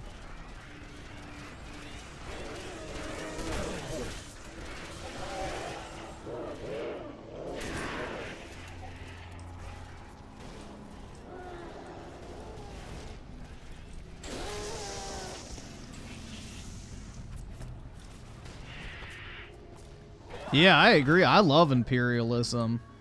We need that era of just, you know, people taking shit back. That's when society was better. I walked the edge of the abyss. I have seen your future, and I have learned. Submit! End her torment and my own!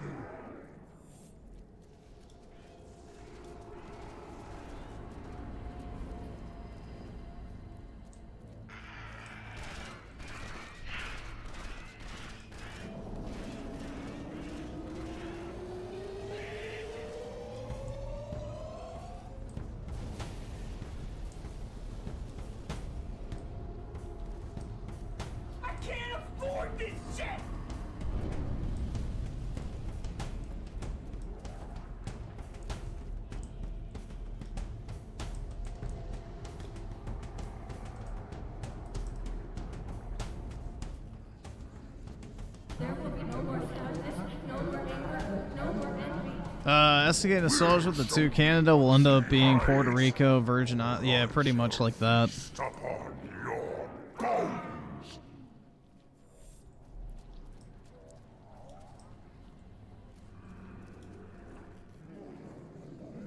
This is UNSC AI serial number CTN0452-9. I am a monument to all your sins.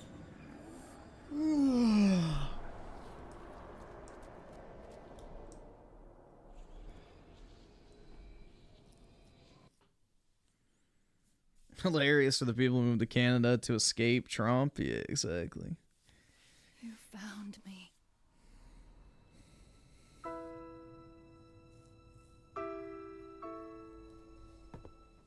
There's 2 of us in here now, remember?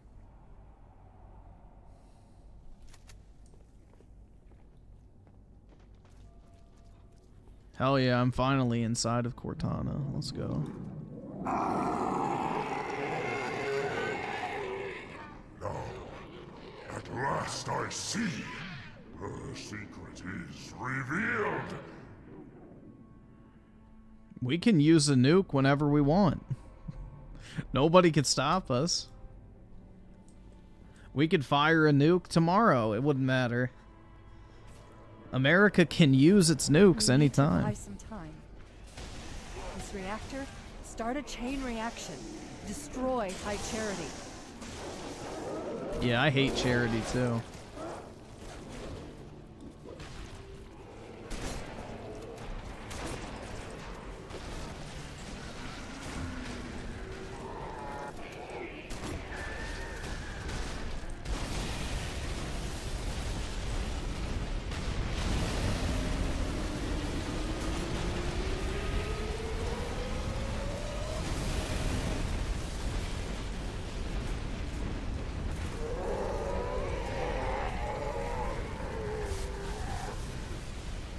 Good thing Griffin doesn't want to be president. Yeah, I'd only be president for a few days. Then I would have a new title. Destroy the flood once and for all.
Well, the thing is the Russians don't have as much, you know, technology and advanced deployment as we do. Like, the U.S. has nukes spread out throughout the entire world that are ready to launch at a moment's notice. Russia has all their nukes basically within their own borders. So that's the thing, is we have a more effective range and can literally fire from any point on the globe, essentially.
People bought Xbox just for Halo? Yep.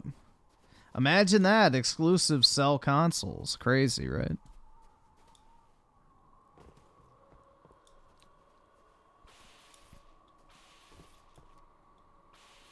A wild concept.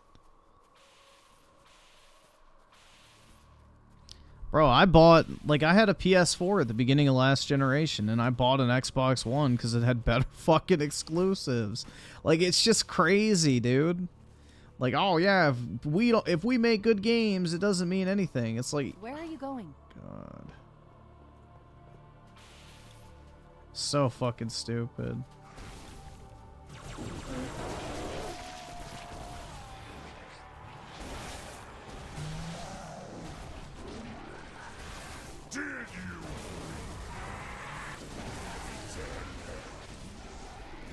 Flood dispersal pods. Control room's at the top of that tower, Chief. Go!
That's fucking good. Keep moving, Chief. I got your back.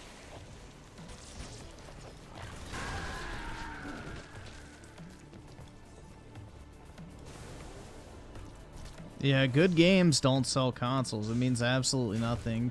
Instead, we'll just release a bunch of subpar shit. That's what really moves the needle.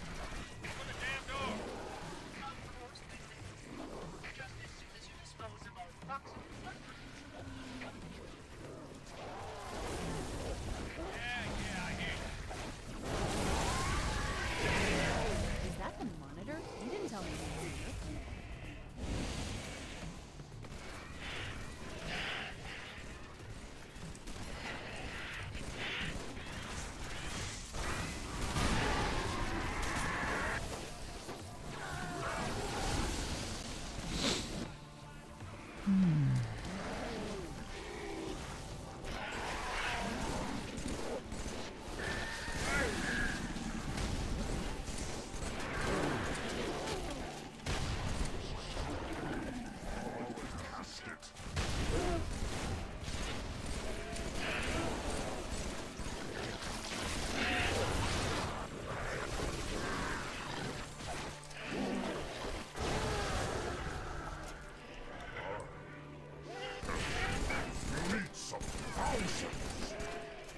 Consume the galaxy of flesh and mind and bone.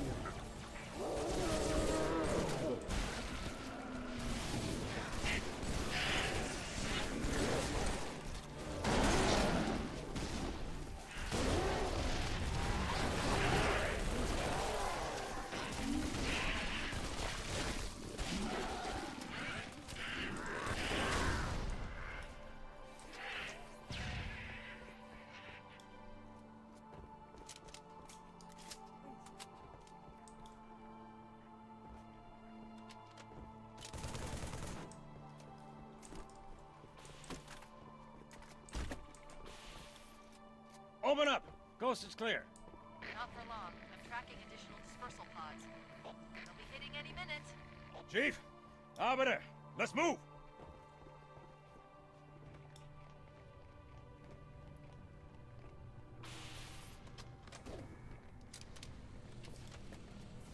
Game Pass is the best.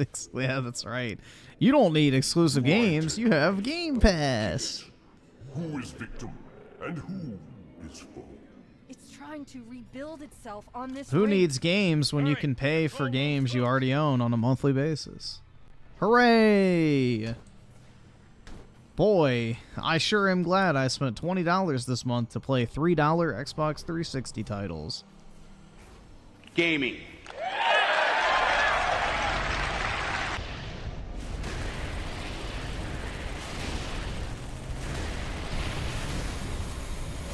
I take no pleasure in doing what must be done. You do not deserve this ring.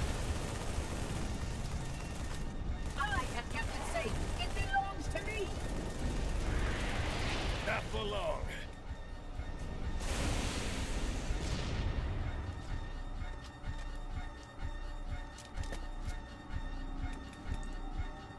Kick his ass.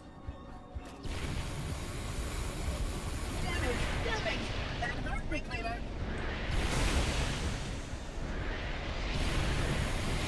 Exceptional.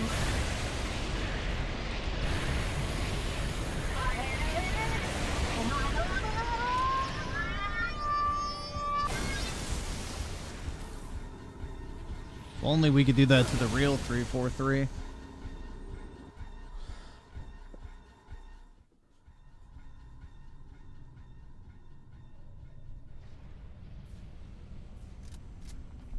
And yeah, I mean, blow them up. All right, awesome. Thanks, nigga. All right.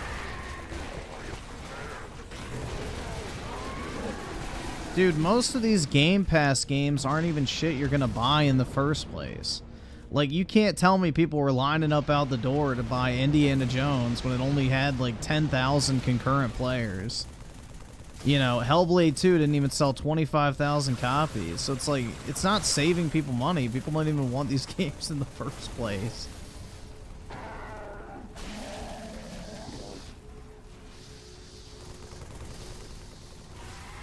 The only good game they have is Doom, which I'm gonna buy on, you know, Steam anyway, so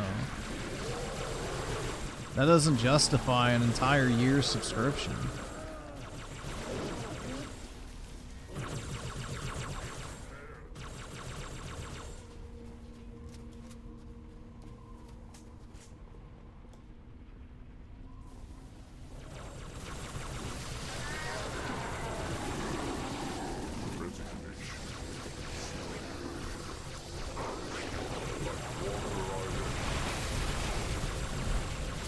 Don't let this ring be the end of us, Chief.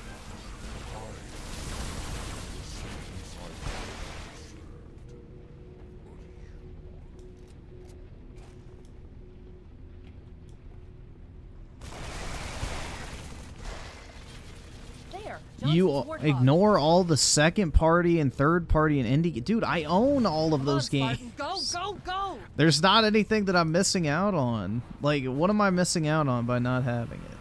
Nothing. Literally nothing. I have every single game I want in Game Pass already. Most of the shit in Game Pass is fucking slop. Look at the new games they added this month. There's not a single good one. It's junk. You wouldn't pay a dime for any of those games if you actually had to.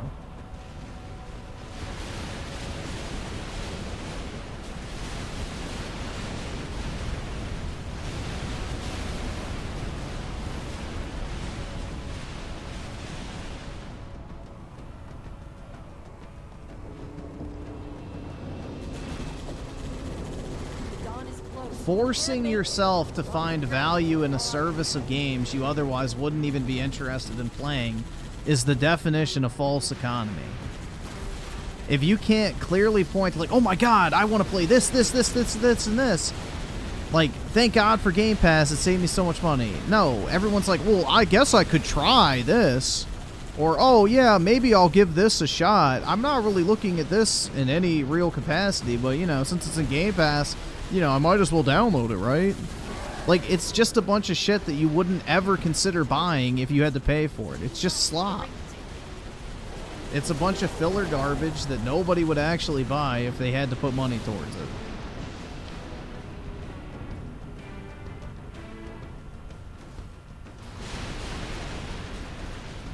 Why pay $70 for a game you won't replay?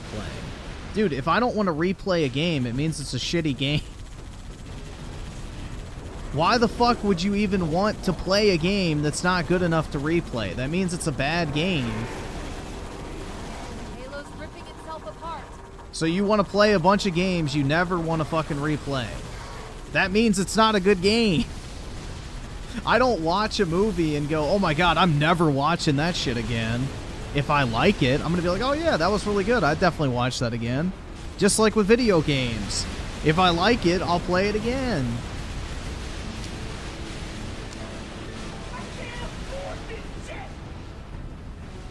Charging sequence at 30%.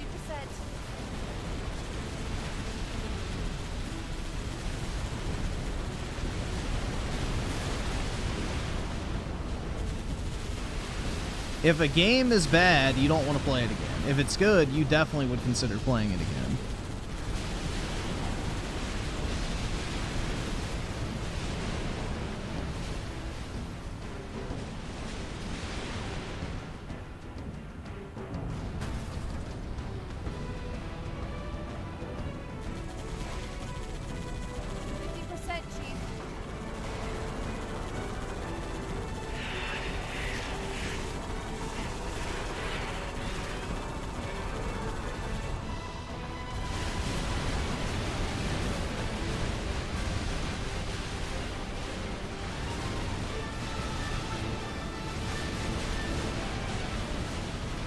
My point is you won't replay Elden Ring. Why will I not replay it? Elden Ring is one of the few games I ever went back to play a DLC, so why wouldn't I replay Elden Ring? 70%.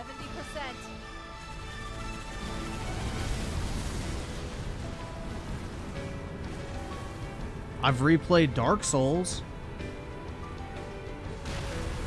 And also, that's not a Game Pass title, so I don't know. You still have to buy that one.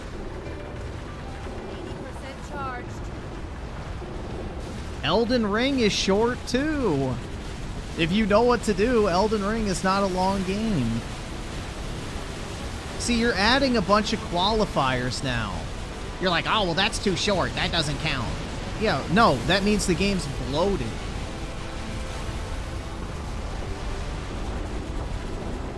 It's just, oh my god. Dude, you're losing the fucking argument, so you're shifting the goalpost. I said yes, I would replay it.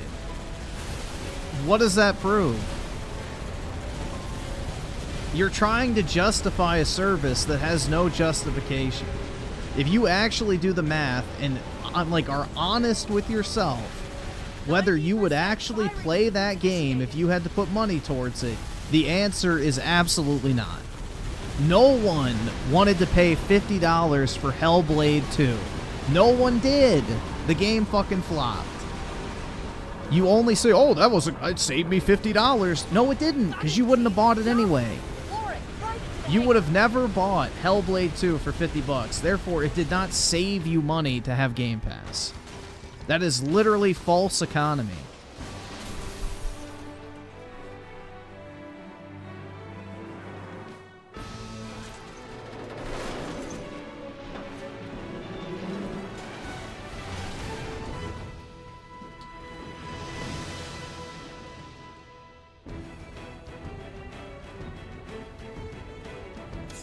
Hang on.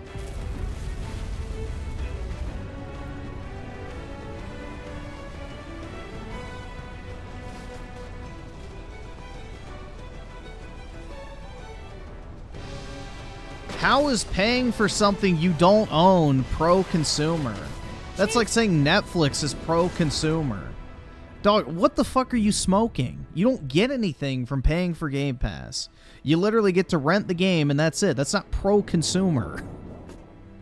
That's like saying, oh yeah, Netflix is so pro-consumer, dude. Or Spotify is pro-consumer. No, it's a fucking subscription service. My gym membership is pro-consumer. No. My Costco membership is pro-consumer, dude. We'll make it. It's a business. No, it's not pro-consumer. Someone has to be getting screwed for someone to make money. And guess what? You're the one getting screwed. Wow. Crazy. If Game Pass is as profitable as bots love to claim, then, you know, Microsoft has to be fucking you. For us, the storm has passed. The war is over. But let us never forget those who journeyed into the howling dark and did not return. For their decision required courage. So beyond paying for online multiplayer is pro-consumer. Sacrifice. Renting games you don't own is pro-consumer. Yeah, absolutely, man. Pro-consumer. Dear fucking God.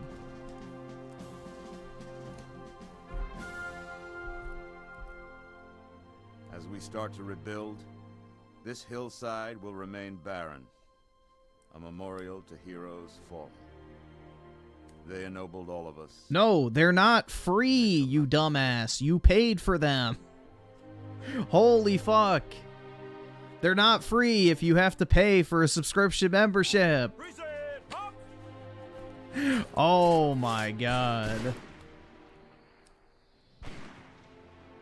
Yeah, guys, it's amazing. I went to the gym and I got to use it for free. Never mind the fact I pay $100 a month to go in there, but it's free, dude. Anytime I want, I can go in there. I can't forgive you. No, you're paying for it. You literally paid money for Game Pass. Game Pass costs money. You're not getting anything for free. Were it so easy.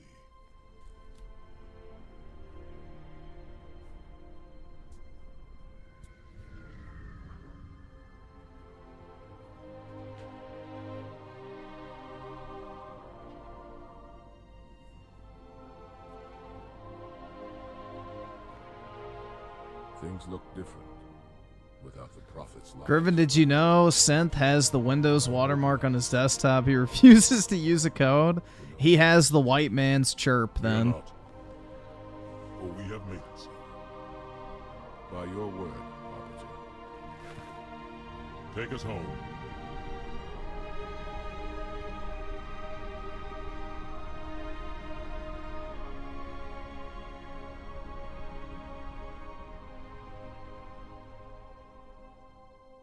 And now Master Chief has sex with Cortana.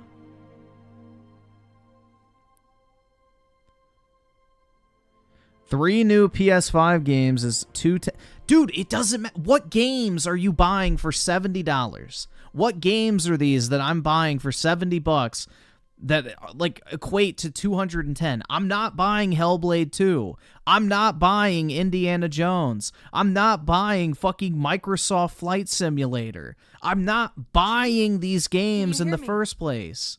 That is such a false equivalency.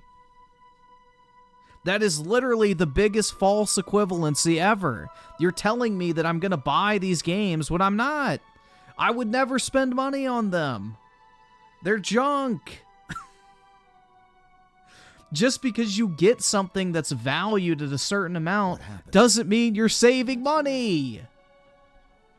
When Halo fired, it shook itself to pieces. Did a number on the Ark. The portal If I get a fucking dress that I'm never gonna fucking put on because I'm not a skip it button faggot. I'm not saving $200 because I got it for free because I was never gonna buy it in the first place. I didn't gain anything. I got a fucking piece of fucking fabric that I don't care about. I didn't save money. I was never gonna buy it. It's such an idiotic mentality. You're like trying to use false fucking like you're like equating false value with the service to justify it, and it's sad. But you did it. It's really sad. The truth and the covenant, the flood. You're trying to convince yourself that something's a good value when it's not. That's literally fanboy mentality. Literally the fucking fanboy mentality. I'll drop a beacon, but it'll be a while before anyone finds us. Yeah, exactly. If you just buy the games you actually want, you will save more money over time. 100%. Wake me when you need me.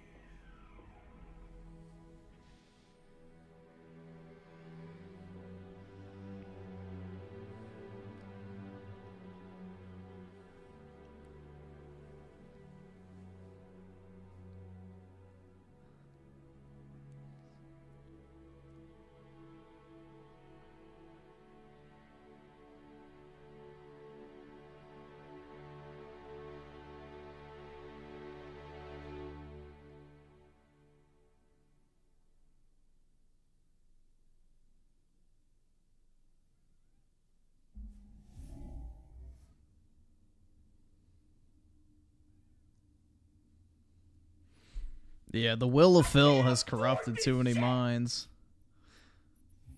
All right, let's see. So, I can't afford this shit. let's see. Where are we? So, Tim Marco the 7, an atheist I followed years ago for laughs, recently announced a hiatus with a manifesto that started with Trump and Elon veiled the world with impending doom. I can't afford this shit. Well, poor guy, man. He's probably having to go take a mental health break. The Neonverse at the 5. If it wasn't for Nintendo reviving gaming industry back in 1983, all these voice actors and devs wouldn't be relevant. I know, a gift and a curse, in all honesty. SNK Nostalgia with the 2. Xbox Demo Pass. Yeah, exactly. Dude, and it's not even, like, that's the thing, is, like, the demos aren't even worth playing. Like, I don't need to try Hellblade 2 to know I didn't fucking want to play it. I didn't have to try Indiana Jones to know it was going to be a walking sim with awful combat. Like, there's no value in that. You're, like, having to equate value with, you know, oh, I wasn't going to buy this game. I wasn't really interested in this game, but because it's in Game Pass, I guess I'll play it to try and justify my subscription for the month. That's the mentality that, like, 80% of these motherfuckers have. They don't actually like or care about the games that are coming out. They just are basically forcing themselves to play it to, like, derive some sort of value out of their membership fee. It's like when you have Netflix and there's nothing you want to watch on there. People are like, I guess I'll just watch this to put something on. You're not watching it because you want to, or it's something that interests you. You're just watching it because you want something on in the background, and you're already paying for it anyway. So it's like, okay, whatever. Yeah. I guess I'll just turn on whatever the fuck this, like, true crime murder fucking documentary is. Like, I don't really care about it, but, you know, it's something to watch. So, because if you actually had to buy that, like, documentary individually, you'd never pay for it. Like, I would never watch modern movies, personally. Like, I guess if it goes onto a streaming service, sure. But I sure as shit wouldn't go to theaters and watch it. Fuck that. Like, yeah. Griffin thinks he knows more than Microsoft accountants. Never mind. I'm not even going to justify that. You're retarded, bro. You're literally retarded. Let's see. SK Nostalgia with the 2. Xbox Demo Pass. And also with the 2. Pepperidge Farm remembers us buying games. Yeah. Apparently, Microsoft literally has solved the problem that no one needed a solution to. And that's the issue of people buying games they're interested in. You know, everybody was just complaining so much that buying video games sucked. You know, thank God that Microsoft came out with the solution to the fact that nobody wanted to buy their shitty games by, you know, making it so you don't have to buy any.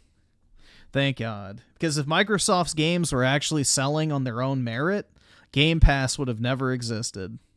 And that's a fact. Griffin knows all about finance until he's called out. Either you are actually mentally retarded or you're just baiting, so think about what you want to do. Oski Woski with the 2. It was an honor serving with you, brothers. Hell yeah, man. That's right! That's right! End of the 9s of the 2. We finished Cortana. That's right.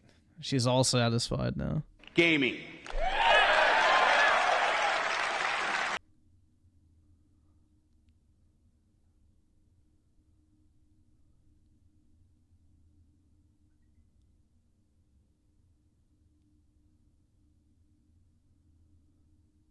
Yeah, honestly, bots have subhuman IQ, so it wouldn't surprise me. But, you know, I got kind of a bait energy from that, so he can decide what he wants to be. Male, female, a retard, I don't know. It's 2025.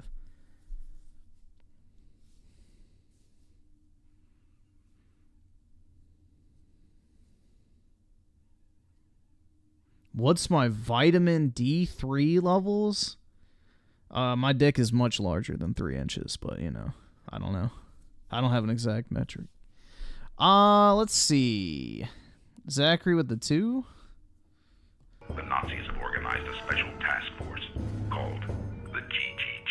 The GGG was established to help Hitler succeed. Hell yeah, dude. And SK Nostalgia with the 2, tell us how you really feel about DEI. Gaming. It is the biggest cancer in not only gaming, but entertainment as a whole. Like, you heard about, I forgot what movie it was, but basically it's not eligible for the Oscars because they didn't have enough blacks. Like, I shit you not.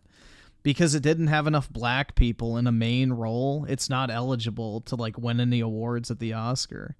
So, like, it's, like, insane, bro. The entire industry is fucked. The entertainment industry just needs to get fucking nuked. Gaming, music, TV shows, movies, just blow the whole fucking thing up. You're broke! You're fucking poor! SNK Nostalgia, the 2. Alright. You're the best big brother I could have ever asked for. Dare I say it, hateful cunt. Oh, wrong you one. fucking cock. I There know we that's go. one of your favorite words, you right-wing asshole. Say, come on, cock. Ask real fucking questions, cock. And don't be a fucking pussy because you're a bigoted asshole too. Fuck you. 7 inches? That's pretty big. All right, awesome. Thanks, nigga. All right. Let's see. Facebook with the 2. You should do Halo 4 next. Possibly. Possibly.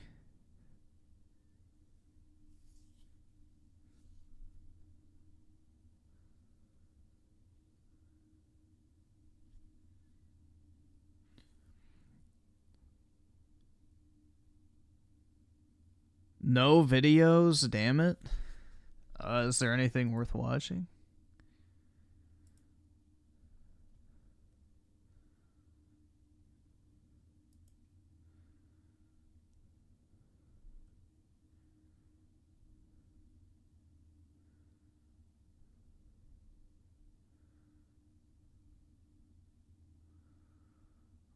Let's see.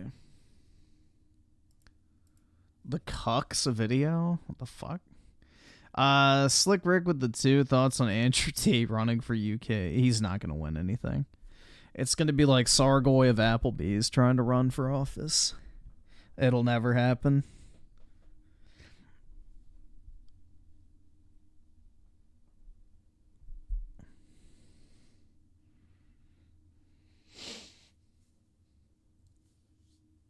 Oh my god. I can't afford this shit!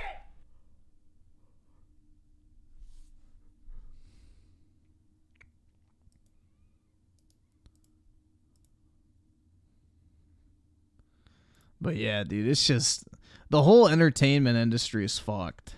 It's sad to say, but it's the truth. Like, we're actually kind of cooked.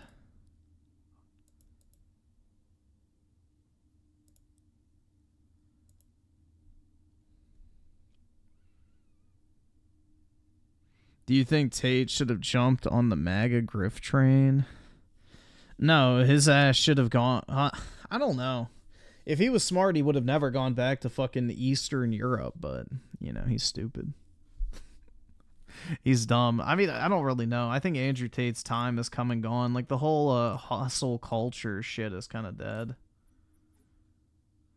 That whole grift of, like, the COVID make your own money at home shit's kind of done. Because it's like, you know, everybody has their jobs again. I think everybody's kind of moved on from that type of shit. SNK Nostalgia with the 2. Ring of Fire. California. Yeah. Couldn't happen to a better place. That's all I can say.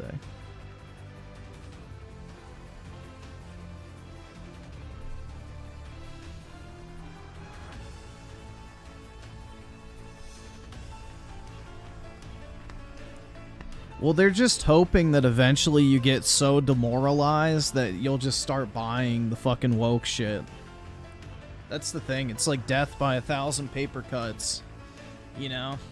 Eventually, you'll just get to the point where, oh yeah, this shit's fucking garbage, but, you know, it's better than the other garbage, right? Ha ha ha. Or, oh, it's not as woke as I thought it would be, so I guess I'll buy it anyway. Like, if everything's woke, then what does woke actually mean? So eventually you'll just swallow it, is essentially, you know, the fucking hope.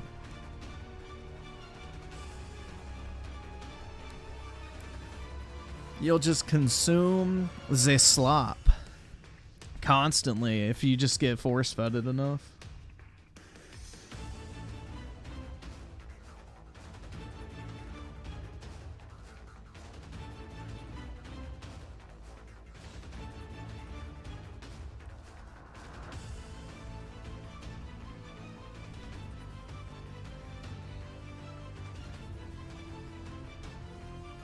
I guess we can watch Synthetic Man's video.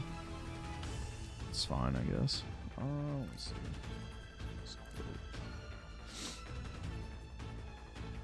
How much time do I have now?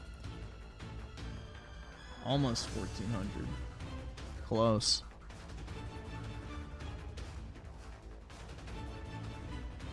Let's see.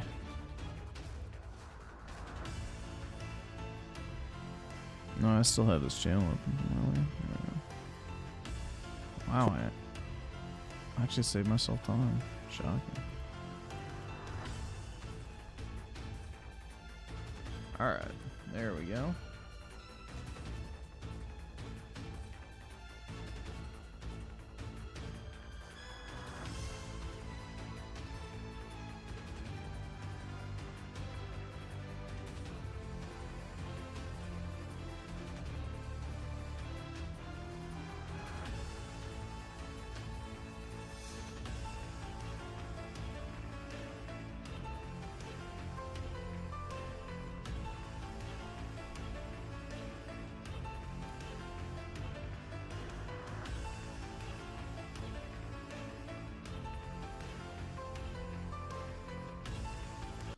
Alrighty, so let me close out of some stuff real quick, so we don't encounter a lag. Is he wearing a hairnet? What? Oh, not a hairnet. Yeah, you said a hairnet. Okay, I thought it said helmet for a second. I was like, it kind of does look like it. Oh, why is it muted? Okay. 2024 is finally over, and so it's time for the video I'm sure all of you were waiting for. The best and worst games of 2024. I'm here to grace you all with my objectively correct opinions. Now, there's a very good chance 2024 is the worst year in gaming history. At the very least, it's in the... No. 2021, 2022, and 2023 are definitely worse. Top 3, and if we're just counting AAA games, I would argue it's the worst year without a doubt. Yeah, that's possible. There's a reason why over 10,000 employees were laid off over the course of this year in the gaming industry, because there were so many bombs, because the games were just that bad. Even if you ignore the political propaganda factor, the amount of sheer mediocrity to just straight up bad games that came out this year was truly impressive. And so this was probably the most difficult year yet to find the 5 best games for me, because, well, honestly, I didn't want to write down a list of the same 5 games you've likely already played this year. I like to treat my top 5 best as a list. Dude, why does YouTube default to such shit quality? List of recommendations. As for top 5 worst, it was almost as equally difficult, if only because there was so much to choose from. I probably played more mediocre to bad games this year than any other year I've ever played video games in my life. What the fuck is and this you could shit? say, yes, I do purposely seek those things out because it's more or less my job to find the worst video games have to offer. I think that's why a lot of you guys watch this channel. That, and of course, the political commentary. So in a way, I'm not even sure I'm really happy with the 5 worst I chose, just because I feel like there were about 10 games this year that all deserve to be equally shat on. Now, the rules for this list are simple, same as every other year. The most important rule is I have to have played the game. Oh, and spoiler for the rest of the video, but no, I never played Concord when it was out, so it's not on here, and neither is Dragon Age Veilguard for the same reason. And if count yourself fucking lucky. I wish I hadn't have played either one of those. Of course, the game has to have actually released this year. No early access games are allowed, no remasters, no graphical remakes. I have allowed one reimagining on this list because it was so offensive to me personally. And that's pretty much it for the rules. I think it's important to note that my rankings for the 5 worst and 5 best are not based on the objectively best and worst games, but on how much I personally enjoyed or hated the game. And yeah, I think that just about covers it. So without further ado, here are the best and worst games of 2024. We are now living through the age of remakes, or more accurately, demakes. The corpses of all of your favorite games you grew up with are now being paraded around on twisted puppet strings. And we're supposed to look at this and just say nothing. We're supposed to be happy The Redditor build. that more people can get to experience the great games we grew up with. Why would I be happy that my favorite game has been butchered by people who never touched the original and missed the fucking point? Why should I be happy that people who didn't even care enough to set up an emulator and download a ROM now will blindly blow $70 on a game they won't even finish since they didn't care enough to try it in the last 20 years? Yeah, I hated Silent. Yeah, this Silent Hill 2 remake, I mean, I probably hate it for different reasons, but is one of the most boring, just unfun, drawn out, repetitive fucking slogs I have ever seen in a video game. Hands down.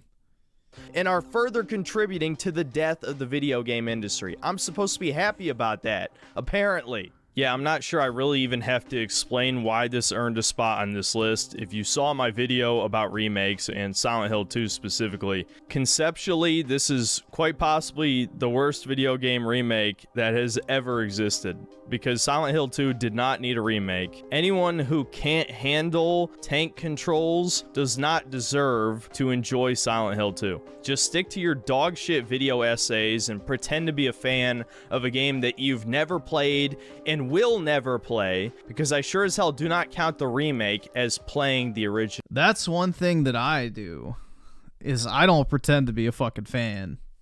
So, I'll openly say, Silent Hill 2 looks like fucking shit. I would never play that crap. But, yeah, I'm not gonna be like, oh my god, it's the most influential game of my childhood, bro. It really spoke to me about my depression and shit. But, yeah. I don't get this LARPing of being like a fan of shit like Dreamcast guy with God of War. Oh, I'm a huge God of War fan. Other than the first 6 games. It's like, oh yeah, so you don't like 6 out of the 8 games in the series. And the 2 you do like are the shittiest ones that literally break from the series norms. Okay, you're not a fan of fucking God of War, bro. You don't like it. You don't fucking like it, dude. Simple as that. If you don't like the truest form of the franchise, you're not a fan of the franchise. So, it's like Final Fantasy fans who only like 7, and they hate every other fucking entry in the franchise. It's like, you're not a Final Fantasy fan. You're a Final Fantasy 7 fan. Now, unlike a lot of other botched remakes over the years, a lot of the problems with Silent Hill 2 remake were pretty subtle, even to the point of people who supposedly played the original game not noticing any real differences. Now, those people were never fans. Do not be fooled. Just because you played a game one time 20 years ago and remember kind of liking it does not mean you're a fan, especially if you're defending all of the numerous ways that this game butchered things from the original. Whether it's the censorship, the vastly inferior direction, the complete loss of subtlety in several scenes and environments, worse voice acting, horrifically ugly character designs, especially Angela, the significantly worse writing, especially in the ending with Mary's letter. The list goes on. The side-by-side comparison of the scene where you discover Maria at the end of Toluca Prison is still the most blatant example that the devs at Bloober Team did not understand the original game. And even the one saving grace of this remake was supposed to be the improved gameplay over the original. But at the end of the day, it just plays like a clone of The Last of Us, but with no enemy variety. You'll basically just kill the same 3 enemy types for 80% of the game, and there's like 3 times as many enemies as were in the original Silent Hill 2, so Yeah, the combat is fucking terrible, in my personal opinion. Like, I did not enjoy this game at all. Like, the only way to play this, and, you know, this goes for a lot of modern games, is download a fucking mod for infinite ammo, infinite health, and then just fucking walk through it. Like, this is a walking sim that's drawn out by shitty fucking gameplay and shitty fucking puzzles. So, literally skip all the filler, make the game piss easy, and then play it for the story. It gets very repetitive very quickly. This is truly a remake that is inferior to the original in every possible way except arguably graphic. Well, The Last of Us has that same kind of mechanic where you swing the pipe and shit. And even then, the aesthetic design looks a lot more generic, if you ask me. But yeah, this remake... Yeah, the aesthetic design was one of the things I hated the most, was the environments were so incredibly boring to walk through. It's like, okay, yeah, why am I doing this shit? Like, I got sick of looking at the same interior for like 4 hours, and then there's like nothing to even see in it. It's very boring, honestly. Like, the original's like, what, 6 or 7 hours? So this game being 16 is way too fucking long. SK Nostalgia with the 2, we live in a great country. It takes us to ruin... Yeah, exactly. Or the people that they bring in. That's the other thing, too. So... remake just felt like it was made for the average mindless consumer who would just eat up the slop and pretend they're a fan just to use it as a glorified conversation piece. I'm sure everyone's already forgotten they even played the fucking game by now. You shouldn't fucking remake the Mona Lisa. You shouldn't rewrite Lord of the Rings. You shouldn't refilm Citizen Kane. But it's okay to remake Silent Hill 2. Again, fuck the people who like this remake. Stop right there. This is the esteemed mercenary company headquarters of the Rotten Onions. These fucking stupid names, too. What kind of name is to Rotten Onions? Am I right, Redditor? Isn't that crazy? You wrote it. Look at this. This is how Redditors speak. My immersion is broken. My immersion is... Dog, what the fuck even is this shit? Gone. This is like your D&D game. Like you joking with your buddies in a D&D game. You wrote it. Why is he even playing this shit, bro? I don't even know what the fuck this is supposed to be. Into your video game. Have self-awareness.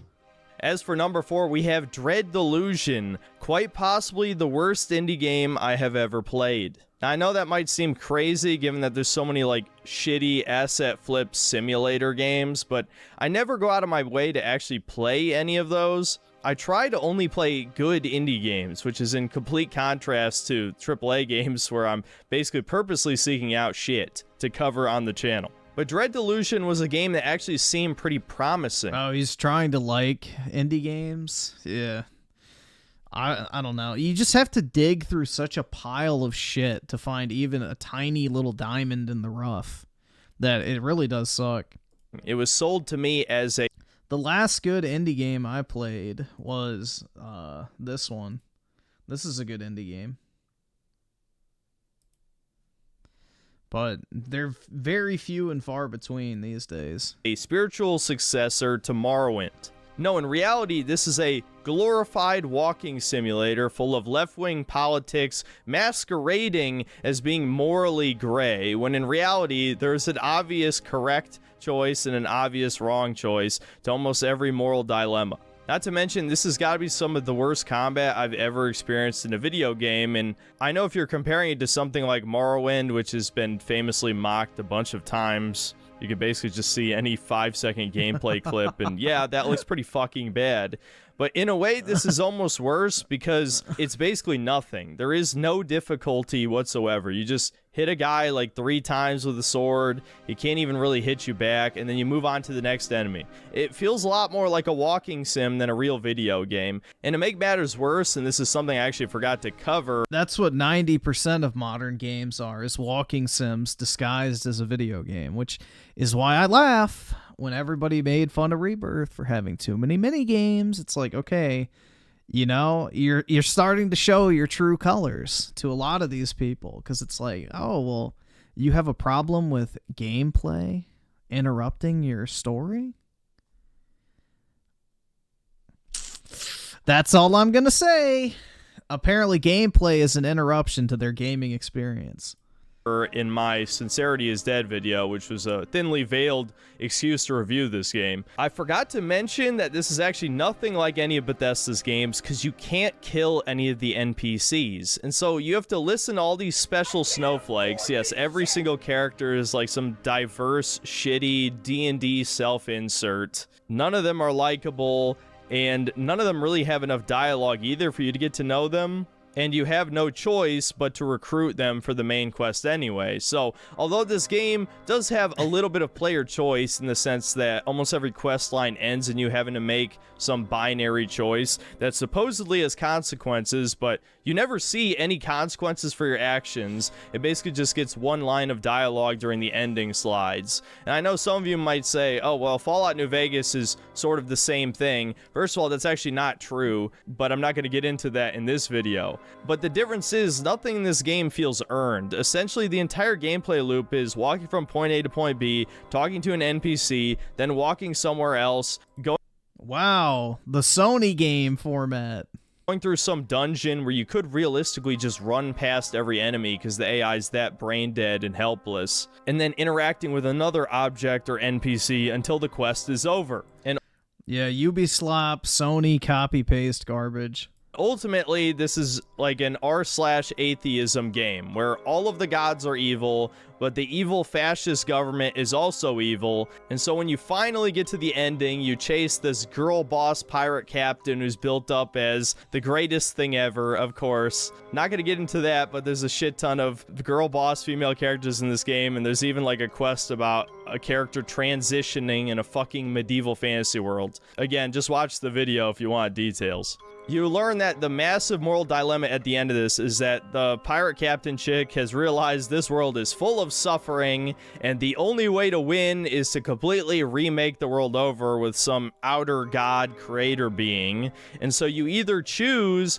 if you want to not use its power because it might risk destroying everything, and also the whole game has kind of been teaching you gods are bad anyway, even if killing the gods also kills the land. That's the gray moral dilemma part. Or you can use this creator god's power to remake the world and make everything happy and wonderful. Does that sound like a morally gray choice to you?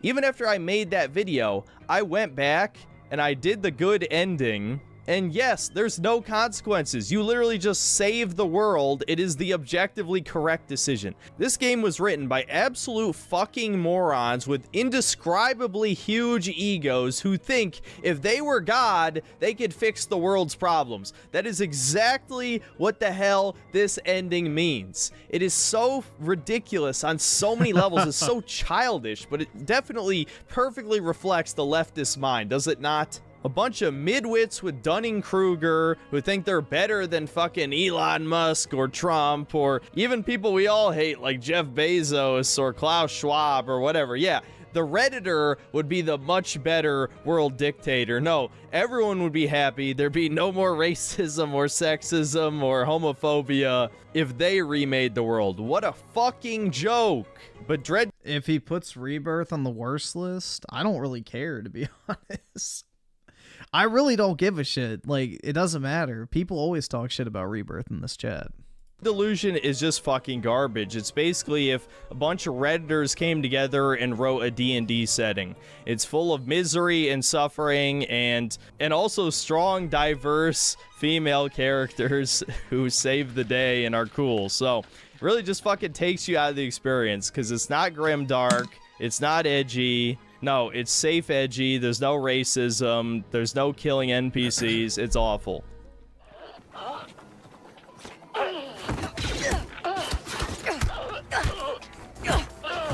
The armor does nothing. The armor does nothing! I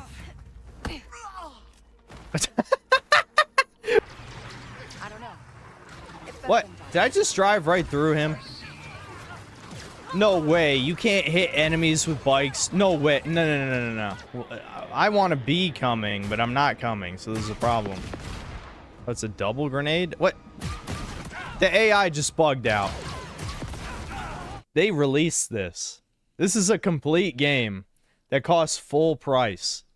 They literally got off the bike and stood there. Oh boy, you knew a Ubisoft game had to be on the list, and Star Wars Outlaws is absolute trash, man. I don't even know where to begin with this one. I feel like everyone already dumpstered this game, but long story short, it's a Star Wars game where you don't play as a Jedi or Sith or really anyone with any interesting abilities. No, you play as a discount Han Solo, who is a mystery meat Gobelina woman who is completely unlikable, and the player character's abilities are basically the same as every other Ubisoft game. It's a third-person shooter with really shitty stealth, and I feel like if I continue to describe the gameplay loop, it'll just sound like every single other Ubisoft game you've ever played. This could easily have been just Watch Dogs Star Wars Edition, but even buggier. I hope he's not serious about a game not being edgy and racist enough. Well, if you're talking about a immoral ending, then yeah. Dude, most video games don't even have evil characters anymore. Like, the concept of evil in video games is like, ooh, he didn't tip the waitress. Like, that's evil to, like, the modern AAA Western dev. Like, that's their concept of evil. Like, oh my god, he voted for Trump. He's literally Hitler, dude. Like, there is no evil in games anymore. There's, like, it's just so fucking, you know, absolutely neutered and sanitized. There's no actual, you know, contrast whatsoever.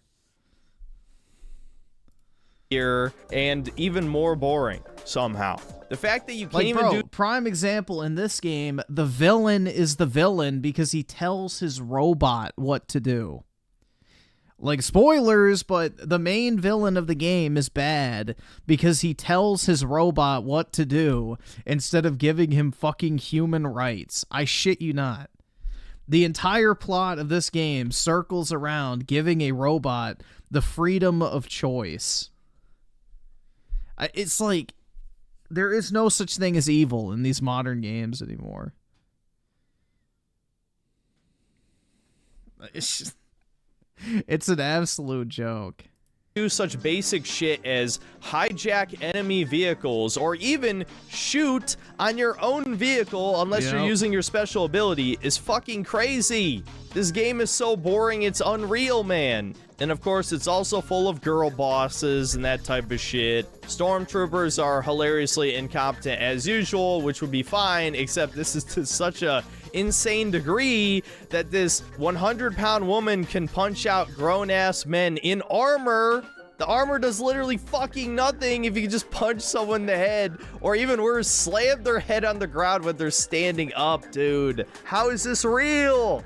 Oh, and of course, the villain is a white man, and I'm not talking about the Empire. No, it's a different white guy who decided to betray all the other crime families because he's white. I'm sure that's just a coincidence. In a weird way, I almost wish this game was worse. Damn, he didn't mention the robot. The robot part makes it even worse. Every single time I talk about a Ubisoft game, I just say the same shit every time. Boring sandbox, boring activities. But this time, I actually skipped almost everything while playing this game because I just had enough of sloppy sandbox games, and yet still, it was incredibly painful and more than deserves its spot on this list. You always gotta end on your best joke.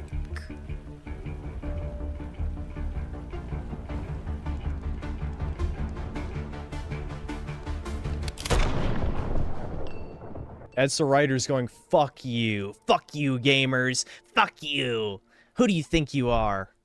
Our vision's better, our game's better than the games you liked. Yeah, can you believe Suicide Squad Kill the Justice League is only second place on this list? When I played this near the beginning of this year, I thought there's no way in hell a worse game comes out than this, but, well, when you see number one, it'll make sense. But yeah, what do I Is he gonna put that Dustborn game as number one? Need to say, this is one of the worst ideas for a video game in history. This is a glorified humiliation ritual. This was one of Kevin Conroy's last performances and was canonically the Arkham Batman, and fucking Harley Quinn kills him. Do I even have to describe anything else about this game? And yet I feel like there are so many other things to talk about, man. It's actually underplayed how embarrassing it is that Superman gets killed by bullets. fucking Superman. I don't care that they're kryptonite bullets, man. The Flash gets killed by bullets. The fucking Flash. Oh, and of course, Wonder Woman avoids the brainwashing because she's a woman, and she's even a diverse female in this one because she sure as hell doesn't look ethnically Greek. I'm sure the more ignorant amongst you would just say, oh, she's supposed to look similar to Gal Gadot. Well, I would say making the one Justice League member who's a quote-unquote good guy Israeli is certainly no coincidence. And there's all sorts of weird other political propaganda-esque shit in this game. Bruh. There's a fucking trans flag in a game featuring the Suicide Squad. That joke practically writes itself. The fact that Jon Stewart, The Green real Lantern, is Suicide treated Squad. as one of the bad ones because he's a cop, while he's making fun of a blatant criminal black man, aka Deadshot, who isn't even supposed to be black. And yes, they make that joke at the beginning of the game. There's all sorts of weird shit in this game like that, where it's like, yeah, I guess it's not racist when they do it. And in one of the most out-of-character moments ever, Lex Luthor, of all people, basically says that Wonder Woman and the Amazonians are basically Ubermensch and have the perfect society. And look, man, I can only say the word propaganda so many times in a video before it becomes parody tier, but is this really anything other than that? And I haven't even talked about the gameplay yet because there's almost nothing to talk about. It's just pure slop. It plays like Crackdown, but really boring and shitty. And it's focused around co-op in a game where nobody's buying this shit and nobody did buy this shit. So it's not like you're going to be playing it with friends anyway. And of course, to add insult to injury, by contract, they had to support this game for a year despite it having virtually no players after the first week. And the DLC characters are a fucking joke in and of themselves. We have the insecure, like, incel Joker, which I'm sure this character is totally not supposed to be a mockery of Joaquin Phoenix's Joker. Just like the movie sequel is totally not just shitting directly in the fans' mouths for daring to like the Joker. I don't know how you can like the Joker. That is by far one of the worst fucking movies I have ever seen in my entire life. Holy fuck. I, like, literally kept waiting for that movie to get somewhat interesting, and, like, right at the end when he finally shoots the guy, it ends. It's like, are you fucking kidding me? I literally just watched some pathetic fucking dork, like, oh my god, I'm so mentally ill, I'm such a loser, oh, watch me get beat up for 2 hours, like, why the fuck is anybody, like, hyping this shit up? I don't know, dude, that shit was so sad. It's like, really? People resonate with that? Like, yikes. I don't know, bro. I remember everybody was hyping it up. It finally came to, like, streaming services, and I was like, all right, I'll watch it. And, like, I just kept going, like, wait, people like this? Like, it's like misery porn. I don't know, bro. That first Joker movie was absolute ass. I will stand by it. The only good adaptation of the Joker is The Dark Knight.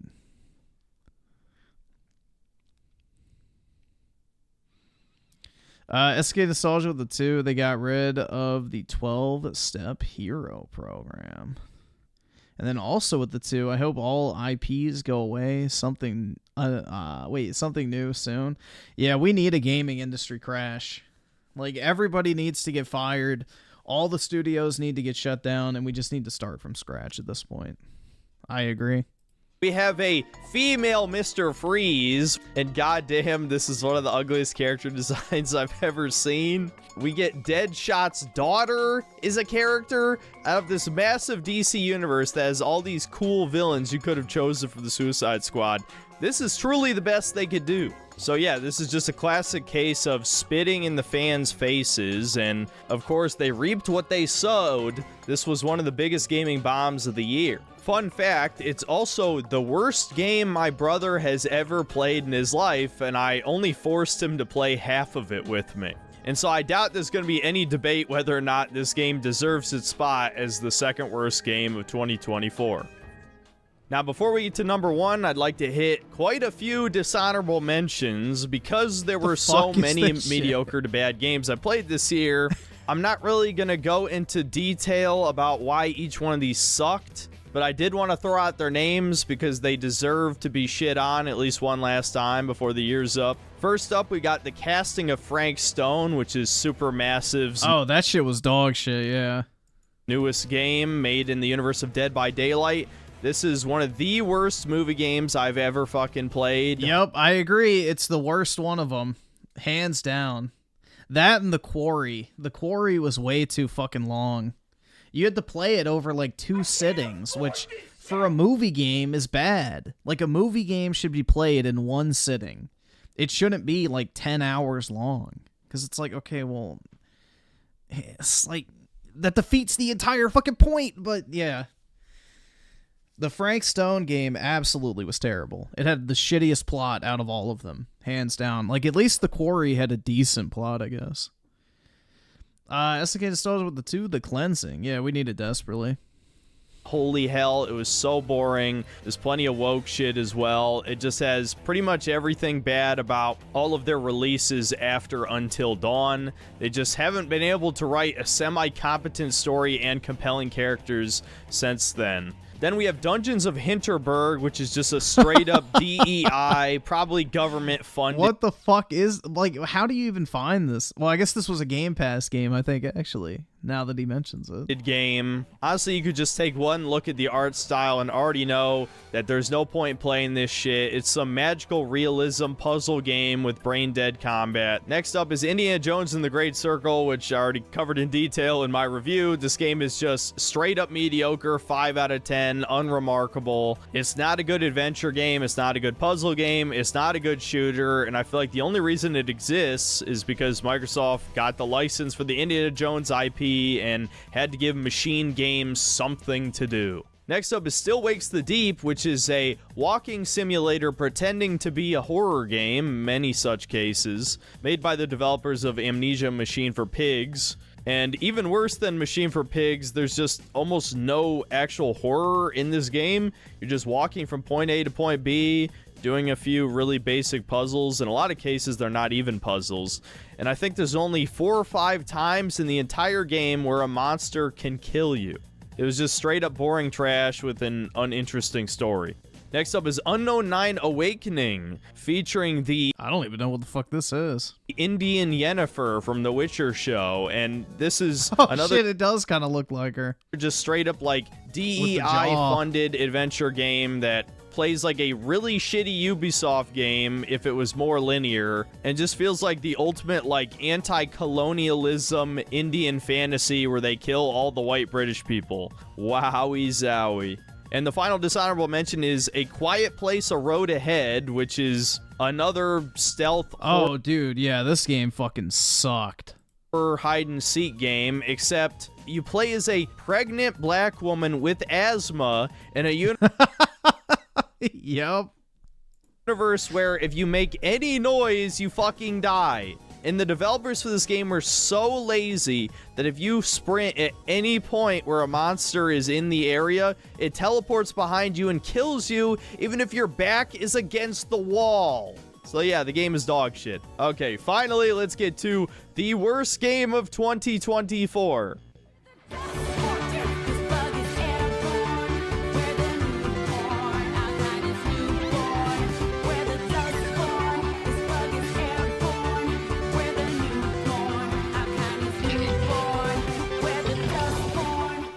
Now, for those of you who watch my streams, this is not the least bit surprising. Dustborn is probably the most woke video game ever made. This is quite literally government-funded propaganda. And the worst part is, the US government helped fund this game despite it being a Norwegian studio. And what is said propaganda, you might be wondering? Well, I almost don't even want to say this phrase out loud because I know there will be a Wikipedia article under the video title, but this game is quite literally about great replacement theory and how it's a good thing. The game spells this out for you in its most iconic song, We're the Dustborn, and famously, they rhyme the term newborn with new porn. Again, I have a warning strike on my channel, so I'm not going to describe what this reminds me of, but let me just say, There's a certain ideology that may or may not be associated with the Illuminati that starts with a Z that pretty much directly describes the things this game is pushing. Even worse, the entire plot of this game surrounds around these magical ghosts, which put misinformation in people's heads. You know, things like maybe an untested vaccine that might alter your RNA, or that the LGBT community might be coming for your kids. You know, that type of misinformation, right? You know, all sorts of right-wing beliefs are all misinformation that the characters correct by removing said ghosts from your head, aka lobotomizing you. You can't silence all of us. We have a right to speak. That's true. They do have a right to speak, and we are silencing them. We're literally silencing dissent, but we're the good guys. Infected with disinformation. Oh my god. What the hell? Why did I say those stupid things? I have a medical degree. There's no woke mind virus. This is supposed to be an alternate future. The word woke wouldn't even exist in this. And the main character's vocal powers are basically just gaslighting. They even describe them as gaslighting in the text, and sometimes even worse. You bully people, and I gotta be careful about how I phrase this because I don't want this to be age restricted, but you tell people to just walk off of a cliff. There is literally a point in the game where you tell enemies to walk off a ledge. They're jumping off the fucking ledge. They're transitioning. Stop them. So canceling people. Okay, hold on. They're admitting that they're transitioning. No. Canceling people makes them game end, makes them Minecraft themselves. This is unreal, man. Like, if Norwegians had any self-respect, these people would be in prison. Who do you think they're referring to? The worst part of this, too, is like the main gang of characters, this diversity squad, they don't even really like each other. They lie to each other. They manipulate each other.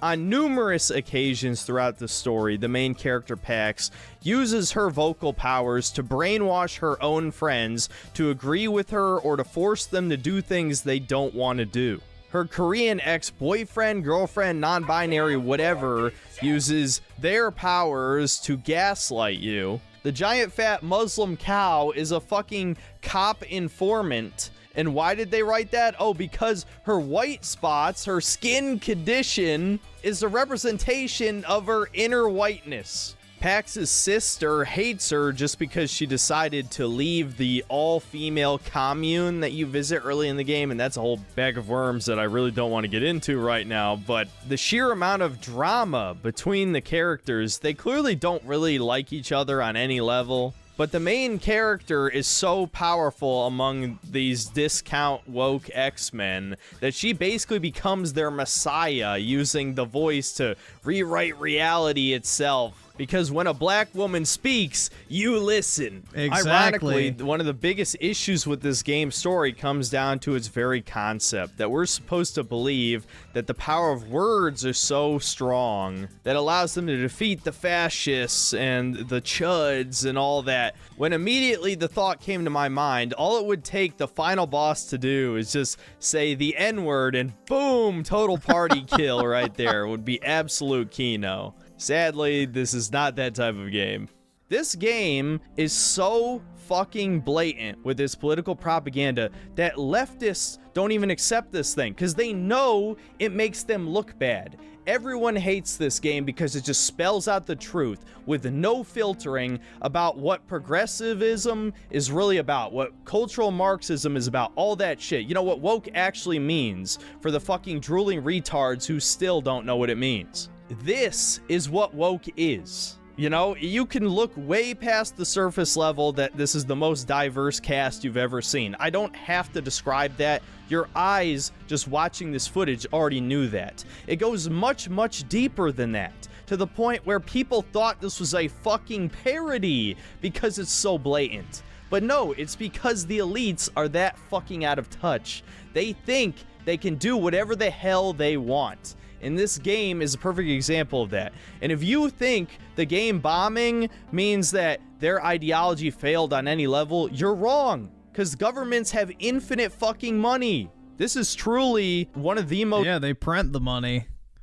Real controversial truth with the 5 reason female characters are replacing MCs because they stole the idea from... I don't think so, honestly. From Japanese media, namely anime and manga, which is an insult. No, because then the women would be attractive. No, it's all about making men feel like they don't belong anywhere. It's all a fucking psyop, dude. Like, it's not that innocent. No, it's all about, you know, shaping the culture. It's all about shaping the culture, because if it was truly about mirroring Japanese media, all the women would be super attractive, idealized females, essentially, not these fucking disgusting freaks that nobody would ever even hit on their drunkest night. It's all about psyoping you into accepting that as reality, essentially, by infiltrating your fantasy. SNK nostalgia with the 2. People wonder why I play actual video games. Yeah, it's just, this is fucking garbage.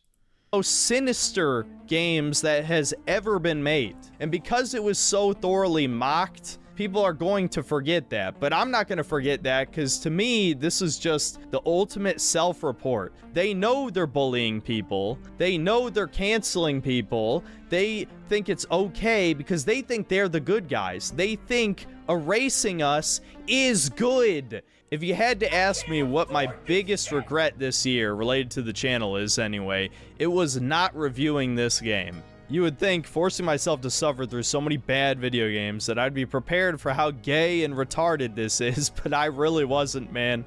I had to play through this over the course of like 5 or 6 weeks because I couldn't stomach playing it for more than 2 hours at a time. And somehow this game is like 15 hours long when it's just walking around and talking. It's a fucking Telltale game, but 15 hours long of suffering. For as funny as it was at points, it ultimately was not worth it. And the final boss, again, you can't even make this shit up. The last enemy of the game is truth. Objective truth is the ultimate enemy of the leftist. It's fucking mind-blowing, man. It's too late to review it now. I know there's going to be comments that say you should do a video anyway, but nobody cares about this game anymore. I had to say my piece, though. This is probably the closest thing you'll get to a review on it. Just know that this is a worrying sign of things to come. I know people have been swallowing a lot of white pills lately, getting high on that copium because, well, over 10,000 layoffs in the game industry is pretty huge. BlackRock has lost over $1 trillion, yes, $1 trillion investing in ESG programs. Yeah, it doesn't matter. It's not their money. It's your money. Well, I guess not. It's your retirement funds. It's not. This is the thing. It's not BlackRock's money. It's not their money. They aren't losing anything other than the people's money that they manage, aka all of our money. But at the end of the day, these people have wormed their way into the game industry. The very developers themselves are far leftists who hate gamers and have told us on many, many occasions that they hate us. And the powers that be, the elites, whatever you personally define that as, think it's perfectly fine to burn money to mock us and to tell us what they want to do to us, because there are no repercussions, okay? Again, I don't want to get banned, so I'm not going to say anything else on this, but this is one of the worst games I've ever played in my life, and is definitely the worst game of 2024. Alright, now that we're finally done with talking about bad games, we can finally cover a few decent ones. Since I never really review good games anymore, this will be a nice change of pace. Now, I'm sure there's going to be some of you who think a few notable games got shafted from this list. But like I said already, you need to view this as a list of recommendations. I purposely omitted a few games because I think you either already played them, or if you didn't, you have no interest in trying them in the first place. So for once, almost every game on here is an indie game. Usually I'm a bit more critical of indies than most other people are, just because I think there's already been so many quality ones released over the past 10 to 15 years. There's no reason to gas up the mid ones just because they're better than AAA releases. But no, shockingly, I actually played 4 really good indie games. So without further ado, let's get into the 5 best games of 2024. Yeah, this game's pretty good.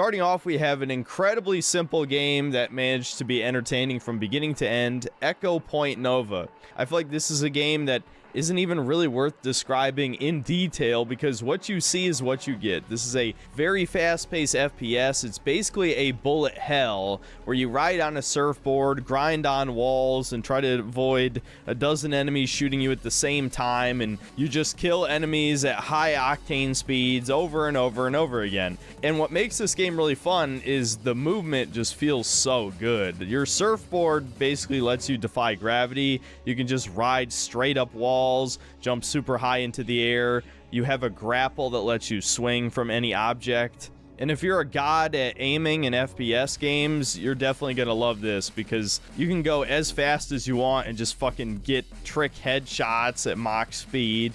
Most of the guns are actually pretty fun, despite them being the basic shit you've basically used in every FPS by now. You know, shotguns, SMGs, assault This rifles. is nothing like CS Surf, bro. No.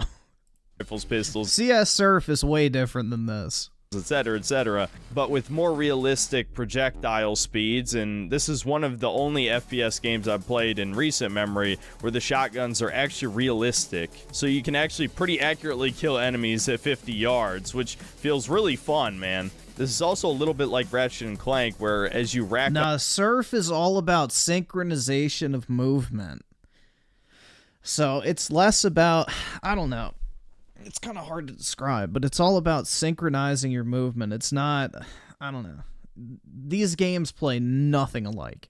Up kills with each gun, they get upgrades which improve them, which really incentivizes you to use your whole arsenal instead of finding the broken perk combo, namely the one that gives you ammo back as you're grinding on walls, which applies to rockets, by the way. Kind of completely trivializes the game, but still, obviously you want to use all your guns so you can get all the upgrades. On top of this, you also get powers. The default one is just throwing a grenade, but you can also shoot a wind blast that lets you jump high into the air or send enemies into the air. You can freeze the floor to let you surfboard faster. You can use fire to burn straight through walls. And all these mechanics just kind of come together in the perfect way where this game was easily entertaining from start to finish. I could never say I was bored. There's even a bit of a platforming element in this game, and if you know me, you know I love platformers. And given the really fun physics in this game, even just surfboarding around the huge ass map was pretty fun in and of itself.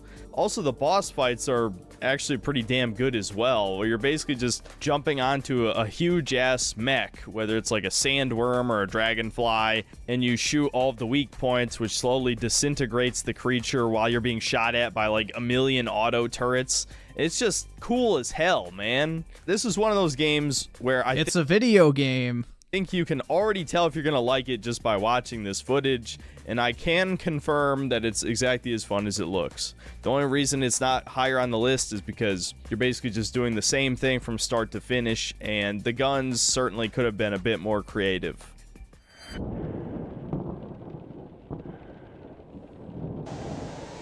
Remember the beginning of Resident Evil 7? I feel like the beginning... whoa, holy shit. Run, homie, run!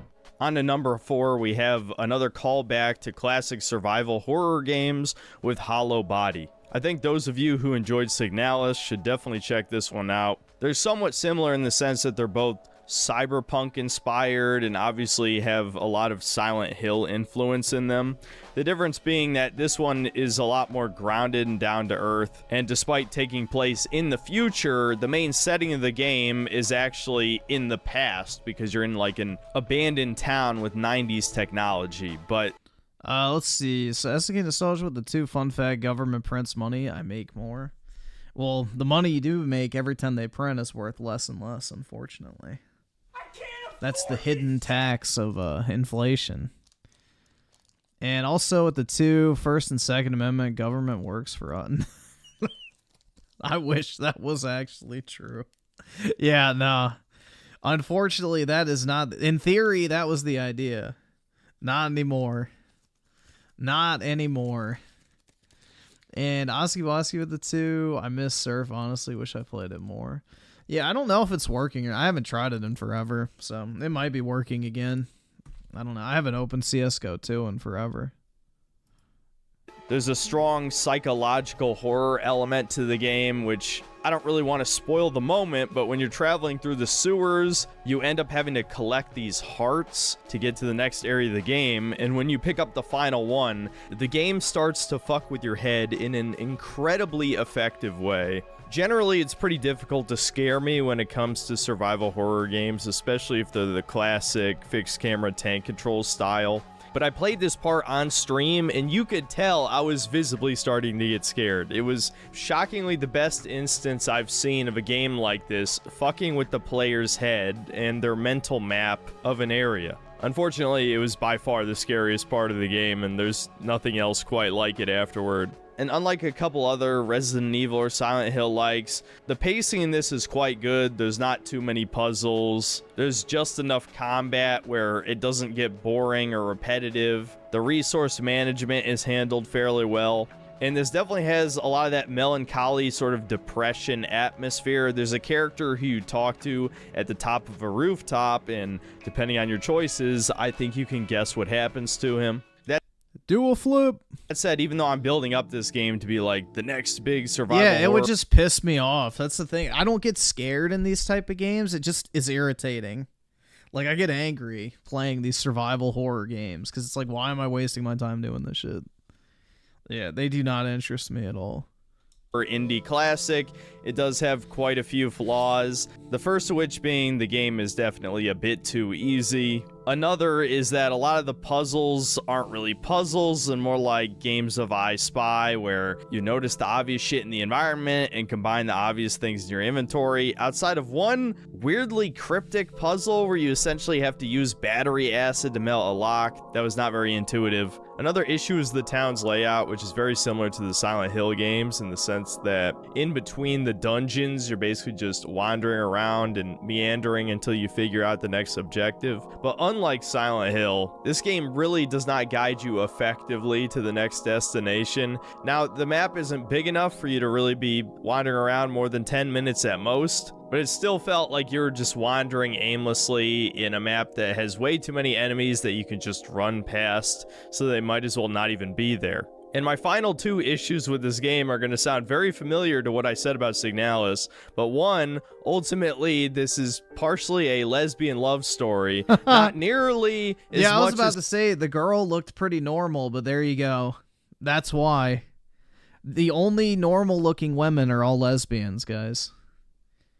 Become fucking depressed. Signalis, where it's the entire story, basically. And my second problem is that the ending sucks, but definitely not for the same reason that Signalis did, to avoid spoiling that game. Ultimately, I do think this is a pretty decent game, and I'm kind of a sucker for this genre. Even though it's definitely coming back into vogue, I've noticed there's a lot more indie survival horror games these days. But unfortunately, this game is without a doubt inferior to Signalis, and it likely is also inferior to Crow Country, which also came out in 2024. And the only reason that isn't here on this list is because I already watched a bunch of gameplay for it, and it isn't the least bit scary to me. And that's kind of a basic requirement for me to enjoy survival horror games. Instead, I decided to play Hollow Body, and I wasn't disappointed.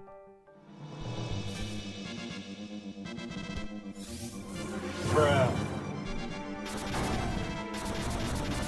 Now, as for number 3, we have a tactics RPG that I can't say I really heard anyone talk about this year, King's Vein. As someone who really likes tactics RPGs that give the player creative freedom to interact with the environment, I ended up really liking this game. It reminded me a lot of Divinity Original Sin, where every tile in the game can be affected by the elements, like you can freeze a tile or set it on fire. Yeah, I do not have the patience for this type of game at all. That's a good nostalgia with the two women we don't kick out of the bed. Bruh, yeah, it's like every single game, if they have an attractive woman, it feels like it's now a lesbian. It's a very common trend. Or shock it with lightning. to allow you to set up these huge combos to absolutely devastate the enemy army. This is a game where you're very frequently outnumbered, and unlike something like XCOM, the enemy army isn't split into cells that are split up by the fog of war. No, you're fighting the entire squad at the same time. And so if you understand basic action economy, if it's your 5 guys versus 15 of the enemies, if you let those enemies all attack you, you're gonna lose right in the first round. And so this is where the mages come into play. They have these massive AoE attacks that can burn the entire arena, and the enemy AI is not just gonna walk through the fire, even if they could survive it. And so you can use this to cut off part of the enemy army from getting to you, buying you an extra turn. And some of the elements will combine together, like you can yeah, Fire Emblem definitely looks better. Strike fire with lightning to make it explode if you have the right passive perk. Some arenas will have bottomless pits, and you can straight up push enemies into the pit.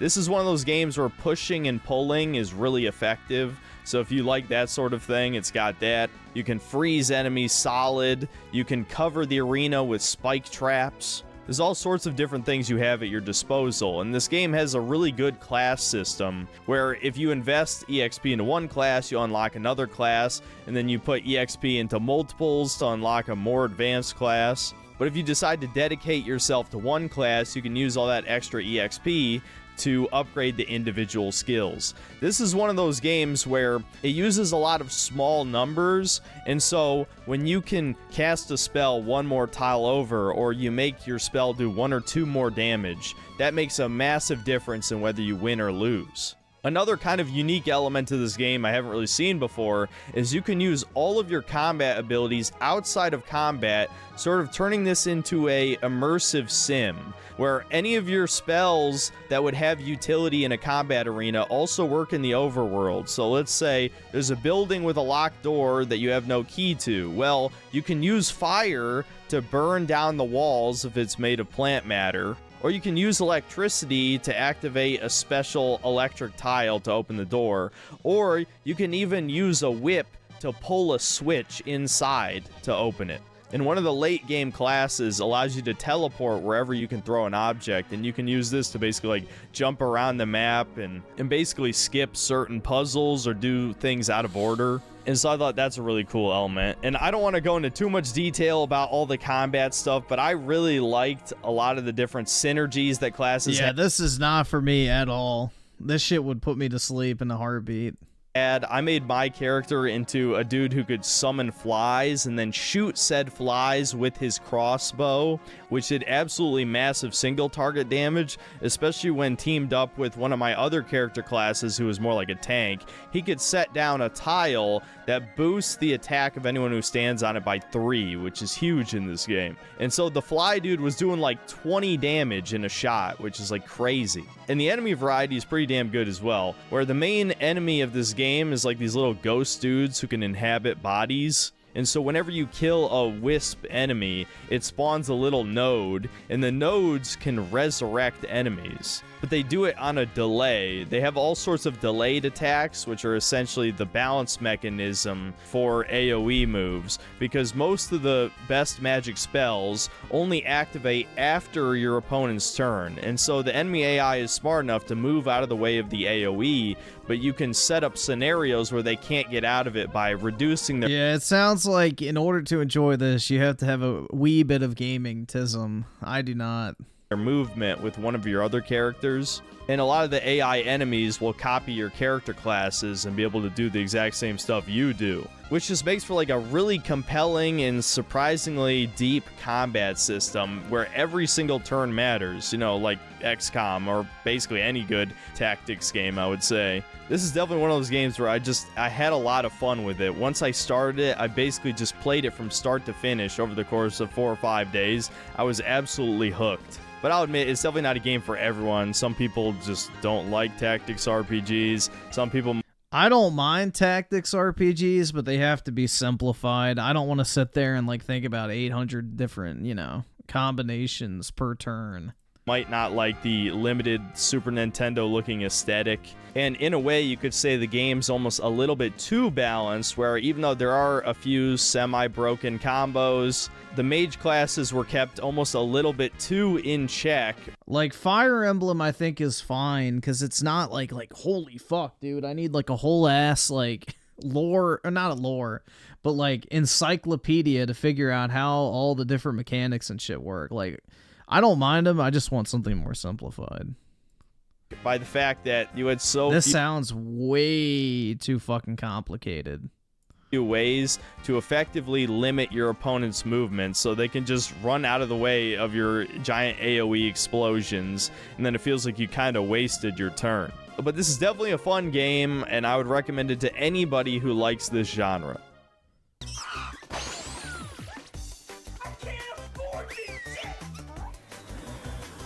This whole game is like, remember when PlayStation was good? Stop. You're gonna make me sad. How the fuck did this get made? Is there like one guy at Sony like, I'm making a good game? Fuck this gay movie game shit. I'm making a good game. And you can't stop me.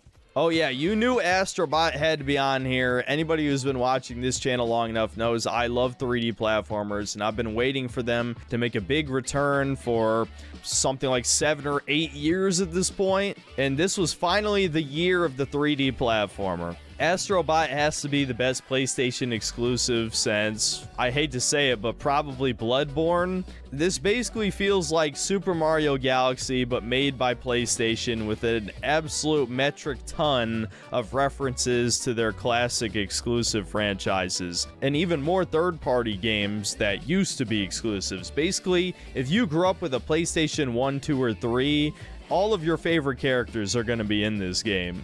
Even characters that were weirdly snubbed out of the original release just got added in the Christmas level, that being Gex, Croc, and Rayman, so they basically got everybody. Now again, the cynical way to look at it is that this is basically a graveyard of all of the great PlayStation franchises that are never coming back. Yep. But all of the member berries definitely brought a smile to my face. Now, as a game... It is kind of sad, because it's like, oh yeah, everybody's soying out about how nice it is to see, you know, all these old franchises and stuff referenced. It's like Sony's never going to fucking wise up and actually do anything with them. You know, they need to return to the era of 6 to 12 month development cycles where games sell like 2 to 3 million copies and only cost like $20 million to make. And then, you know, gaming can be profitable again. Imagine that. Ironically, this is where Astrobot sort of falters a little bit. If you compare the basic mechanics of this to any Mario game, this is way too simplistic and requires almost no skill. I've heard the defense for this being that this is supposed to essentially be a baby game, which people condescendingly called the entire genre of 3D platformers. I don't care. I love these baby games. But the thing is, Super Mario 64 was a lot of people's first 3D platformer, and the movement was a lot more complex and had a much higher skill ceiling than Astrobot's. You just had way more moves. Astro can only waddle around, spin, do a hover jump, and in most levels you get some kind of power-up, which definitely varies up the gameplay. And I think most of the power-ups are pretty cool. I love punching dudes. I love the sponge mode that... The biggest problem is you never actually get to apply the power-ups in like a creative way. Every single power-up feels like it's on rails, basically, and what they should have done is they should have had levels where you could have multiple different power-ups, and you would have to cycle through them at the appropriate time and like actually use your brain a little bit in order to figure out what you need to do at that particular moment in order to reach like certain, you know, collectibles or progress the level. Like they never let you apply the abilities that you get. You only use them in very on-rails segments.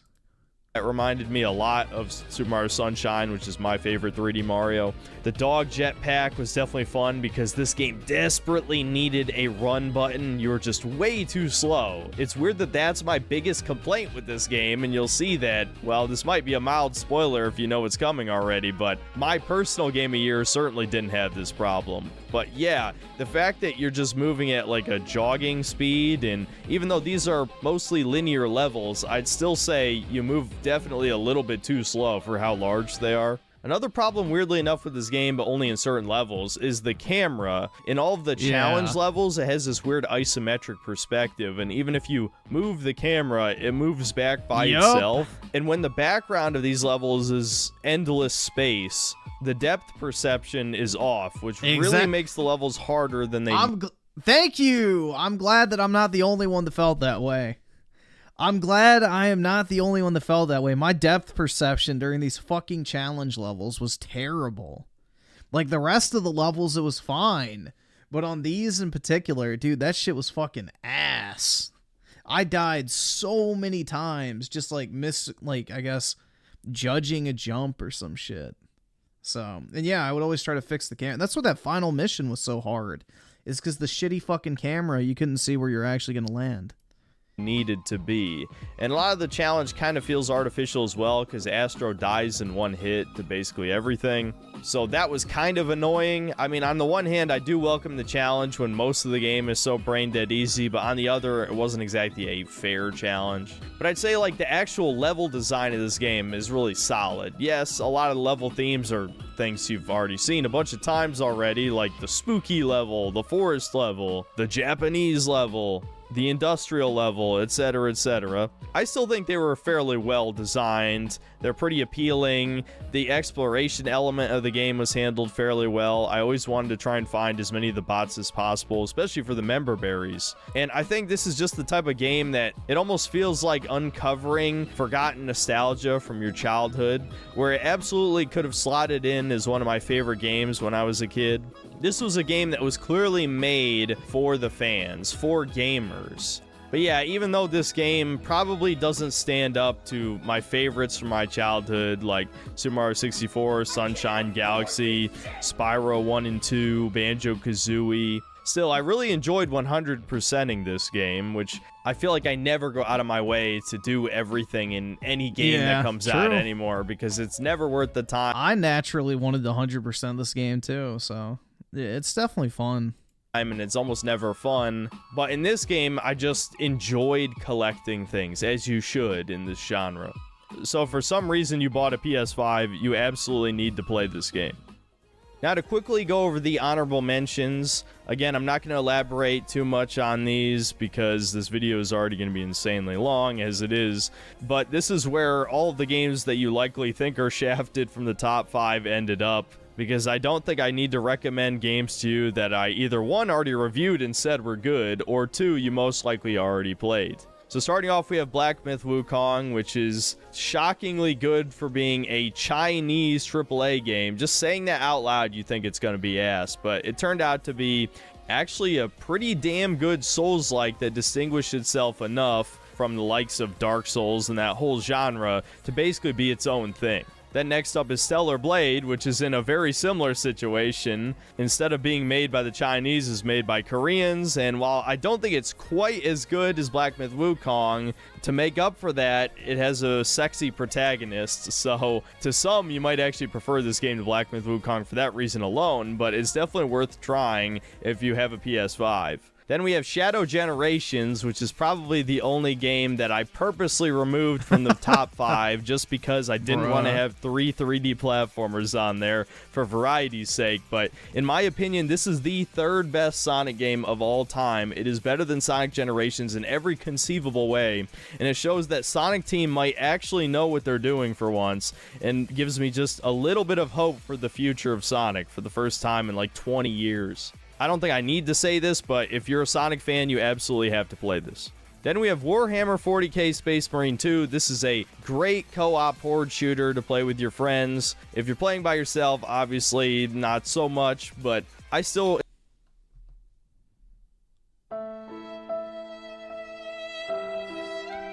I play it by myself. Enjoyed my time with this game, and I'd probably recommend it to anybody who likes this sort of thing. And for the final honorable mention, I can't believe I'm even putting this on the good list, Dragon's Dogma 2.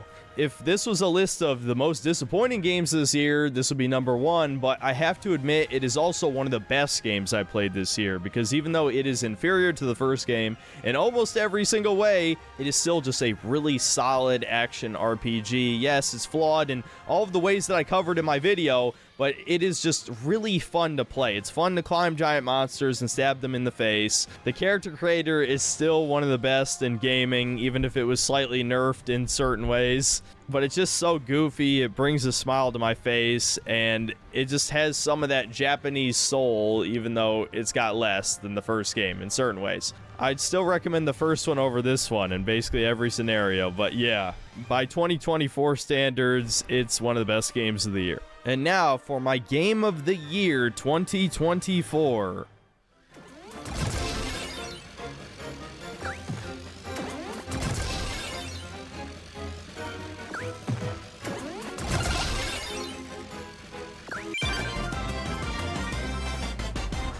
This is a game that if you don't watch my streams, you probably have no idea what this is. Yellow Taxi Goes Vroom. I'm sure even hearing such a fucking Reddit-ass title makes you not want to try this, but I promise you, if you like 3D platformers, it is worth it. The title pretty much spells it out. You play as a taxi, and you drive around these 3D platformer levels while boosting off of ramps to cross impossible distances and collect. Dude, the fucking visuals of this are giving me like a fucking aneurysm. All of the gears to save the world from the corrupted oil that Alien Musk, no affiliation with Elon Musk, is creating to destroy the world or something. The story obviously does not matter here. This is another game where you just watch this footage and everything you're seeing right here is exactly what you get. The reason why this game is number 1 is because it has some of the best 3D platformer controls I have ever experienced in my life. The very simple way to describe it is to just say it's like Super Mario 64,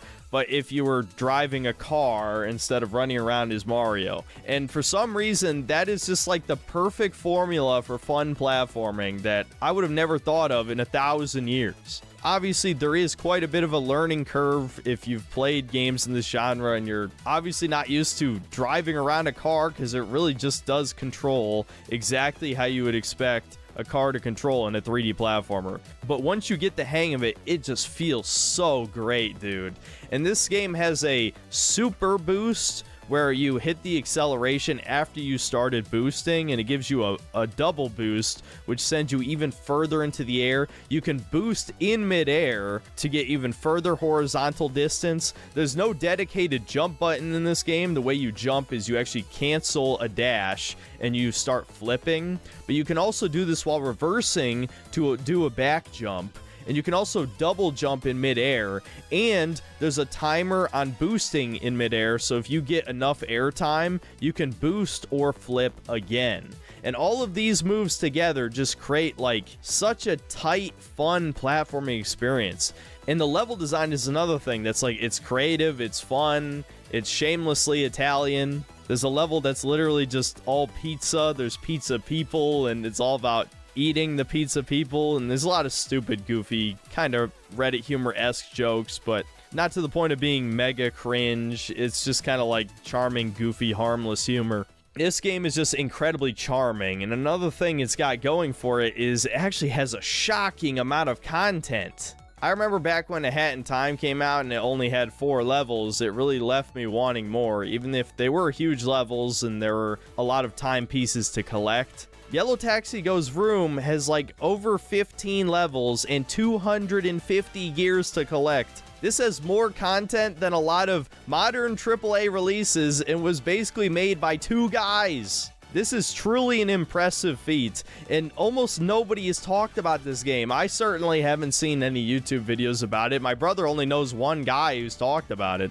And yes, at the end of the day, I feel like that has to do with the worst title I have ever seen a video game have ever. I just have to say it again. Yellow Taxi Goes Vroom. I mean, really? But this is a game that I am 100% okay with shilling because this is exactly what a 3D platformer should be. It controls great, has awesome level design, has some cool power-ups, and it has a unique gimmick that makes it stand out from the rest of the genre. While Astrobot is basically a bunch of glorified member berries in a game that is worse than Super Mario Galaxy in basically every way, Yellow Taxi Goes Vroom is a completely new experience while being familiar enough to hit you right in the childhood. This is the best 3D platformer that I've ever recommended on this channel. I can promise you that. I know I've recommended a couple not as good ones in the past, like Hell Pie, but I swear to you, this game is awesome. Just give it a fucking chance, dude. It's so good.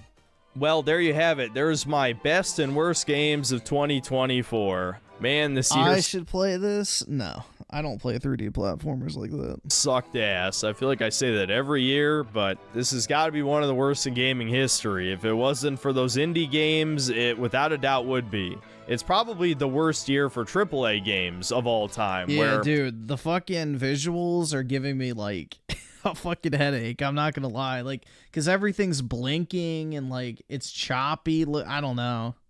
It's way too autistic for me.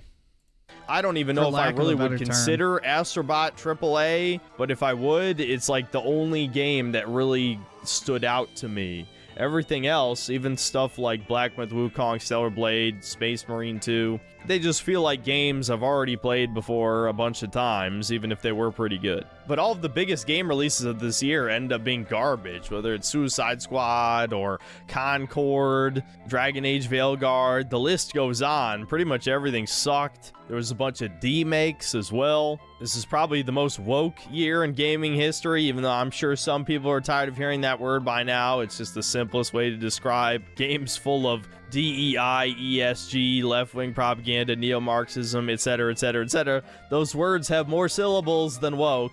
And though I have gone on record to say multiple times in the past that indie is no replacement for AAA, there were a few indie games this year that sort of scratched the same itch that I was missing from the good old days. So yeah, ultimately, it was another terrible year in gaming, but at least I spent the last few weeks of the year playing mostly good stuff, so it's not all bad, I guess. Hopefully 2025 is significantly less shitty, and if it's not, I sincerely hope there is a video game crash. Either one would make me happy at this point. That's about it. I want there to be a video game crash. Personally. I want all these people to lose their fucking jobs. But yeah. I don't know, man.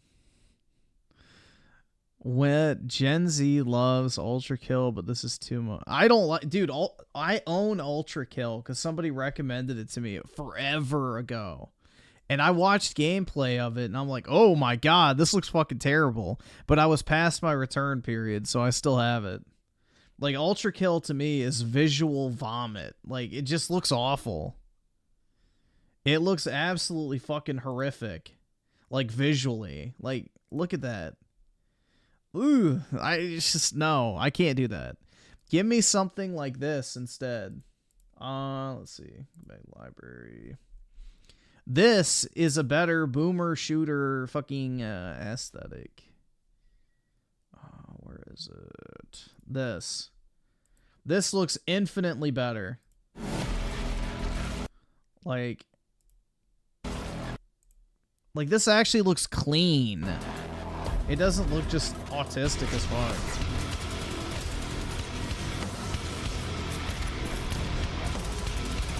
Like, this type of boomer shooter aesthetic I think looks good. Ultra Kill just, ugh. It's one of those games that makes me feel like visibly or physically ill when I like look at it. It's awful. Sorry, like Saints Row 4, when I played that game, like the fucking color palette like made me almost feel sick. It's really weird to describe, but yeah, certain games when you look at them for too long, they make you just kind of feel ill. But yeah, I like this style of boomer shooter. I think this looks good. Which, this game is really solid if you guys have never played it. It's definitely worth checking out. But yeah, it goes on sale all the time. Oh, it looks like they have a Trey Pang 2 and Proteus bundle. Both of those games are really good. Trey Pang's another good indie shooter. Yeah.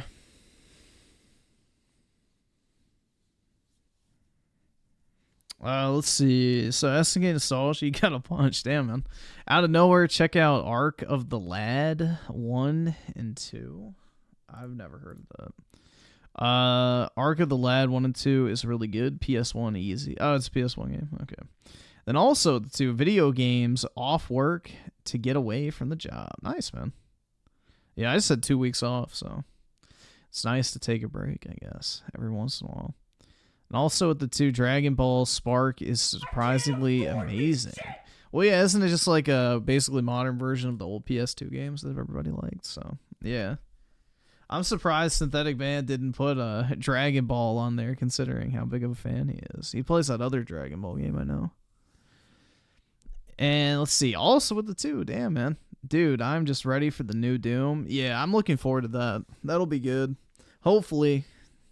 But, yeah, I think that'll be pretty solid. He didn't like Sparking Zero? Oh, interesting.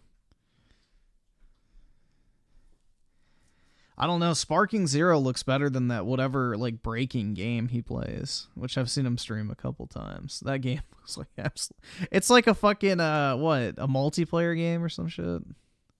Yeah, that looks really bad. I don't know. That looks like Xenoverse to me. And I hated Xenoverse. Like, one of my friends was like, bro, you don't need to like Dragon Ball to like Xenoverse. I'm like, all right, I'll buy it. And it was absolutely fucking shit. It's literally DBZ Dead by Daylight. Oh, ew. That's even worse. Oh my god. Yeah, that's nasty. That's fucking gross. I hate asymmetric multiplayer. Asymmetric multiplayer needs to die in a fucking fire, bro. It's in the same Xenoverse. Okay, that's why it looks similar then.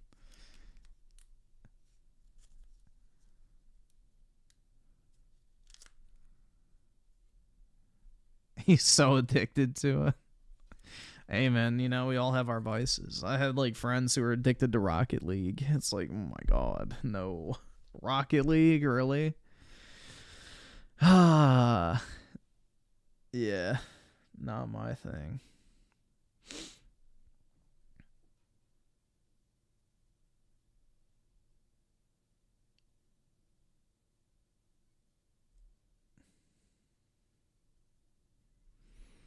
Yeah, I just wish I had, like, actual excitement for video games still.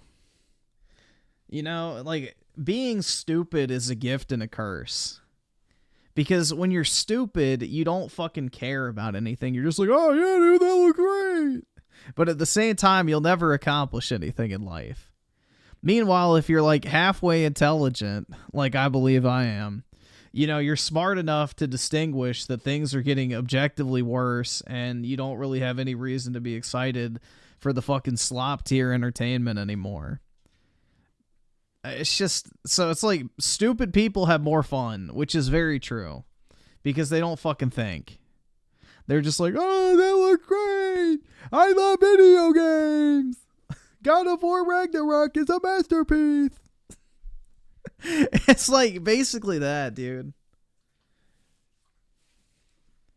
That's basically what it is. It's just like pure fucking tard energy where they just consume like when you know the stats that only like what is it, like 60% of people don't have internal monologues, you're like, holy fuck, dude.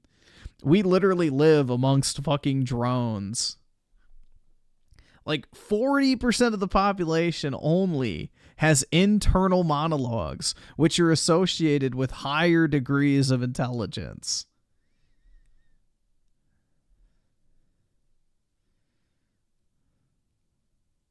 It's because you're in your mid-20s? What does that have to do with anything?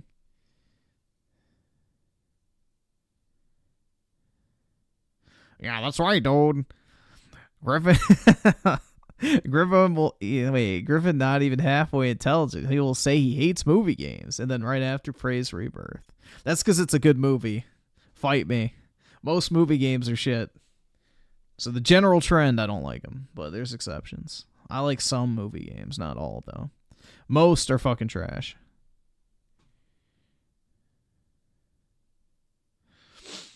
But yeah, just the amount of stupid people out there is actually kind of alarming once you realize it. You're like, oh my god, yeah. We really do live in a society, man. We really do.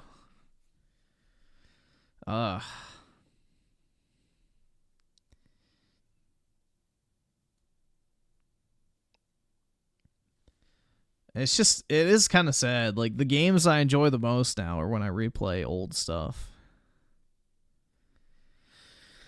Like that Kingdoms of Amalur game has been an absolute joy to go back and play. Like, it's just one of those games I can just sit there and do like the most tedious shit in, and it's still fun. Like, it's so simple yet enjoyable. Like, usually I hate like the kind of checklist activity type shits and everything like that, but it's like, oh, I've literally just been collecting every single side quest, doing literally every single little fucking thing imaginable, and it's just been a lot of fun, honestly. I don't know, like, it's just the structure, the, like, art style, the music, the story, like, it's just a fun, enjoyable, good game. I have streamed it. The problem is whenever I go to stream it, my PlayStation doesn't sync the fucking save file, because I play it in my bedroom on my other PS5 Pro, so the two save files don't sync all the time.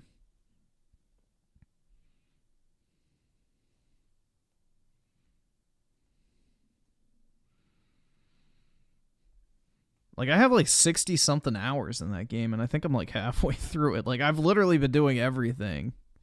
So, it's fun. SNK Nostalgia with the 10 gifted membership. Really appreciate it, man. It's very kind of you. Really do appreciate that.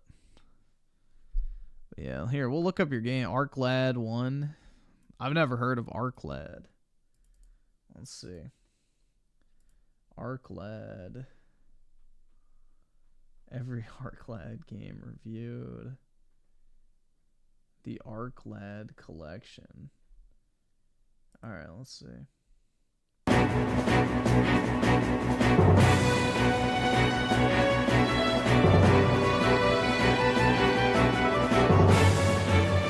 Hello and welcome to my first ever MCB review video. In these videos, I'll be taking similar to that or get the fuck out. To that other game. Taking a look at some games that I really enjoy that aren't from I don't remember what it was called, but yeah. Subscribe, the donate, strategy type game. The PlayStation 2, as that is the focus of my channel. My new MCB reviews will allow me to talk about other games from time to time in a far things off, we have the original Arc the Lad. Why don't we get the gameplay out of the way first, since it's pretty simple. Arc the Lad is a tactical RPG that, for the most part, is quite linear. Either subscribe, donate, or get the fuck out. In its progression. Usually you will be told of a new area you need to go to and can simply head there for the next battle, with very few areas really getting complex at all. The interesting thing about the gameplay is that instead of going through a bunch of menus to choose your character. What game am I most excited for? Remake Part 3. That's the only game I'm like actually genuinely hyped for. Like, give me that as soon as possible. But this year, I would say Doom is #1. Monster Hunter I'm interested in. And then we'll see how it turns out. But I think the Mafia Old Country game kind of looks promising as well, too. But I don't know. There's not really anything I'm looking forward to that much other than Remake Part 3. Those two games have just like completely sucked me in. So very few games have given me that like sense of just pure immersion and anticipation to keep playing. So I have genuinely enjoyed those remakes in pretty much every single aspect. Aside from like, you know, individual segments of the game, like with Rebirth, with, you know, Chapter 8 and Chapter 11. I think those are definitely like low points. And then Remake, obviously, like towards the beginning of the game, it's really drawn out. But it picks up after the second reactor, so it's not as bad. But I just like, I've really enjoyed those games. Like the music, the characters, the story, the gameplay. It just like checks all the boxes for me.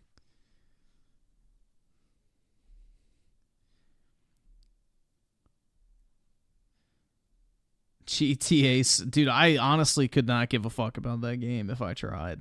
I could not even lie. I could not lie and pretend that I'm excited for GTA 6. That game just looks meh. I mean, it's going to be more Rockstar. That's it. If you don't like Rockstar games, you're not going to like GTA. And I don't like Rockstar games. I don't find them that fun. Characters' actions. You can instead move them around within certain spaces and can open menus only when you need to use an item or spell. It's a small but nice touch that helps make the game stand out a little bit more from other tactical RPGs. And yes, this is something that remains throughout all 3 games. Though there are some issues. For one, you can never really tell when your character will level up, so gaining levels is just something that to meet the other guardians. Is he not going to show gameplay? Alright, hold on, let's find something else. That's bro, why would you even do that shit? Why would you show, like, review a game and not even like show gameplay of it? Here, let's see what this is. Ark the Lad was the second RPG released for the PlayStation, and from what I could gather, the very first tactical RPG of the 5th console generation. At least in Japan, Western Pigus didn't get it till 2002. Releasing only 6 months after the PlayStation's launch, there wasn't an established framework for what a next-gen RPG should look like, which allowed Ark to serve as a bit of a creative endeavor. In a developer interview shot for the English Collection release, they make mention of the inclusion of spoken voice clips during combat, as well as FMVs, which hadn't been possible on pre-existing hardware, at least not to this degree. The creator also confessed to splitting the original concept into 2 separate games, and using the PlayStation's memory card to have events in the former title influence the sequel. I did a cheeky delve into the history of the genre, and I'm fairly confident that Ark was the first console-based tactical RPG to have combat occur on the same screen as movement. I say console-based because King's Bounty came out in 1990 for the PC, and that probably wasn't even the first. Historically, titles such as Fire Emblem and Langrisser featured separate battle scenes when units engaged, allowing for greater detail within the isolated skirmishes. With the PlayStation's looser constraints, the need for battle scenes was lessened, as the field itself could appear far more complex, and the storage granted by CDs allowed for a bigger sprite pool and an opportunity for better animation. Looking at Ark 25 years later, it'd be easy to say that it's a bit generic. However, it's an important piece of history for not only detailing the formative, barren state of the PS1, but also as a weird pit stop on the timeline of console RPGs.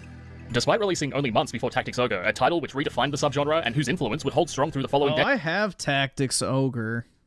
I haven't ever played it, but I own it. decades, Ark contributed very little, as it was trapped in the shadow of its predecessors. Its primary strength lies in its presentation. The tile-based elements have a distinct detail, and sprite animation is so fluid, almost to the point of being overdone. Each character is animated with a calculated personality, which makes it easy to forgive the lackluster story and character arcs, as their body language conveys almost enough to make up for it. Generally, sprite-based PS1 games hold up better than the 3D variant, but the polygonal elements are still pretty good in the few times they're used. Of course, they're all super low res, but there's not much you can do about that. While Ark was ahead of the curve, at least chronologically, it still played it safe by adhering to the top-down perspective of those that came before it. You'll immediately notice the more or less flat appearance when compared to contemporary tactical RPGs, despite the fact that some maps actually have mechanical verticality to them. The height variations themselves largely exist as ledges and cliffs, which characters can interact with, though they don't feature the same significance as those found in the later isometric titles, where unit height was a critical factor. Ark is a simple experience. Character progression is almost entirely relegated to level ups, which due to the short nature of the game are dished out at a sporadic pace. There's no stores or currencies, the game features no equipment system outside of a shallow accessory pool, and alongside expendables, they're required solely from enemies and treasure chests. Each unit can have up to 4 accessories equipped at a time, though most of them offer negligible effects, and there is a quite large selection of negligible effects. The inclusion of more character customization wouldn't make Ark any better. It's not built to be that kind of game, but the progression curve as it stands leaves a lot to be desired, and the requirements for said progression are a mystery. Occasionally, at the beginning of a turn, a character would just level up without having done anything, and I can't explain that. Combat makes up a majority of the gameplay, with some cutscenes sprinkled in for good measure, a fairly standard tactical RPG experience. Where it differs from the norm is that there are a handful of maps you can walk around in, but outside of the odd secret here or there, the movement's clunky as sin, the areas are incredibly restrictive, and NPC dialogue is just that. The world map system doesn't fare much better, as moving between continents forces the same 2-minute-long cutscene every time, which is characters going back to areas to search for the aforementioned secrets. However, the maps are color-coded to great effect. Skyports are blue, battle maps are red, there are other colors, and they signal to the player what to expect before they arrive. It also features an incredibly charming depiction of the party in a state of rest, with idle animations that reflect each of their personalities, and it's a nice addition to the bare-bones nature of map traversal. I also dig the save prompt before entering an area, really brute forcing that safety net for an overly confident player. Definitely saved my ass a few times, as the difficulty can blindside you. Much like every other piece of Ark, combat... I'm looking forward to the actual official death of Xbox when Halo comes to PlayStation. Griffin, are you going to pick up a physical copy of MCC on PS5 or Switch? I'll probably get it for the Switch, because I don't like buying digital games on Switch, because I usually have multiple of them, so having the physical cart is kind of nice, because you can just pop it in, versus having to download the game each time. Combat is simple and is more or less the standard grid-based tactics experience. It features 7 playable characters, and they're all dispatched during every encounter with no chance to evaluate their starting position, synergies, or viability.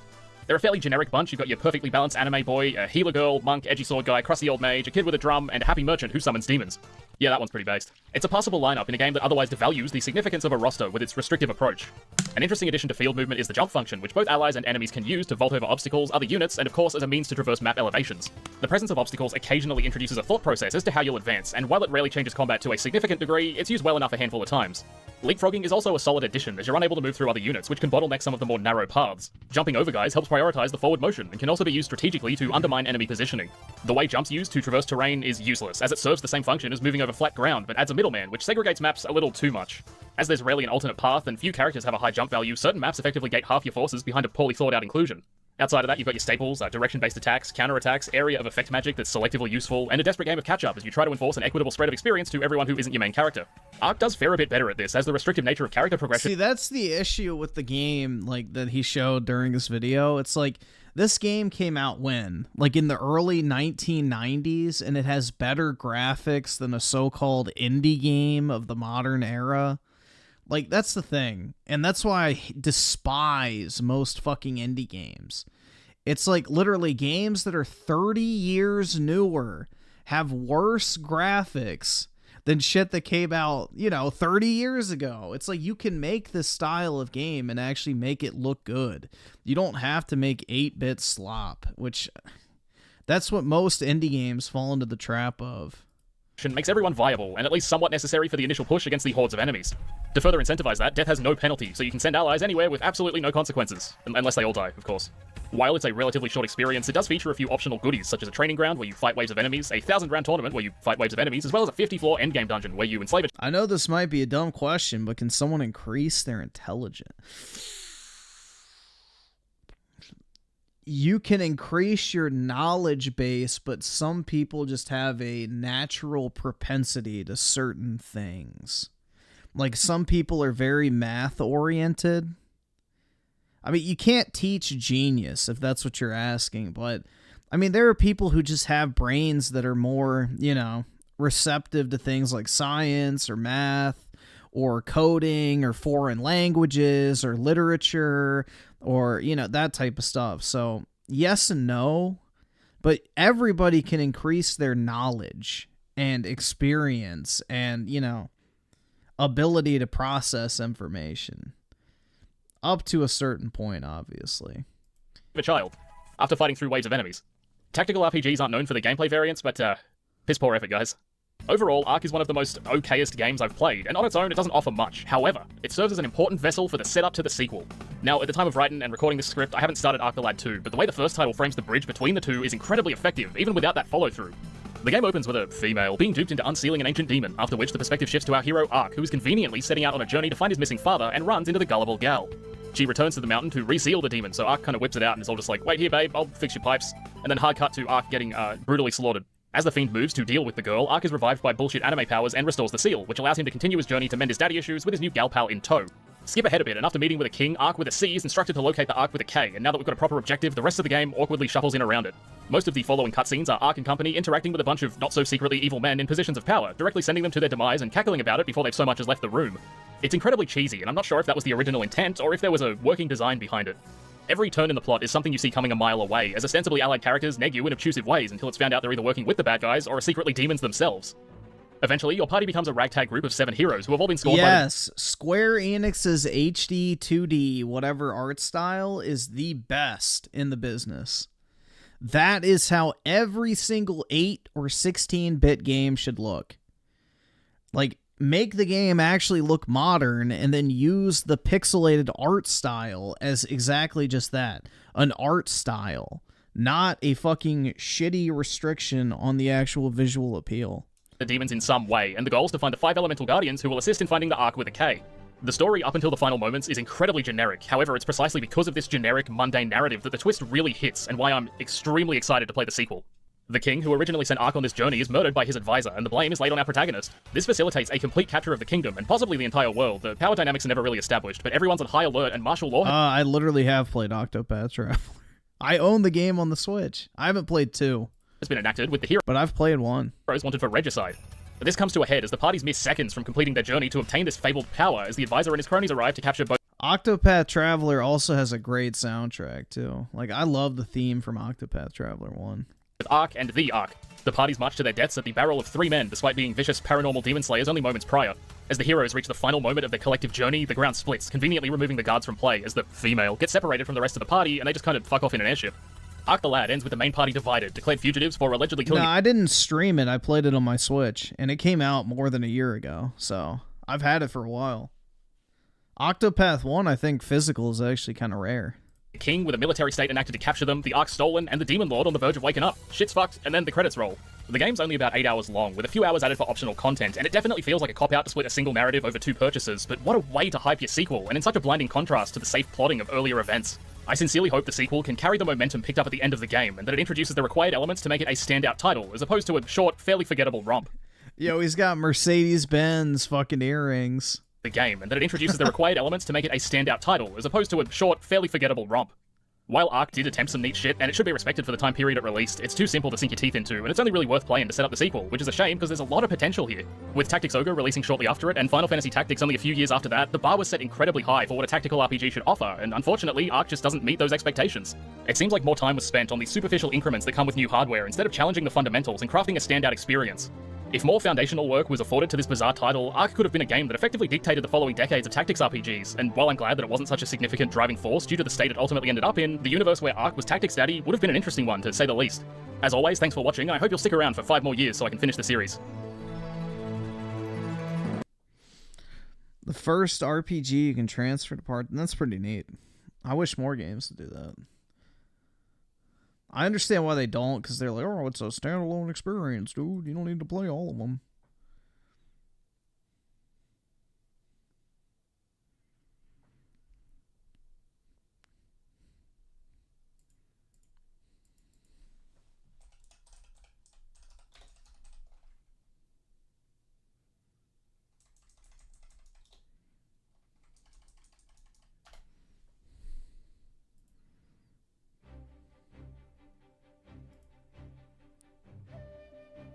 This is the Octopath theme.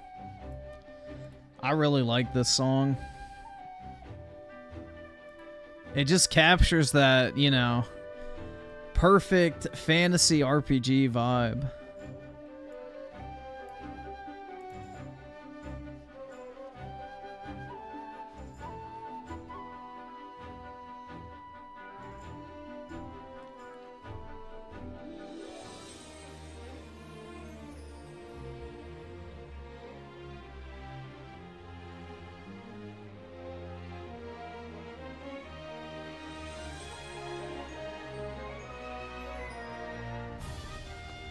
Does it activate your emotion? If I had any left to activate, sure. But yeah, it's a really fun game. It's really grindy, though. That's like the one downside, is if, you know, you play it, you have to grind. So it's definitely an old school RPG in that style.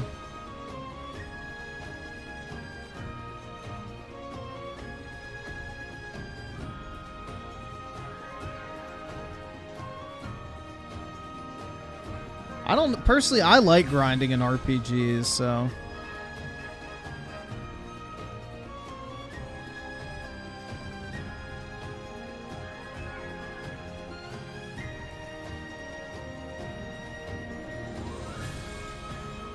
I don't mind grinding in RPGs as long as the grind is fun.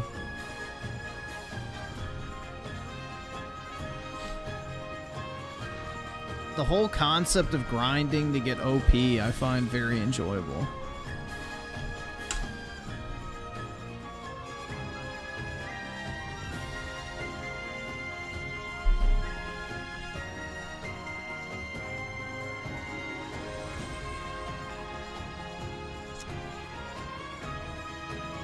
No, Metaphor's grind sucks.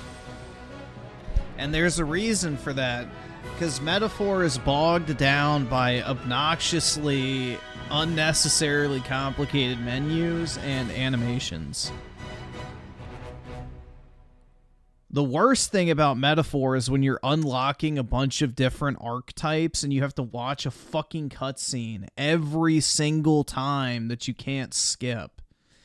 That's the irritating thing about fucking Metaphor, is the unnecessary amount of fucking gimmicky cutscenes and animations and all that type of shit. Octopath isn't bad because it's very simplistic. It's like the old school Pokemon games where, your turn would be over in like 5 seconds.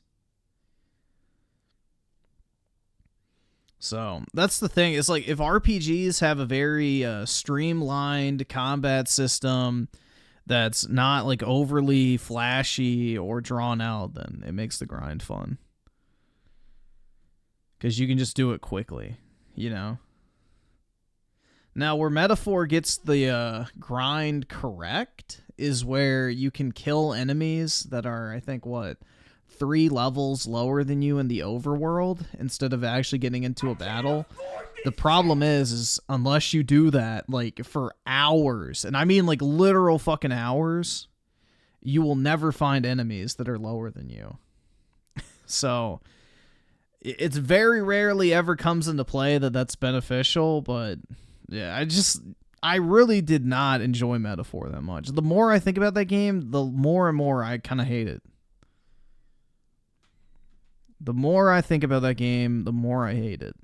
So that will probably be my last Persona game ever. I don't have any interest in playing another one.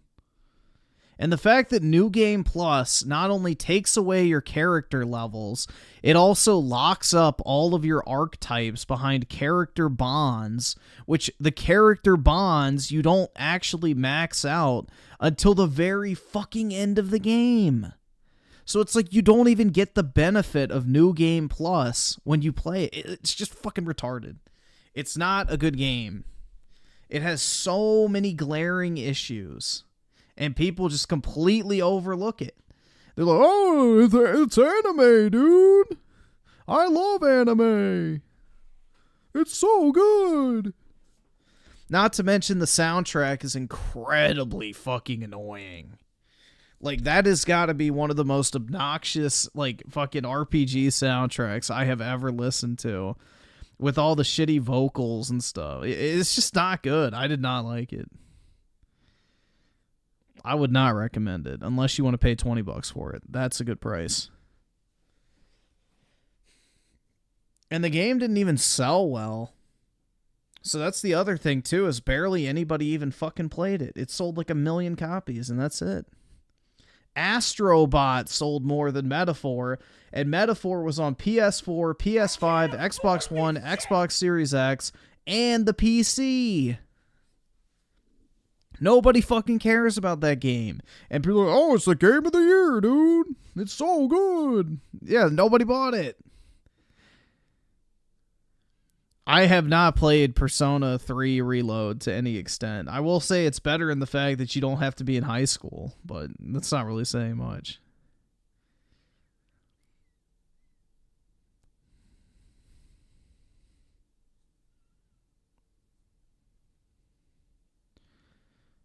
Let's see. As I get nostalgia with the 2, over the years, I don't mind getting OP on RPGs. I think that's one of the most rewarding things with RPGs. Is getting overpowered. Like, that is your payoff at the end of a game. It's like you're just walking through enemies like a hot knife through butter. You've mastered the combat systems, you've gotten really powerful. Like, it basically makes sense in the plot of the story, because like the whole point of an RPG is to go on like a journey, become more powerful, and then eventually, save the day or defeat the villain or whatever. And the more you play, the more powerful you should feel. I absolutely despise games where you get to the end and it's harder than the beginning. It's like, no, I want to feel more powerful by the end of a game. I don't want to feel like I'm barely hanging on. Like, that completely destroys the entire natural flow of a story.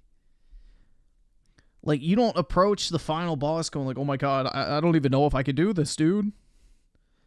It's like, no, you should feel like, yeah, I'm going to fucking kick his ass. I put in the time, I learned the game, and I'm ready to fucking, just smoke him. Like, that's exactly what happens with, Final Fantasy games. is. There we go. You can get mad OP by the end. And like 90% of them.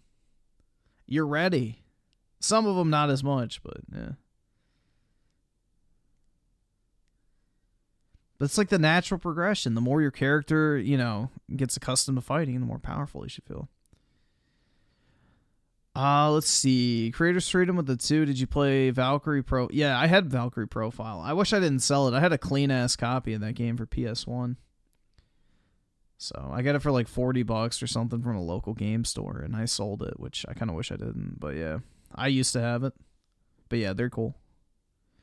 And SNK Nostalgia with the 2. Bow to Zod. I bow to no man. What about a woman? Then bow to your queen. Being high enough level and going up against Arden in the end was incredible. Yeah, exactly. It should feel like the payoff. Like, I don't know. Like, I don't understand this obsession with making games just fucking miserable. Like, they're like misery porn nowadays in a lot of cases.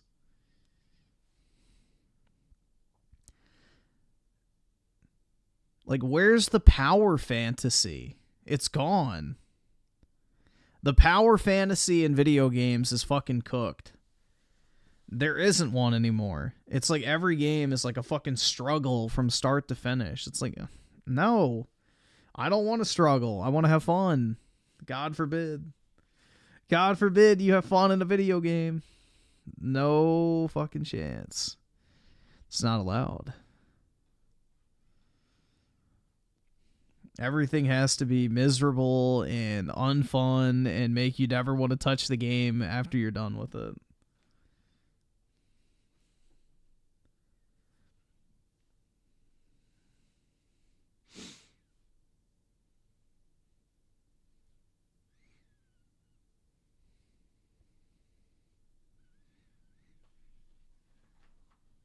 Yeah, I don't know. It's just, I really wish I had fun with games still. I don't.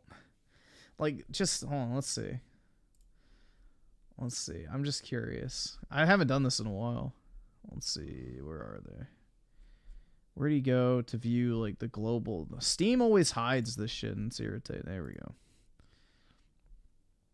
Like, look at this shit, bro. CSGO and Marvel Rivals, PUBG, Path of Exile, Dota, Warframe, Civilization 7, like, Monster Hunter, I guess, is a fun game. So there you go. There's one. I don't think GTA is fun. Like, it's just, where's the fun, man? I guess, Helldivers is kind of fun if you have friends. I don't. Yeah, it's just, I don't know. Where's, like, the fun action games? There's none.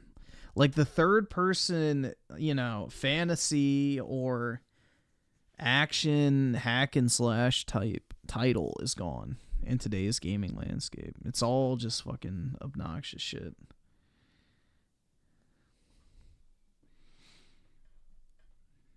Even some old games back then had the power fantasy. Like, bro, I'm playing that Kingdoms of Amalur game. Like, it's not brain dead easy, especially because I don't have armor on. So it makes the game a lot more challenging than it should be. But at the same time, you never feel weak. Like, that's the thing. Like, yeah, if you're not paying attention, you'll get fucking killed. But you don't feel weak, ever. Like, you feel always equipped and ready to go. But you'll die if you're, like, just, spamming the one button or not paying attention or, asleep at the wheel type energy.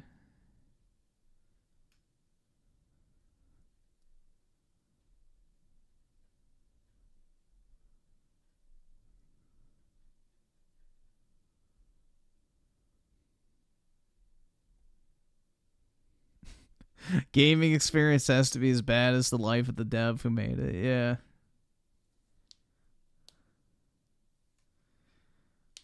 Kingdoms of Amalur is good until that Colossus bullshit fall, I guess, yeah. I don't know. I never really minded. I like that game personally overall. I have thoroughly enjoyed replaying it. Like the side quests and bruh, I gush about it, but it's like Dude, even the side quests feel like little miniature campaigns. Like, they have more story and progression than entire modern fucking video games do. Like, side quests in that game feel like you're doing more than you do in, like, the average, you know, walking sim nowadays. You know, everything's so grounded and, like, a reflection of reality and all this bull. It's like, no, dude, I don't want fucking reality. I want to actually do something cool in a video game, not like, oh, yeah, this is believable.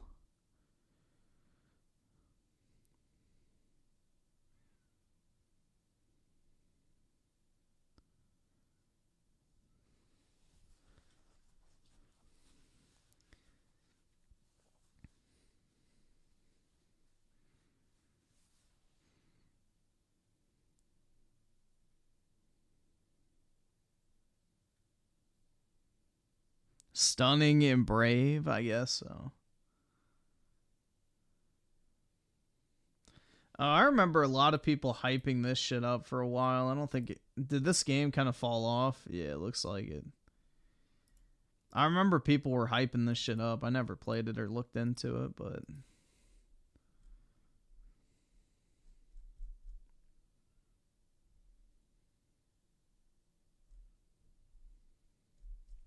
people were hyping that shit up for a while.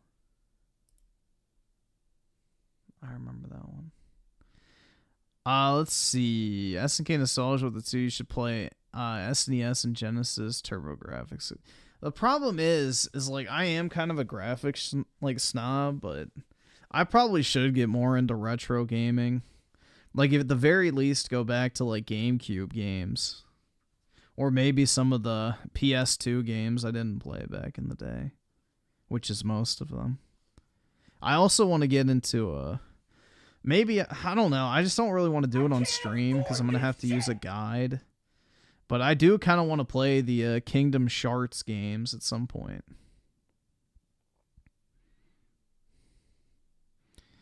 I do kind of want to play those at some point, but I don't feel like those would be good streaming games because I'm probably going to have to use a guide for the first one, maybe two. Yeah, I mean, the only thing I've been playing in my like free time is like re-releases of old games. So, dude, like very few new games have any sort of interest to me.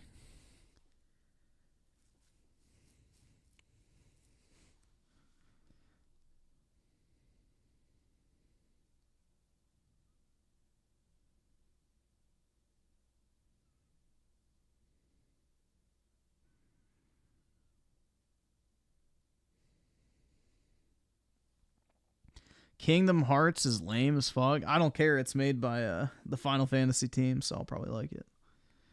That's the thing. I have the craving for more like fantasy, third-person action type games. So that, like, the genre I know I'd probably like. The characters, we'll see. The Mickey Mouse shit, I can kind of, like, it wasn't as bad as I thought it was going to be when I played Kingdom Hearts 1 that one time. It wasn't as bad. It wasn't as cringe, so it might not be. 3 is? We'll see.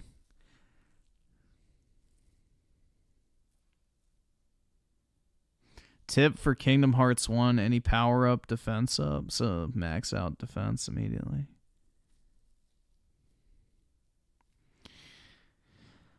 Aren't there all... Yeah, there's Final Fantasy VII characters in Kingdom Hearts. I think also Final Fantasy VIII as well.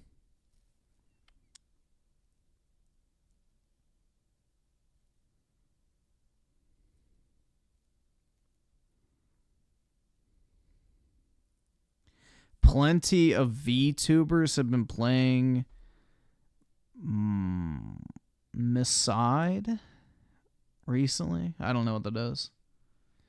SNK Nostalgia with the 2. PS2 Contra Shattered Soldier is a great one. I want to play hold on. Let's see, where's my... There we go. I want to play this. I've never played this back in the day, and it kind of looks cool.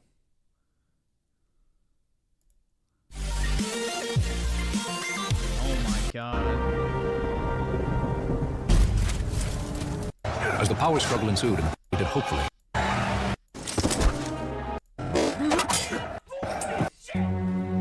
Where's the actual game?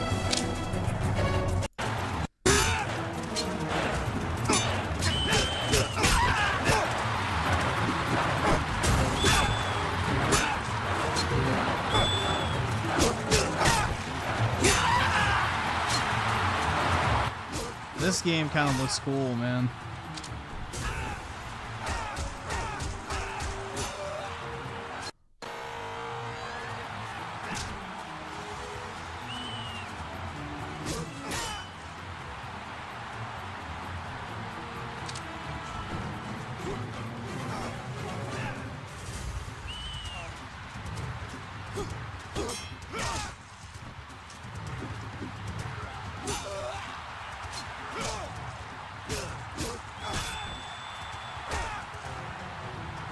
I never knew this game existed, because if I did, I definitely would have played this back in the day.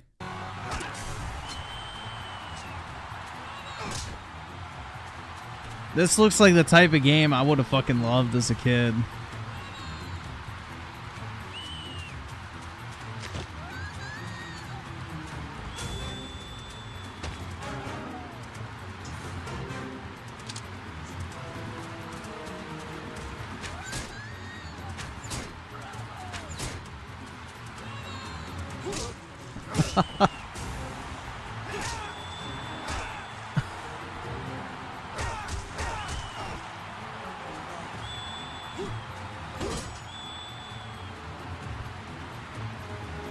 Oh shit, he's gonna rape him.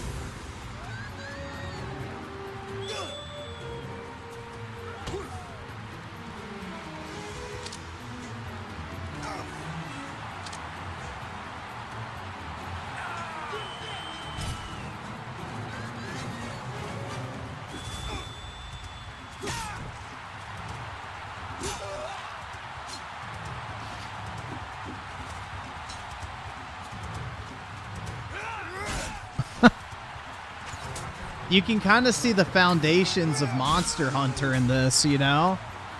Like, this kind of looks like the early Monster Hunter games.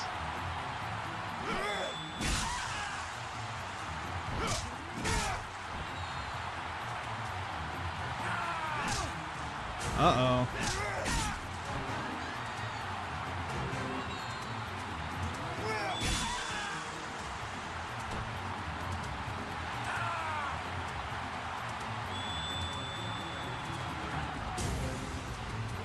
Like, why don't we get games like this anymore? Like, Rise Son of Rome was a good start, but, like, expand upon that idea. Like, make it a lot more brutal, you know, spice up the combat a little bit. Like, there is 100% a market for shit like this.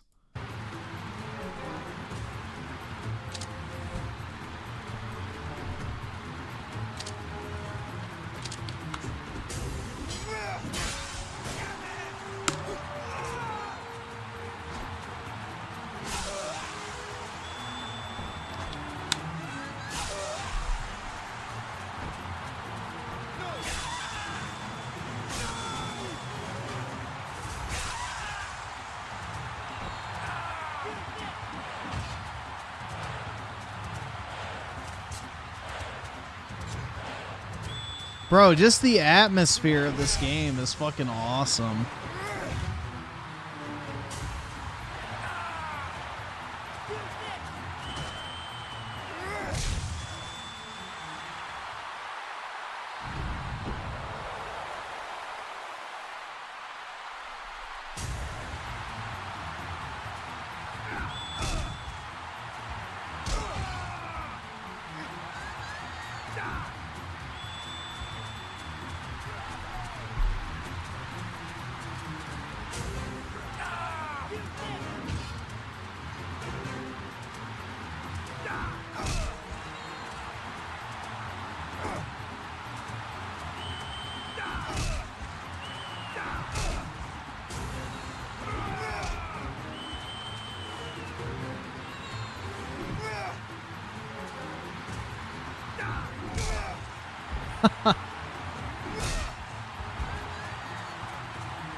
Fuck him in the ass! Quick!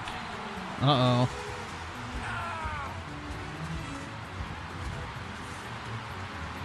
Meat.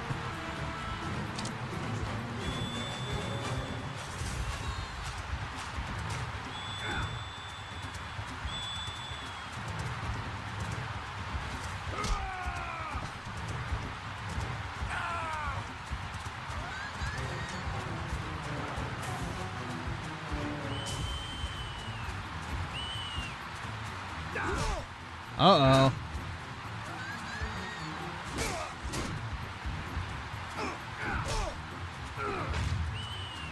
Dude, Ancient Rome is like the most under-tapped fucking setting in all of video games.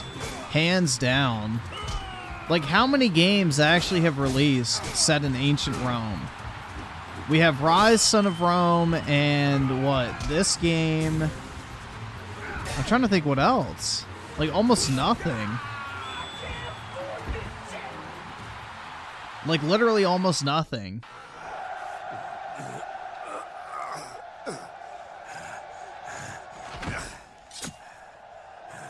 It's like one of the most interesting times in all of human history. And there's not like any like real AAA, you know, Roman video games at all, which is crazy. No, AC Brotherhood set in Renaissance Italy, not ancient Rome.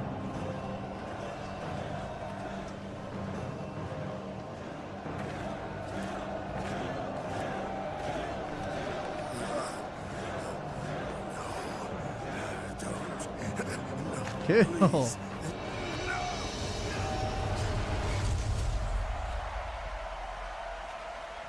I refuse to end my days in this place. Not like that.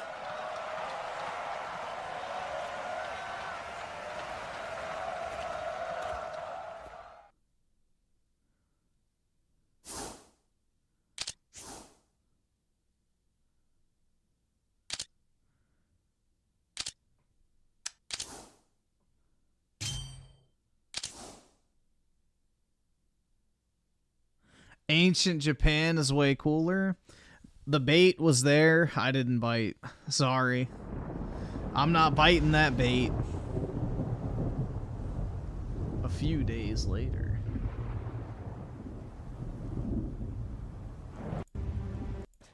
And look for them. Oh shit, you get to...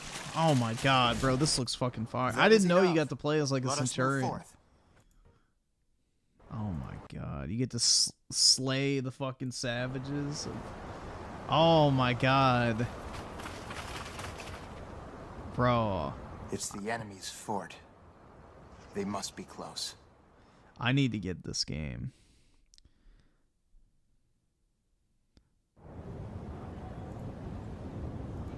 Hold on, let's see. I want to see what the final boss is like. Antonius.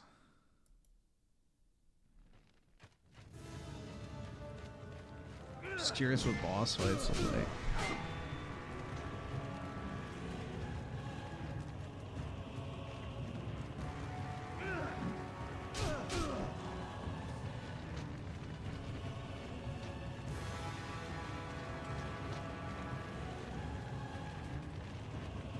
Griffin, dude, I probably shouldn't be talking about this because I want to buy a copy of it now.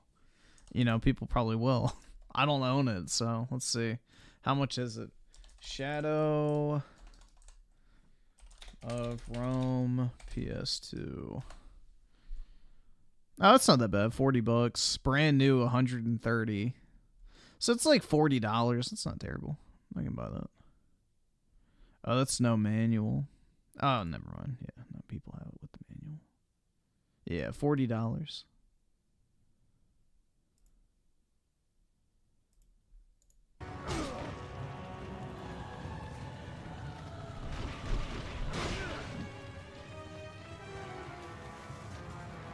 I'm ready for you.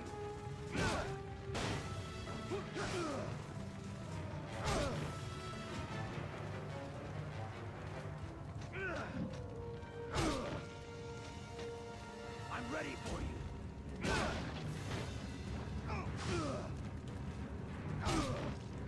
Dude, this game looks fun as fuck, though.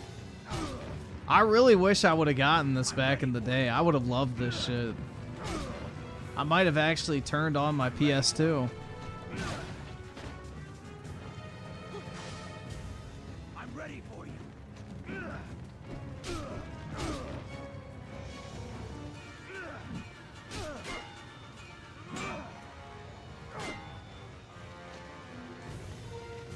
I'm ready for you.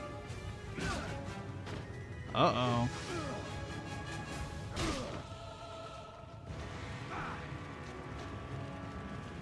I'm ready for you. Bro, I love the healing mechanic. It looks so fucking stupid. Just munching the meat.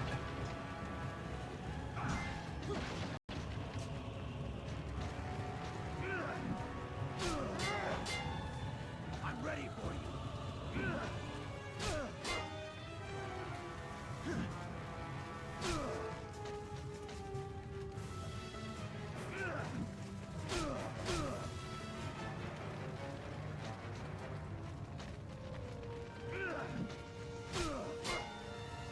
You insolent!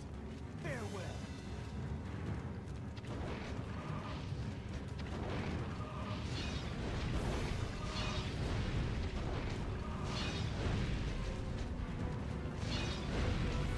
Uh-oh. Take this!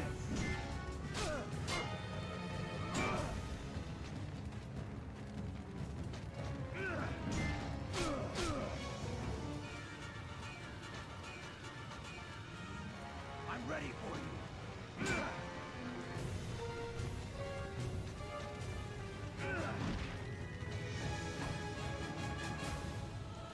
Come on. All right, awesome. Thanks, nigga. All right. Bro, you could say that the healing is almost a Souls-like element, right?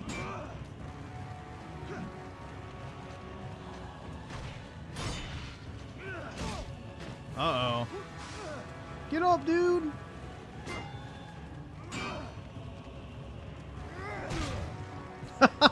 Holy shit!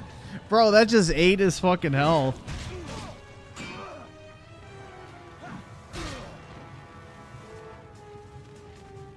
Uh-oh.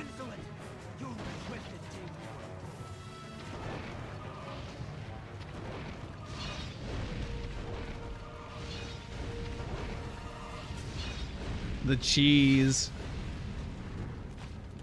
Eat, bro!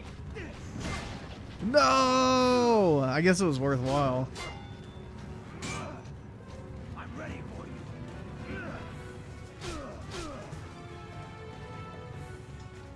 Dude, this just looks like, I don't know. This is my type of game. It just looks like dumb fun. Let's see the ending. Oh wait, it's not gonna have the ending. It's just gonna show him die. Let's see the execution. Let's see what happens. I'm ready for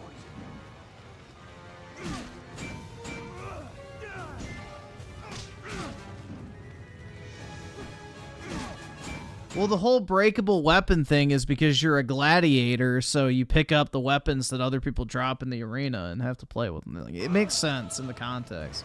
It's not like the weapons are rare, like Breath of the Wild. I'm ready for you. Or they break in one fucking swing and then you're fucked. Bro, this shit's fucking fire. Let's see. Let's see how it looks with like an emulator.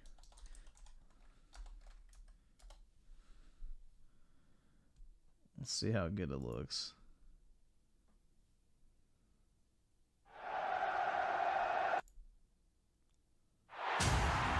Damn, that looks significantly better.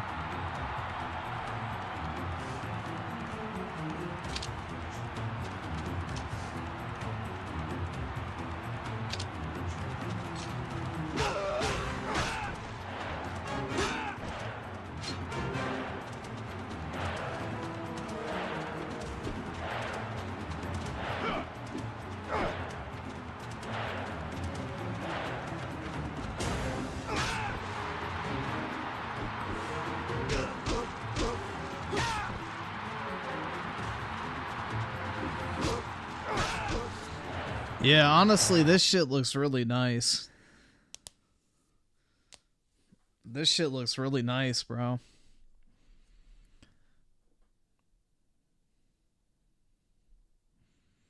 Incredible gameplay, and there's nothing like Shadow of Rome. Yeah, this shit looks fun, bro.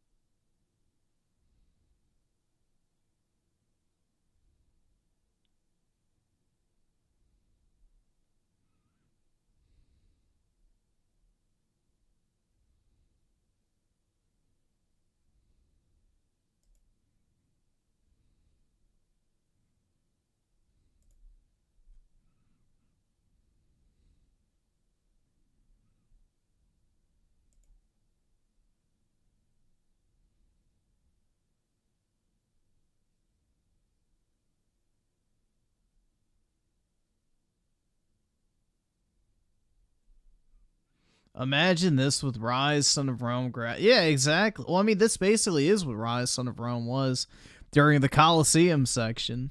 Kinda. Dude, Rise, Son of Rome is such an underrated gem. I fucking love that game. I will always shill for Rise, Son of Rome. That is easily one of the most underrated video games to ever come out, and is a fucking crime we will never get a sequel to it.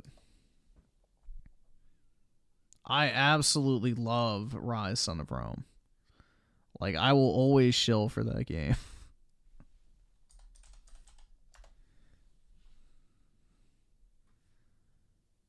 Like, hold on, let's see. Yeah, there it is.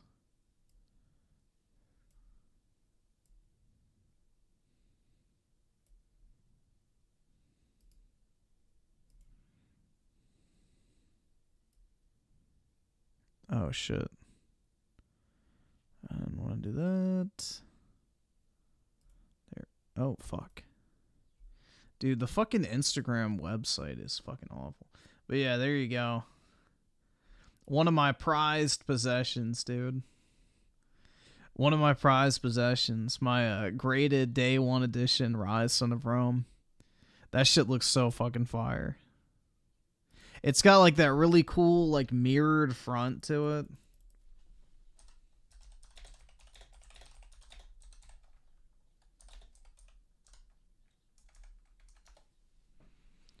Oh, let's see. Somebody's gonna have it.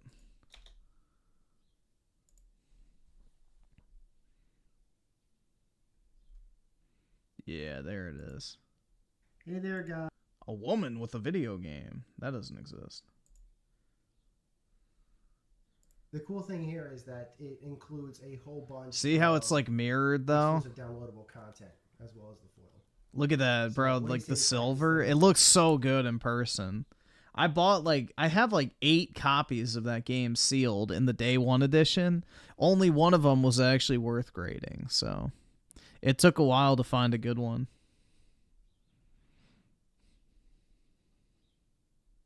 Dog, how big are his hands? Holy shit. Dude, look how fucking big those hands are. Holy fuck. I have never... Dog, that's crazy. Look at that. That looks like a Switch case. That looks like how I would hold a Switch case with my hands. That dude's got some fucking massive ass fingers. Jesus Christ. That looks like he's holding a Switch case, dude. God damn.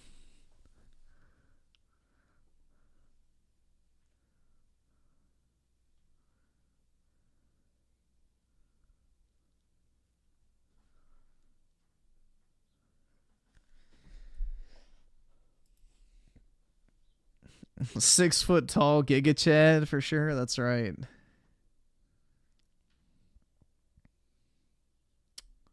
What's this? Counter offer. We'll see. It's not that great of a deal.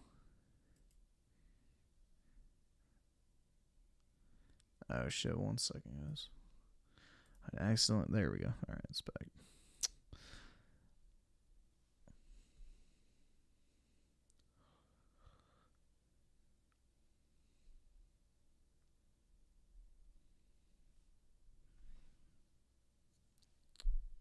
Let's see. Where's my chat? There we go. Let's see. So creators freedom with the 2, we don't get games with toxic masculinity. That's right. Masculinity is evil. None allowed. I need to get a PS2 emulator, I guess. I kind of want to play that.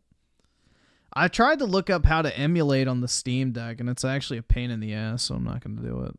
You have to, like, download a fucking app, and then you have to, like, go through settings in order to, like, fucking pick a it just seems like a bitch, man. I'm not doing all that. The Steam Deck emulation, whatever, pipeline is fucking not ideal. So I'll probably just download it on my computer.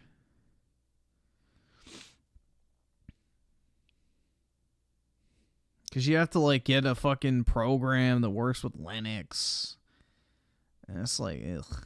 Yeah, nah. Nope. Too many steps. Diego Hernandez with the 5. Check out a video called Complicated Nature. Feel the video makes some good points on the industry. Alright. Let's see. Nope, it's a simple install file. Nope, it's not.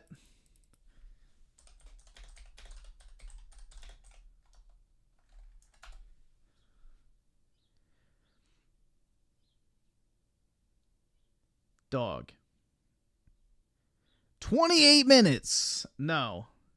And the Emu deck is the one I know about, and it takes way longer than fucking one download. It's a much more complicated process. Yeah, what? Do you want to play? Alright. And then select switch to desktop. Now we need to download EmuDeck. Open a web browser and watch go how to complicated emudeck.com. this is. Click download and then click SteamOS. Once that's done, navigate to where you downloaded the installer and click it to run it. EmuDeck will download the install program and launch it for you. Once the install program launches, we'll need to select our options. I suggest you go with custom mode. Go fucking options. Go through the helpful questionnaire to decide all the stuff. Choose where your ROMs will be stored. Choose which emulators to install. I suggest you stick with the default selection, but turn off any of these if you don't want them. Choose if you want autosave enabled. Log into your Retro Achievements account if you have one of those. And then pick whichever you prefer for the bezels and scaling options and shaders. You can come back and tweak this stuff later if you change your mind. Then, when you're ready, click Finish and the installer will do all the things. The next step is we need to add our games. For this, one option is you can use a USB drive to move your games. Dog, from this your is way computer more complicated. They're like, oh, download the emulator, then you're good. No. to your deck. I'm not going to do that though because I already have my games on an external drive, so let's click skip for now. Now we can add our games. Click on the file browser and then go to home and then deck. And I know how to emulate. Like, right here, I have Super Smash Bros. Melee. Dolphins piss easy. You download the fucking thing, you download the game, done. That's literally it. This is like so many unnecessary fucking steps. And then emulation. And in here we have a folder for BIOS and ROMs. Let's add that stuff. You can download these yourself right on your deck, or if you already have these on an external drive, now is where you'll want to plug that in and copy your BIOS files over to the BIOS directory at your deck and all the ROM files, making sure to put all the ROMs for each system into the appropriate folder. Check out the EmuDeck wiki for more info on Dog, you have to sort them by folder. This is so gay. BIOS and ROM files if you get stuck. Now let's add our bro, it's just irritating. No. front end to Steam. So this is so many unnecessary steps, man. Back to the EmuDeck setup and then click Launch under Steam ROM Manager. Today we're only going to add Emulation Station. Click the toggle up top to turn everything off and then just turn on the Emulation Station toggle. and then click Save to Steam. And then that's it. You're done. And then if you have issues, you have to go into the app and do all this fucking other shit. So no, it's not simple, because I watched a troubleshooting video too. Now when you go back to gaming mode, you'll have a new item called Emulation Station. And in there you can open up Emulation Station and look through your games and pick your games and play your games. It's all set up for you. How cool is that? There are Until you have an issue, and then you have to go through the EMU deck settings, which is a bitch. a ton of more options and ways to set up emulation on the deck using EMU deck, but we'll save that for yeah, all you should have to do is download the thing and then you're good. If it takes more than that, I don't want to do it. Way too much work. Way too much work. So I'll just I will just download it on my computer.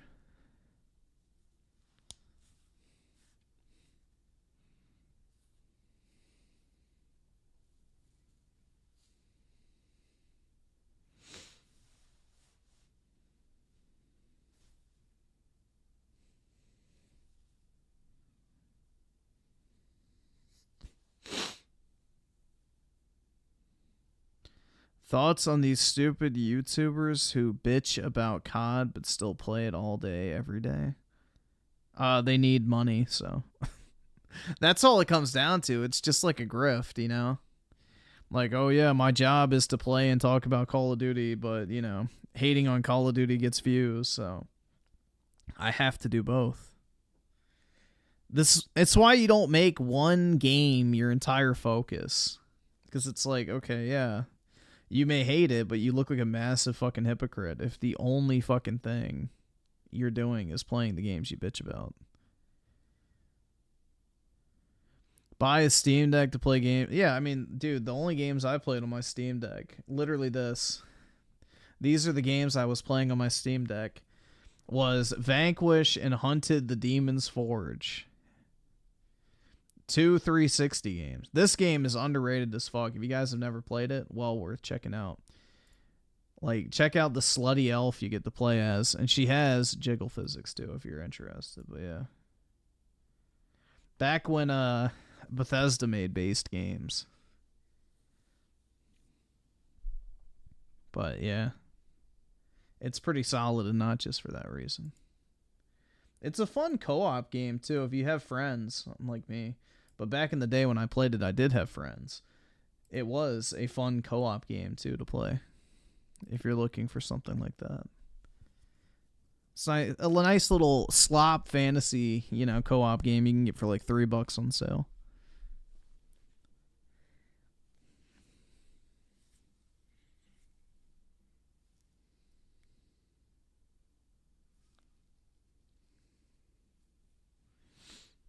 Yeah, I wonder. Hold on, let's see. PS2 emulator Mac. Do they have one for the Mac?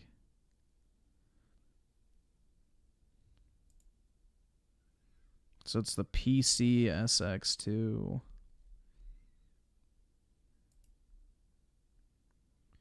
Download.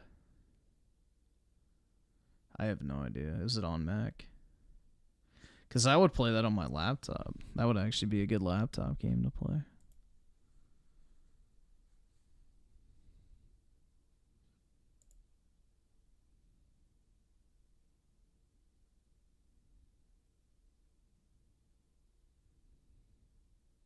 Yeah, I think it does work on Mac. I may get that on my laptop then. Because then I can still, you know... I guess sit in my bed or sit on the couch and play it with my dog. Dude, honestly, it's kind of disgusting how the only games I play now are like old 360 games and maybe some PS4 generation titles. Like, it's kind of sad. FromSoft is not a one-trick pony, though the internet so desperately wishes for them to be, to the point where they might actually pigeonhole themselves into becoming a one-trick pony. I think modern FromSoft fans behave similar to Atlas fans. Everyone's a Megami Tensei fan, except they didn't play anything before Persona 3 or Nocturne. With FromSoft, most modern fans never went further back than either Demon Souls or Dark Souls, which is why I found it amusing when Armored Core 6 came out and people were disappointed that it didn't play like Dark Souls. So Yeah, that's why I didn't want to get it. when FromSoft tries something I played Armored Core 5 back in the day, and I did not like it. new with Elden Ring Night Rain, the internet predictably responds with confusion. Is it a Battle Royale spinoff? Is it canon? Whatever kind of game it is doesn't really matter. It has the Elden Ring name attached, so it's guaranteed to sell millions, because this is where we're at with FromSoft and Bandai Namco. What we are witnessing here is full-blown degeneracy, because when it comes to business, if it doesn't make money, it doesn't make sense. And what better way to ensure sales than to piggyback off a fan base's goodwill? This is why the upcoming Turok is a co-op third-person shooter instead of a fast-paced first-person one, even though this game bears zero resemblance to the old Turok games. I don't really care that Turok is third person because it's made by the Space Marine devs, so that shit's gonna be fire. The devs know what sells in today's market. What sells is Space Marine 2, so just repurpose. Yeah. Space Marine 2 is great. It's everything a video game should be. That exact same game and slap a Turok skin on it. Now it's Turok. Please, give me more of that. And these devs expect fans to eat it up because remember Turok? Same deal with I'm gonna eat it up. that new Perfect Dark game. Give me more fucking Warhammer Space Marine 2 games. Or games like it. That looks nothing like Perfect Dark. I don't know what Turok is. I know what it is. It's a boomer shooter where you kill dinosaurs. This right here is why video games are in such a pathetic state. Because if you don't leech off established fan bases, you get Concord, a $400 million flop. But if Concord used an established IP like, say, Marvel, and was functionally the exact same product, it'd be a smash hit. Oh, look at that. If Elden Ring Night Rain had nothing to do with Elden Ring and was just called Night Rain, what would be the appeal? It'd be just No, it would be a FromSoft game and it would sell millions. another dime a dozen procedurally generated co-op game, except that would be better than what we're getting. Nope. If it has the FromSoft name attached to it, it will sell. Just like CD Projekt Red, whatever they make will sell. Because they're like the good guys of the gaming industry. So the journalists will hype it up, and the normies will go out and buy it as a result. Because by being an Elden Ring spinoff, it's now an asset flip. Studios love to make games like Night Rain because it's easy, guaranteed money, and you'd hope that the devs use that revenue to produce genuine passion products. Shift Up did just that with Stellar Blade. They used the funding from a gacha to make a fun little action game. It's likely that Night Rain is fulfilling a similar purpose. Most developers no longer produce games that they themselves want to play. When did this happen? The minute development companies became publicly traded. I recorded a 40-minute video discussing how Platinum Games has struggled with finances since their inception, and I tossed most of it out because when I reflected on the points I made, I realized something. I was berating Platinum Games from a business perspective, when really, the situation is too complicated to pick a side. In the beginning, Platinum latched onto Sega with a 4-game contract with a singular goal in mind: just survive for the first 5 years. Most startups fail within 5 years, so Platinum's mentality was to do whatever it took to survive, which meant taking a bad deal with Sega where they wouldn't own Vanquish is fucking awesome. Such an underrated game. any of their IPs. Their first game was a passion project called Mad World. It flopped so hard that Sega refused to publish any more mature-rated games on the Wii. Their second game was Infinite Space, another titanic flop because, well, you try selling the public on a slow-paced sci-fi visual novel strategy game with no voice acting. So with 2 flops under the company's belt, and Bayonetta, which didn't meet sales expectations, Shinji Mikami began pitching ideas at Sega, and they shot most of them down. Sega didn't want a medium-sized game in a niche genre, they wanted a blockbuster hit. I highly recommend this interview with Mikami, where he talks about his experience developing games, because it gives such a fascinating insight into how developers can't make the games they want to make. Everything is a compromise. The entire industry is held together with dental floss and scotch tape, and it's remarkable that it survived until this point. If game directors had any integrity at all, no video game would ever be produced. Anyway, after Mikami directed Vanquish, he left Platinum Games, despite being a co-founder, because he gave up on being able to direct whatever he wanted. When you rely on outside funding, you are beholden to the whims of the publisher. He founded Tango Gameworks so he could instead mentor a new generation of developers. Too bad Yeah, Tango Gameworks is not that good. I did not like Evil Within. the company was acquired by ZeniMax and subsequently Microsoft and was then shut down. Again, it's like poetry, so they rhyme. Thus sparked the second era of Platinum, licensed garbage published by Activision. How bad was this era? Every one of these games is delisted. Nah, this game is actually supposed to be pretty good. It's very valuable now. They also made Metal Gear Rising around this time, and while the game is praised nowadays, at the time it wasn't a hit. Most Metal Gear fans were pissed that Kojima's team dropped development and passed the game to a different studio, and people were complaining that the game was too short. This was around the time when players Fuck this complaint, bro. Anybody who complains about games being too short, go fucking, you know what?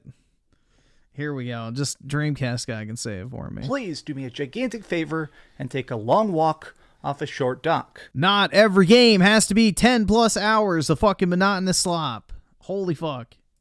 players were praising games with endless cutscenes and zero replay value. If a game comes out and says the game's only 5 hours, but those 5 hours will blow your fucking mind, I'll buy 2 copies. Because fuck this mentality of, dollars spent must equal hours in game. I hate that fucking mentality with a passion. Like Bioshock Infinite, so a 5-hour-long game wasn't gonna fly anymore. As the years passed, Platinum continued to work on a hybrid between passion projects and licensed titles, never making a smash hit until Square Enix stepped into the frame.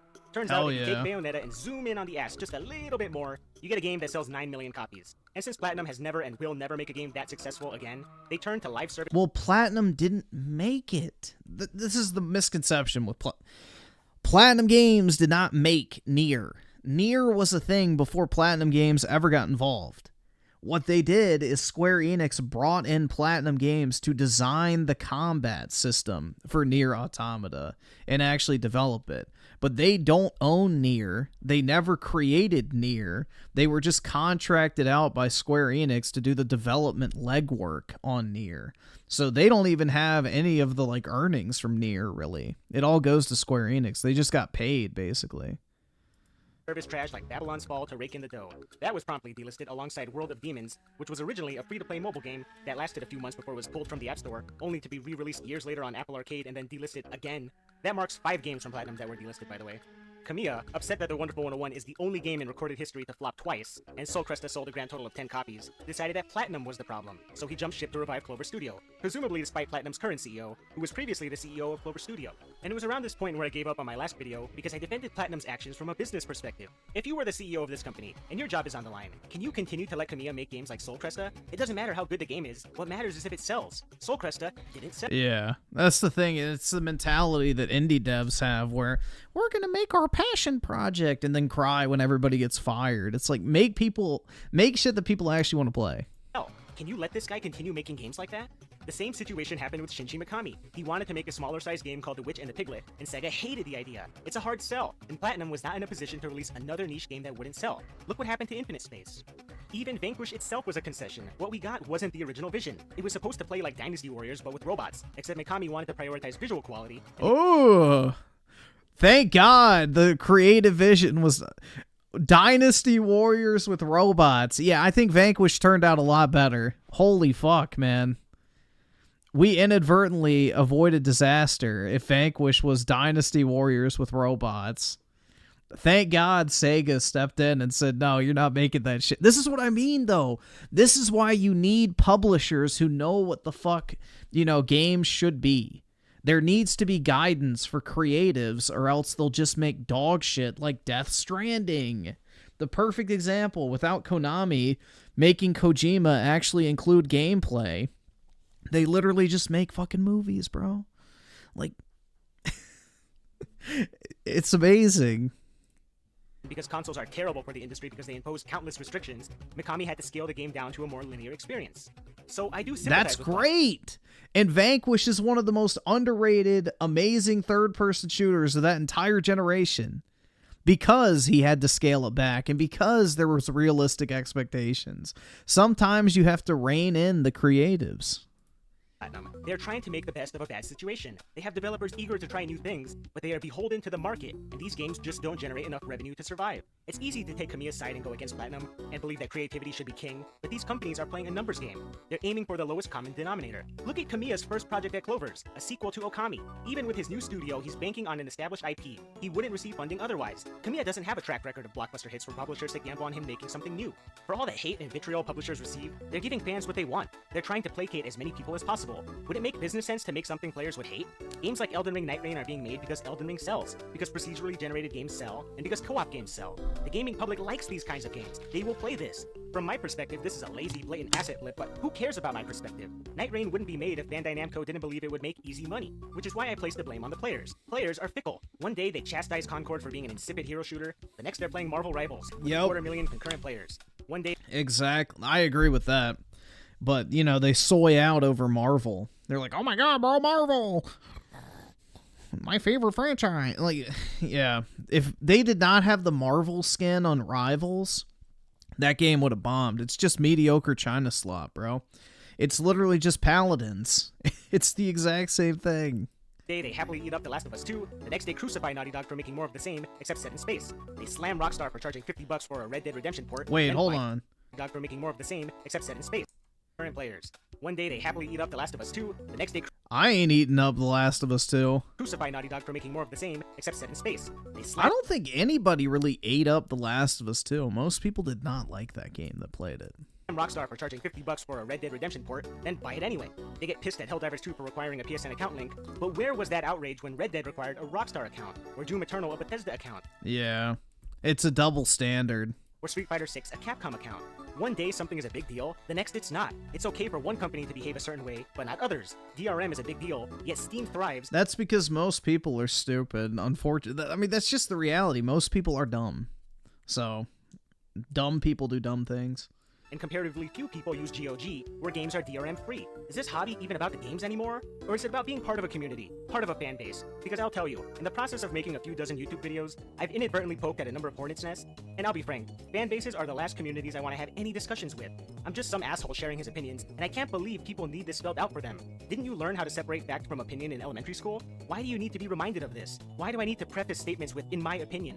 Here's a fact, fan bases can be so insufferable that the community members themselves can't stand each other. The only thing a Hollow Knight fan hates more than someone criticizing his favorite game are other Hollow Knight fans complaining about Silksong.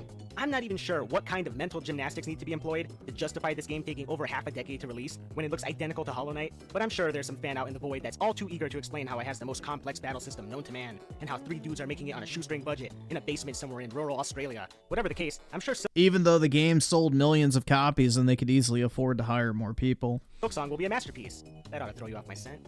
I talk about games whether I have positive thoughts to share or not, because I enjoy talking about games. I don't want developers to listen to me or anyone else for that matter. And rest assured, there's not a single developer out there that's going to be influenced by what anyone on YouTube has to say. And I wouldn't want them to be influenced anyway. A developer should only ask one question when they're making a game. Is this something he himself would want to play? That's it. That's the only question that should ever be asked. Because if a dev doesn't I need to get, whatever this is called, Astral Chain. I don't have this yet. like the game he's working on, what's the point of any of this? God Hand is appreciated to this day because you can play the game for 2 minutes and immediately tell that it's a passion project. Whether you like the game or not is irrelevant. You can't deny that it's made to appeal to a specific audience and not as many people as possible. It's made from the heart, and for the people that it clicks with, they're gonna love it. That's why people have an appreciation for indie games. Yeah, but people don't support games. They're like, oh, it's only 4 hours, dude. I'll buy it when it's $10. So that's the other thing I cannot stand. It's like people say like, oh, I wish we got more games like this. But then when we do, they don't buy them. They're like, oh, I'll pick it up on sale. It's like developers do not make games for you to buy them on sale. They sell it at $70 because they need the game to sell for $70 in order to justify making it. Like, sure, you may play it 100 times when you get it for $10 on sale. But don't you think if you played it 100 fucking times, it was worth the full price right out the gate? And then maybe you wouldn't have to play it 100 times because we'd get part 1, part 2, part 3, part 4, whatever. But yeah. Nobody wants to support the things they claim to love. And that is the #1 problem in gaming. Like all these people like, oh, I wish we could get more Dead Space. Dead Space Remake comes out. Nobody buys it. Oh, well, why did they cancel Dead Space Remake Part 2? I love Dead Space Remake. It's like, yeah, you got it for free on PlayStation Plus. They don't care that you love it. You didn't pay for it. They're made by passionate dudes in their free time. There was a time when you didn't need to look at the indie scene for games that oozed passion, but gaming has gotten too popular for its own good. I've heard the term gatekeeping thrown around as a pejorative, but I don't view it that way. The consequences of gaming becoming mainstream have been catastrophic for the hobby. People that used to look down on this hobby and call people nerds now proudly consider themselves part of the pack because it's a cool thing to do. It's en vogue. Now we're flooded with nerd posers. These are the same people that refuse to touch Persona 1 and 2 because they're too old school. These are the same people that praise the Resident Evil 4 remake for modernizing its control scheme, that called Astrobot Game of the Year, when if it released 20 years ago, when we got a half dozen amazing platformers every year, it would have been instantaneously forgotten. It couldn't wear Mario Sunshine's jockstrap. So I 100% support gatekeeping. It's the only way to ensure quality. Look at Hollywood. Bill Murray was staunchly against making a third Ghostbusters, then when Harold Ramis died and a new entry could finally be made, look what happened. Look at this disaster. Well, I would love to see that, I really would. Bob Gale will not allow a new Back to the Future to be made because he wants to preserve the original trilogy. Why taint it with a new entry that will be written and directed by people that won't respect the source material? Hollywood wants to make sequels and remakes not to make fans happy, but because they're easier sells than new ideas. It's that and they're creatively bankrupt because it's all DEI hires, so no one has genuinely good ideas anymore. The people who are truly talented never have a chance to do anything. always been about the money, and it always will be. Sequels and spin-offs and remakes are not inherently bad, but they need to come from the heart. That's why the first Resident Evil remake worked. Mikami wanted to improve upon his original vision. It's hard to muster any enthusiasm for sequels being produced by people that weren't responsible for the original games that I love. Why should I care that BioWare made a new Dragon Age when none of the project leaders of the original game are still at the company? How is this anything more than officially sanctioned fanfiction? If there's anything to take away from this, it's that developers are making games that the market wants to buy. Hero shooters and battle royales are popular, so they keep being produced. Madden and FIFA get yearly entries for $70 because millions of people will buy them no matter what. And for all the gaming is dying sentiments being shared online, gaming remains more profitable than ever before. So what does that say about the industry? Is gaming even about playing quality games anymore? Or is it about being part of a community? Do you even like the game you're playing? Or are you just echoing the sentiment of your beloved fan base? I've been a Monster Hunter fan since Freedom Unite, but I didn't care for World. But World brought in millions of new fans that hail it as the second coming of Christ, so I don't engage with the community. I keep to myself and enjoy the entries that appeal to me. I think there are a lot of silent fans in the world that don't enjoy being part of large fan bases, and I sympathize with them. Whether you belong to a large community, a niche community, or none at all, the important thing to always keep in mind is that you think for yourself. You'll be a lot happier if you decide for yourself what it is you like, rather than leaving that decision to the whims of others. Your time is... God forbid. Good luck with that. Unless Reddit r/gaming agrees, you're basically crucified if you disagree in terms of a gaming opinion. precious, so don't waste it. Or do. The choice is yours. 50+ hour RPGs should not exist. I don't agree. It depends on what you're doing for those 50 hours. If it's a quality game that's worthy of the time, I agree. But most games should not be over 15 hours long. Very few games earn the right to be over 15 hours long. Most of them are subpar garbage that are artificially stretched out for the sake of, dollar per hour, sentiment amongst the normies. I really hope we enter a new era of entertainment. No, we're not going to. It's going to get even more worse. It's just going to get worse. I hate to be like the black pill, dude, but it's like entertainment is fucked. Absolutely fucked. It is literally just propaganda at this point. And it's propaganda enforced by, the propagandists' hiring patterns. So,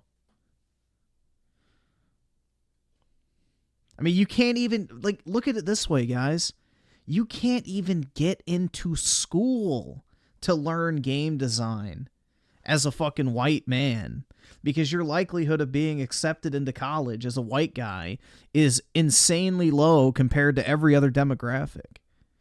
So let's say a bunch of conservative people even want to make games. Who's going to teach them how to do game design? It's like, nah, the entertainment industry is absolutely fucking cooked, bro.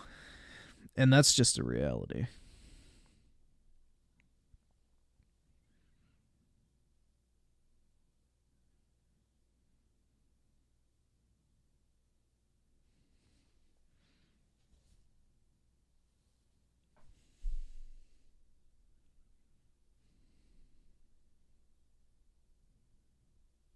There is no, I mean, you can find little pockets of good every once in a while, but entertainment as a whole is cooked, bro. What good movies have come out recently? Can anyone name a movie that you would define as an all-time classic that's released in the past 5 years? Other than Dune? That's it. What is another insanely culturally relevant movie that's going to be something you watch for 10 plus years into the future? There's nothing. Everything's the same recycled superhero slop, fucking re-releases or, reimagining. It's just boring as fuck, dude. Everything's cooked. Yeah, and Dune 2 wasn't even that great. It's a good movie. Yeah. It's just, it's sad, man. Really sad. We're in a cultural period of stagnation. It's kind of, I saw this the other day, too. I thought it was actually kind of factual. It's compare any other period of time in history, the fashion trends, for example. Look at the 40s versus the 50s versus the 60s versus the 70s, the 80s, and the 90s. Every single one of those decades has a very I guess, unique aesthetic to like the fashion and everything, right? Well, the 2000s, the 2010s, and the 2020s are almost undistinguishable from each other. So it's like something that, I don't know how factual it is, but it's like in periods of cultural stagnation, the thing that remains the same that's visible is fashion trends, which is actually pretty fucking factual. So we've basically stagnated culturally for the past 2 decades because of all this leftist shit.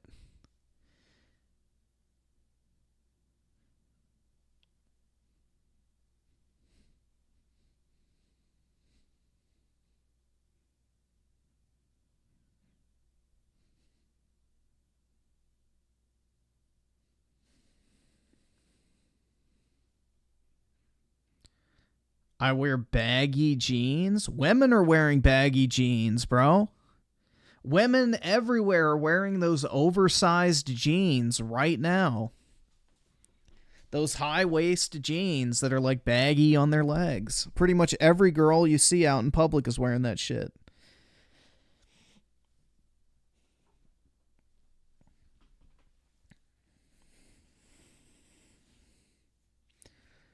Creators freedom with the 2. Would you kindly? Would you kindly? Would you kindly make that ass quack like a duck? The assassin has overcome my final defense, and now he's come to murder me. In the end, what separates a man from a slave? Money? Power? No. A man chooses. A slave obeys. You think you have memories. A farm. A family. An airplane. A crash. And then this place was... Did you guys know that Ryan Industries is an allegory for Israel? there really a family? Did that airplane crash? Or was it hijacked? Forced down. Forced down by something less than a man. Something bred to sleepwalk through life until they are activated by a simple phrase spoken by their kindly master. Was a man sent to kill or a slave? A man chooses. A slave obeys. Come here.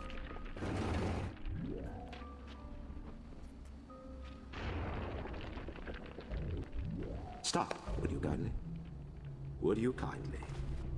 Powerful phrase. Familiar phrase. Would you kindly? Would you kindly get this? Would you kindly find that? Would you kindly find that? Would you kindly find it? Would you kindly get this? Would you kindly head to Ryan's office and kill the son of a bitch? Sit, would you kindly? Stand, would you kindly? Run. Stop. Turn. A man chooses. A slave obeys.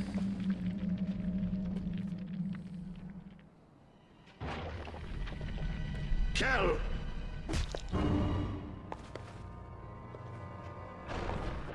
A man chooses! Why does he let you kill him? Because it's supposed to show you the contrast between choice and, you know, slavery, essentially. Like, he's demonstrating that he has free will and you're powerless to resist his commands. So he's choosing to let you kill him and you're powerless to not. It's like, because, you know, at this point, you know, Rapture's fucked. There's no going back, so he knows he's going to die either way. He's just demonstrating, you know, like, I have free will, you don't. So it's supposed to be like, you know, a polar opposite type scenario. It's actually pretty well written. Which, for all of Ken Levine's issues, he is a very good writer. A slave obeys!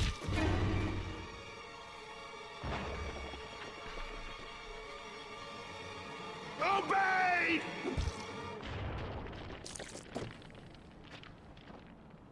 Hurry now! Grab Ryan's genetic key! Now would you kindly put it in that goddamn machine? See, even at the very end, you don't want to do any of it. Would you kindly put it back in the machine? It's to show that he's been manipulating you the entire time. Do you get it now? Like at the very end, your so-called ally is still manipulating you. But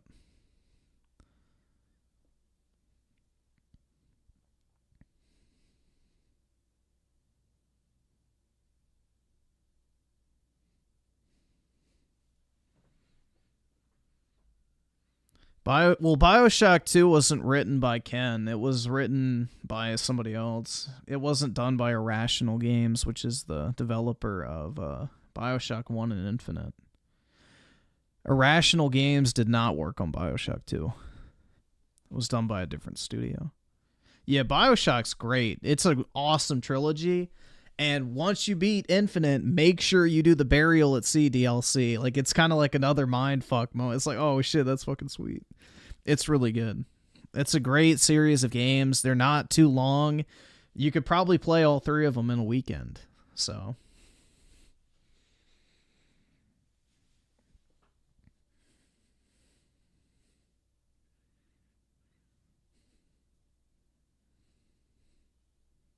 I have a little bit of faith in that Judas game or whatever, because most likely it'll be interesting at the very least. And it has the BioShock vibe to it for sure.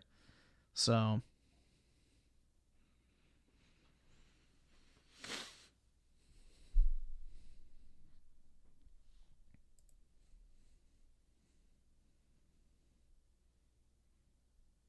debt collecting.